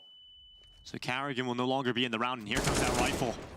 At the heels, Brolin caught from 2 sides, and he still deals with a flying from underpass. He does well, but Smooya does even better. He's now down to Brokey and Rops to work their way into this. 43 seconds still in play, and Rops begins to leave ramp. Yeah, Smooya's rotating towards ticket as well. He might get here in time to shut this one down. Does he want to step wide or keep it passive? Looking like passive is name of the game. Brokey up and over. This is a nice move. Oh, Brokey has the angle and the kill. Now the numbers back to 2. And yeah, he can indeed. We'll see if they play with it. It goes on to default. Brokey looking to be proactive in this. as he transitions his position back over. Mezzi's on the late flank here. This is interesting. Is Brokey going to be ready for this? Well, he's gone back to the ramp. He's starting to be aware of this. Starting to think about the possibility of a flank. Utility is coming in from connector, so that draws the attention of Brokey away. Comes down to this timing on the flank around the backside. Mezzi looking like he's about to find him. And Brokey not looking the right way, puts it all onto Rops. A 1v2 that time is taking Rops to the deck. And now they run to the bomb. Plenty of time for this, mate. Plenty of time for this. I can't believe the fact that Mezzi's gone for a flank in that situation. Right? He's got in a 2-on-2 scenario like that. Like, sure, it's paid off here, but think about all the post-plant possibilities that they just had there. Right? I know that Crims gets to connector, but if they took the fight, Mezzi's completely disconnected. Rough one here. A very rough round here. Good stuff still, but it's almost like Fnatic are just holding on to these rounds by their fingertips. They're having to work hard for these rounds. Very hard indeed. And, well, maybe that hard work is done because FaZe are down to pistols. We calling it 5? Yeah, I think so. You know, FaZe, you know, you never really count them out too much, but this is looking somewhat good for Fnatic now, especially that first kill. Yeah, Alex not going to be opened up on this time round. I like the stickers on the M4 he currently has. Nah, not Crim's M4. That's pretty nice too. Come on, Randall, show us Alex. Here we go, look at him. All right, what are they? I don't know, I got them on mine. We're part of the news stickers. Aha, okay. But look at them, they look cool. They're like fire, I suppose. Yeah, they're kind of cool looking. I like the hologram stickers on the print stream. Currently have Entropic on it. I like the color scheme. All right. Whoa. Okay, twist. With one, Brolin no longer has a skull twist. That was ambitious. Goes for the jumping shot. Alex having a field day here. 4 kills. You love to see your IHL getting all these. And now Carrigan, he runs out into Crims, 5 for Fnatic. One of the keys for Carrigan was how much space he was getting earlier on the fast rounds towards connector, right? And he was really weaseling his way into jungle and window and being an absolute nuisance here. Fnatic have been able to stop that in the last couple, and last couple they have won 3 consecutive rounds right now. Yeah, and see the situation with the buy here from FaZe. This is one of the issues. They already have 8 rounds, so it's not similar as it was in Inferno, but similar in the sense that these type of buys was, well, they didn't. Oh, they have more utility than I thought. Never mind, we'll cancel that. See what happens in the next round of play. That's where the issues could really come on through. But it's a slower fight here. Crims is actually going to push on up mid. He's very aggressive on his lone to me. He literally has no help. Like, literally. I don't use that often. He runs up alone. Happy to get a 1, and he's actually repositioned back to short. He's running back, and he's going to get away with it. And he has indeed. And now they challenge down Smooya, walking right into him, an easy kill. This start is horrible for FaZe. Yeah, 3-on-5 situation, and next round of play, they will have 2,900. That's it. Did Alex spot something there? I feel like he's going to check it. Twist. He's down. This is horrible for FaZe. Continues to be so. Now Brokey and Rops, 2v5. Brokey, nice shot onto Brolin. Alex will throw the flash out towards the site to try and slow them down a little bit. Brokey's looking for his follow-up chance, and, well, I realize now, if you're Alex, you don't give him that chance. Shot's good, bomb rolls down the stairway, and Rops with 1. And that's all he'll find is now 6 rounds for Fnatic. They're recovering this half very well. Yeah, indeed, especially after the pistol round win and then the force by loss. Imagine if they converted that. They could have even won out this half here. But if they can walk away with an 8-7, considering FaZe got 6 of their rounds, 6 of their 8 within the first 7 rounds of play in this half, they're the ones who are going to be going into the halftime break with the momentum against them. So Fnatic must be starting to believe again now. The purchase is some upgraded pistols, a MAC-10, a Galil, and some util. So it looks like it might be set piece heavy on towards A. Roland's up close, and he has the support of Alex here. Roland is going to swing out towards the ramp. Ren is quick to the headshot. Now Alex, who has been fantastic over recent rounds, his turn. It's just 1 for him this time. FaZe have got numbers in the sight. And now they keep back Fnatic. They're pushing them back with some util, and that nade just about misses out and dropping down Carrigan to nothing, and he will, through the smoke, take down Smooya. Rops follows up with that, and oh my god, FaZe, with weaker weapons, they will close the half with 9.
Yeah, this is a big game for both teams here. Faze are the favourites, but Fnatic, I'm sure they'd love a spot in that arena for next weekend. Winner of this is either in the quarters or the semi. That will be decided tomorrow, but they will be joining the likes of Heroic, VP, and Na'Vi, who have already secured their place. 1xBet odds continue to favour Faze. Surprise, surprise there. We kick on off with a slower start. P250 in the hands of Smooya. One for Mezzy as well. Smoke 2 flashes and quite the standard defense coming out from Faze. Karrigan playing over towards Ticket. Rain and Brokey, however, have been aggressive over towards the B apartments. Brokey's pushing through. He can confirm this is in fact A. It's not a fake. No smokes up. It's going to be Crims. Oh, it is a fake. They're going to B. They're not going towards this A side. In fact, they are charging their way towards the B side of things. Brokey up in the apartments could be a bit of a threat right now if Twitch can try and delay them a little bit further. But in fact, it's the fake of the fake. They're going back to A.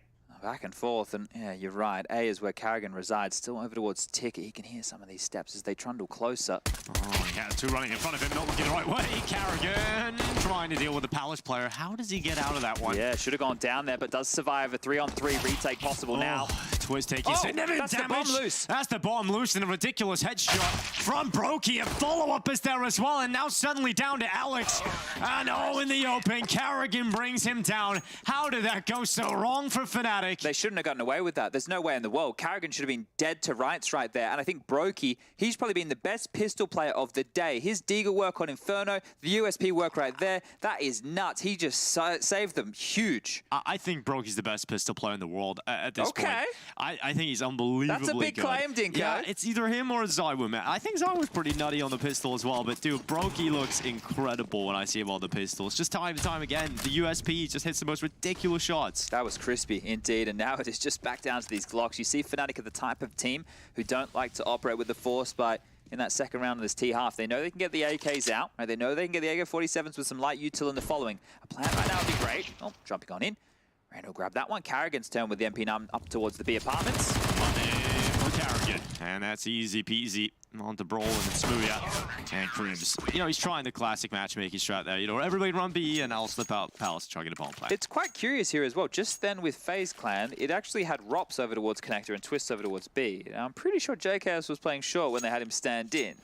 I know that Karrigan thinks that Rops would make a fantastic connector player. He was the one that put him there in the Mouse Sports days. So maybe they put Twists over towards short and they chop and change some of the positions here. Let's see as we do move into the first gun round. And that does look to be the case. Rops is chucking a smoke over towards middle. Brokey Ticket, Rain in the site. They're actually playing a passive setup here towards mid. They're allowing them to have all this room for free. They will take it, but oh my god, okay. Come on now. He's just doing ridiculous things right now. Through the smoke, Brolin removed. Faze off to a flying start. Look how close Rain is towards the A ramp as well. He should be able to absolutely stall out Crims here unless he's careful. On the pivot, the nade out. Fortunate for Crims there. A's a problem and Rops is down too. Oh, he seemed lost there, Rops. Now Brokey trying to make up for it. He started the round with a kill for Faze. Can he get something back here? Twitch trying to just confirm that mid is okay to stick around in. Faze have to now deal with a pretty strong post plant for Fnatic. You've got Smooya deep in jungle. Watching that window room. I think they should save here, but they need to clear out Smooya.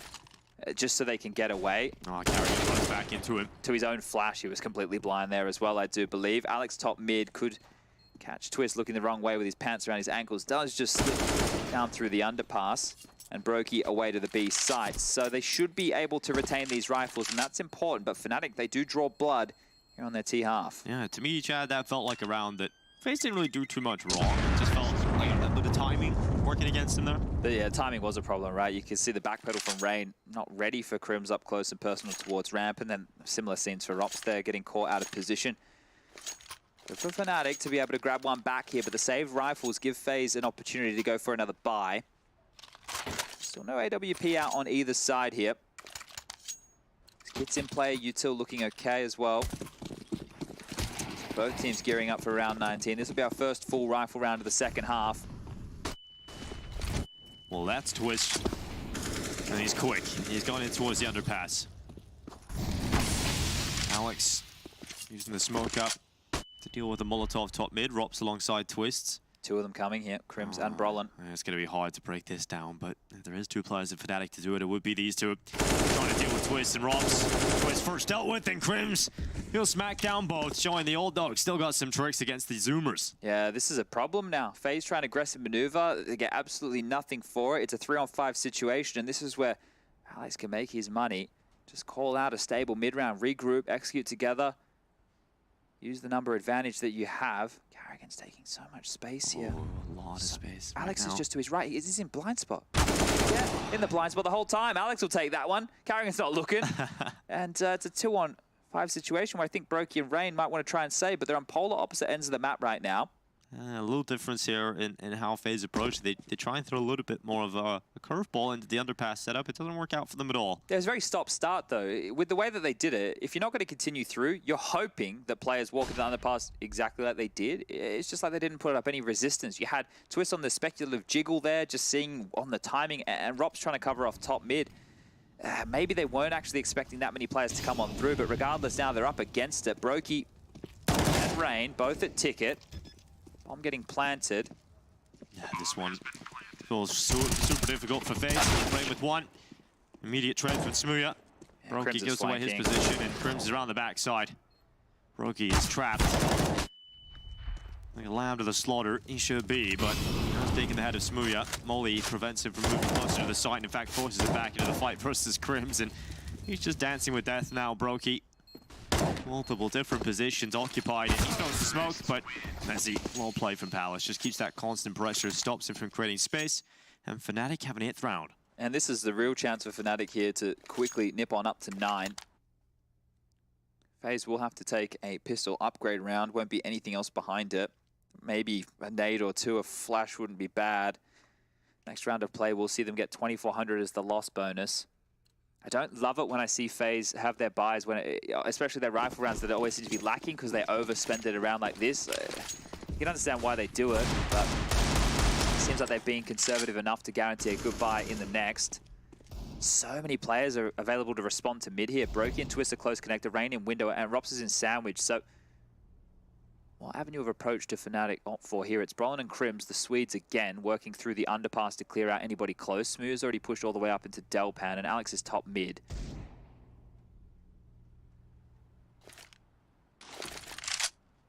I think they want to allow them to come into connector here. You can see that Brokey and Twist aren't in connector fighting mid. They want to give them this space. It's like they want to pull Fnatic into their choke points, set up the traps with the pistols. We've seen FaZe get away with that. If they go B-split again, which we've already seen, then they should have a pretty easy go of things here.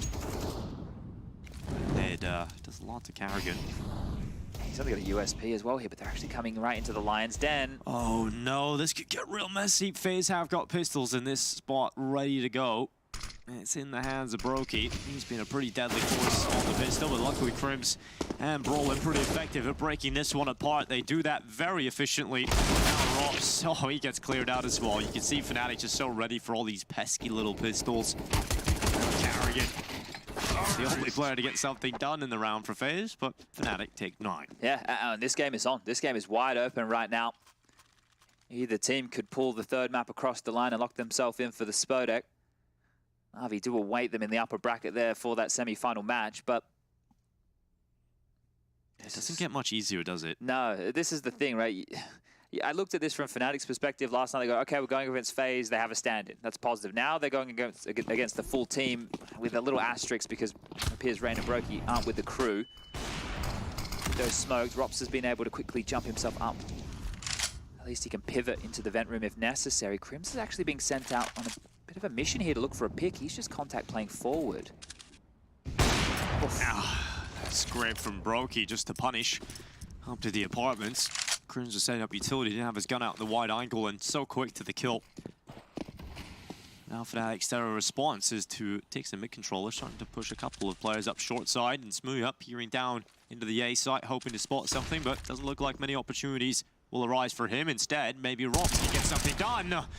Quick shot from Smuya, unfortunately for him, not accurate. Rops will take him out. Had the barrel to work with there as well, so Rops had so many warnings that was coming. Now it's Mezzi's turn. Now Palace has the chance. The spray is wild. He's chipped on down against the kill. Oh, 2 brilliant kills coming in. Mezzi and Alex working in tandem, but suddenly it's all down to Alex, and he's 3 HP. There's an incendiary left here on Rops. But Alex, oh my god, that helps out. Brokey just shot his own teammate in the head. Luckily, Carrigan recovers. Weird shot there for Brokey, but nonetheless, round picked up. Brokey likes killing his teammates. There's a common theme with him. You know, he likes to do it. He likes to make sure they know who's in charge. He's so quick, he can't control himself sometimes. Precisely. And Robs has a smile on his face, so it's not the end of the world. But realistically, if we are going to be honest, in quite a pivotal moment of the game, to lose a player and have to now fully reinvest against a player that was on 3 HP, that actually hurts. Because Robs has 4.1, Rain has 3.6, and Twist has 3.8. They could all really use a drop, but only 2 of them can. So Robs can still get out a rifle here, still buy an M4. But they are going to be light. Yeah, they're going to be lighter than they should have been, right? So, good kill there from Rops to handle it. Mezzi and Alex both making it interesting, trading efficiently onto the site, but there's Rops mopping it up. And, yeah, just walking in front of his teammates' crosshair there. Here we go. Buyback for Fnatic. 12-9 the score reads. Fnatic look like they could be going fast towards B here. This is fast for Rops, running up short, trying to get through the smoke. Flash holds him back. Twister's on short as well. If they pop, Carrigan. It's just going to be Carrigan. Yeah, he really has a lot on his shoulders right now. Carrigan, intelligent, throws the smoke down, drops it behind it, and now relies on Twist. The firepower's good. Twist and Carrigan for 2, and that's rifled the attack of Fnatic. And Twist continues to just hit heads. It is down, and that is 13-9. You see how fired up they got after that? You can see what a type of round like that means. The fact that it's a complete shutout, and now finally everybody stays alive. It's setting FaZe Clan up to close out this game. And on top of that, it's what it's done to the economy here. Fnatic had a full buy, and they opted just to go fast B to exploit Carrigan. That didn't work whatsoever. They're left with Brolin, Mezzi, and Alex. They're all in positions to buy. Smear and Crims, they're going to have to be in lighter purchases. That's why you see this timeout coming through. The final timeout being used by Fnatic right here, right now. Still a lot of rounds to be played, yes, within this map, but this call that's going to be made from Keita and Alex, the brain trust of the team, it needs to be a good one. Running out of opportunities now, Fnatic. FaZe is starting to fire up, and that's going to be a scary force. They are buying. You can see there, Crims will have a deagle. I'm sure Smoo will look for something similar. Good bit of stress now on Alex's shoulders to try and figure this one out. Do they go fast again? Because remember on Inferno, they had a couple of back-to-back fast rounds that just fell flat. It didn't go great for them. Do they want to go back to the slower, more drawn-out rounds and try and play the mid-round after a pick, or do they want to run into the wall that is FaZe? If you run into FaZe, you've just got so much to deal with, don't you? But Fnatic going back into what seems to be an A play out of spawn. 100%. It's very quick here. Rain holding down. Utility starting to count through, but Rain is ready. They know the numbers are here for Fnatic, and now the reinforcements are coming. Everybody is coming around this side to try and deal with what is the Fnatic onslaught to the A site. Rain and Rob's good for 2, but Mezzi and Alex keep it even. Good trading. Fantastic trading. And Fnatic even look a little better. They're in the site. Brokey's down to 4. Carrigan, though, playing in from CT spawn. The problem here for Fnatic is they haven't put the bomb down yet. And Carrigan setting up for the flash. Twist has brought down Mezzi. That's the bomb loose again. Fnatic have to waste some time trying to recollect that. And right now, FaZe, no, they got them pinned in the site. Still over a minute left. That's how quick this round has been. Crims and Alex, though, don't have any utility left. And Alex is going all the way around, but look who's waiting for him. Oh, Twist, if he was a little bit further up, he might have heard these steps, but doesn't appear to be the wiser. Looks like Alex wants to go around the world here, slipping into the B apartments. So there is enough time, you're right, but at one... Oh, through the underpass. I thought the full-on flank was going to happen here. Twist is actually set up ready for this. We'll see if Alex... There's no way he expects Twist here. I mean, he's obviously made this decision because he thinks they've got mid-control. Oh, Twist has just looked away. Twist looks away, but he looks back. And that's the headshot. Now it's Crims. Has to clutch. We know he's good for 1. This is doable. Just gonna put the bomb down on the site. On default. Brokey and Twist trying to get back into this. Both damaged. That's quick. Oh, so quick in the headshot. Brokey lands it. Wow. The crosshair was in the right place, and Brokey was so low. That was a very winnable clutch right there for Crims. You could see it happening. You could see it right before your very eyes. So FaZe, they hold on. Brokey and Twist, they get it done. And now they push themselves up to 14. Just 2 more rounds now to close this out in 3. Set themselves up for a match against Na'Vi and lock themselves in as the 4th team so far out of 6 to be in the arena. Fnatic, they've looked good, right? They have some good fundamentals. We're liking the details we're seeing. But this is rough for them now because they fully invested into that round. The plant from Crims, it helps a little bit. Alongside the loss bonus that they received, they can at least go for a half buy. So it's not Glocks, right? That's the best thing I have to say. It's not that's Glocks. Positive. You say you're negative guy, Chad. I think you're a super positive. There we go. And that's a good start, Mezzi. Has been struggling on the kill count a little bit. Maybe in this round he can get something, but in the meantime, teammates are starting to fall down around him, and so will Mezzi. Smooth and Crim's left now. He's trying to walk their way out of the B apartment. Kraken holding the window. That's Crim's out. Now just Smooth. And he's out as well. 15-9, systematic destruction from FaZe Clan as we now look to the last legs, really, of Fnatic. They start to buy up. It's not going to be an AWP out in play for Smooth. It has to just be the AKs across the board. And they have to be perfect with the remaining rounds just to pull this back to overtime. Yeah, 6 on the trot to go to OT here. And we do have Mounds versus NIP coming up next in an elimination game. And over there on that A stream, currently Gambit versus Vitality, a big fixture of the night. This may have just one more round left in it here. FaZe are looking hot to trot to close this one down. Twist, Molly, they're going quite heavy with the mid-control nades here of Alex. He has Smooth in tow, and Twist wants to fight this one out. Sending Twist into mid. Headshot onto Alex as he runs back through the Molotov to safety. And that is going to give FaZe a huge advantage into this round. One more, and it qualifies them for the arena. Rop sits up in the window. Fnatic with top mid control and underpass, but haven't quite swung out just yet. And they know FaZe are throwing down utility, pinning them in these spots for the meantime. Twist creeps on by, good headshot. Rolling out down, it's looking so likely now. The FaZe will be able to pick this one up and book themselves a spot versus Na'Vi. Smooth and Crim's the only ones left now for Fnatic, looking to see what they can pull out of the bag, but not looking great. A nice shot from Crims. He hands another one that certainly would open things up again, but now it's just Smooya, and it's done. We will be seeing FaZe Clan heading to the spot egg. They've been able to pick up that spot. Quarterfinal, semifinal.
at that trophy, a chance at that glory.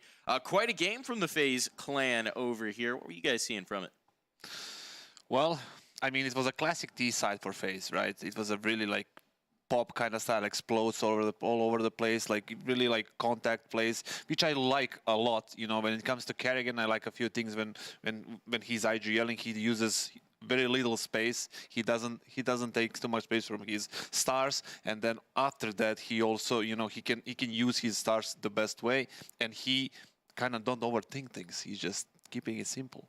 Well, speaking of the man himself, I think we've got him standing by for an interview. Kerrigan, congratulations on the win. Congratulations on the playoff spot. Thank you very much. It's been a very strange day, to be honest. Good and bad news when we woke up, but I'm so proud. Like, everything I've been through the last week, 10 days has been tough, and standing here, and no matter what we're going to play in Spodek, hopefully all of us can play, but we have no idea yet, so we have to wait and see. Speaking of that, we noticed that Brokey's also not with you competing on the stage. Rain obviously posted earlier about needing to isolate for the time being. Can we get a little bit of an update about what's going on with Brokey as well? Yeah, I mean, Hovey has been testing the last few days, and he started to have symptoms yesterday. We didn't prac because we 3 guys had food poisoning yesterday. So when he woke up this morning, he was positive, and Brokey is the guy who sat next to Hovey during the boot camp, not boot camp, but the practice area. So and he felt a little sick in the throat, so we didn't want to do any chances, so we just told us test and figure out how it is, you know. But yeah, probably Rain is positive as far as I can tell from the self-test, but Brokey was not positive on the self-test yet. Kerrigan, looks like with this lineup, I mean, it was a kind of tumultuous, I would say, for a lot of 2020, 2021 for you. But does this seem to be the roster? Because you guys have hit the ground running with it. Does this seem to be the FaZe Clan roster that's going to be hoisting trophies relatively soon? Obviously, undetermined whether or not that's going to be here at the Spodek with all the issues you guys are facing. But can we expect more of this moving forward, these kind of wins? Yeah, for sure. I mean, FaZe wants to be #1 and wants to win a major, right? And I think with this change and with us getting Robs also showcase that we want to be the best team in the world. And I think we can rely on a lot more, like Kasad said, contact plays. We can play very structured and we can be very explosive as well. So by having Robs in the team, I know he can shut down the round if I'm creating some space. And yeah, I think everything is looking bright. And it's really hard to judge on this tournament because we're going through a lot of emotions and unknown things in the future, right? But for the major, we should be a good contender to win the title. That's at least our goals. Congratulations, you definitely look scary. I was going to ask you about were you able to use a little bit deeper of your playbook with Robs coming back than you had with Justin?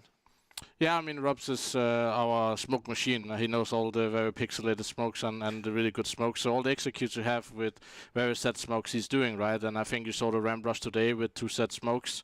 That's the smokes he knew, and everybody knew what to do. But it was a mixture of everything, right? If I felt like we had to do some contact plays and play similar, we did it. But overall, I think it just felt more natural today than it did with Justin, even though he helped us getting here and played a really good Mirage and Ancient game the other day, right? So a lot of thanks to JKS making this possible that we can actually go to Spodek, and hopefully someone will give him a team soon, please.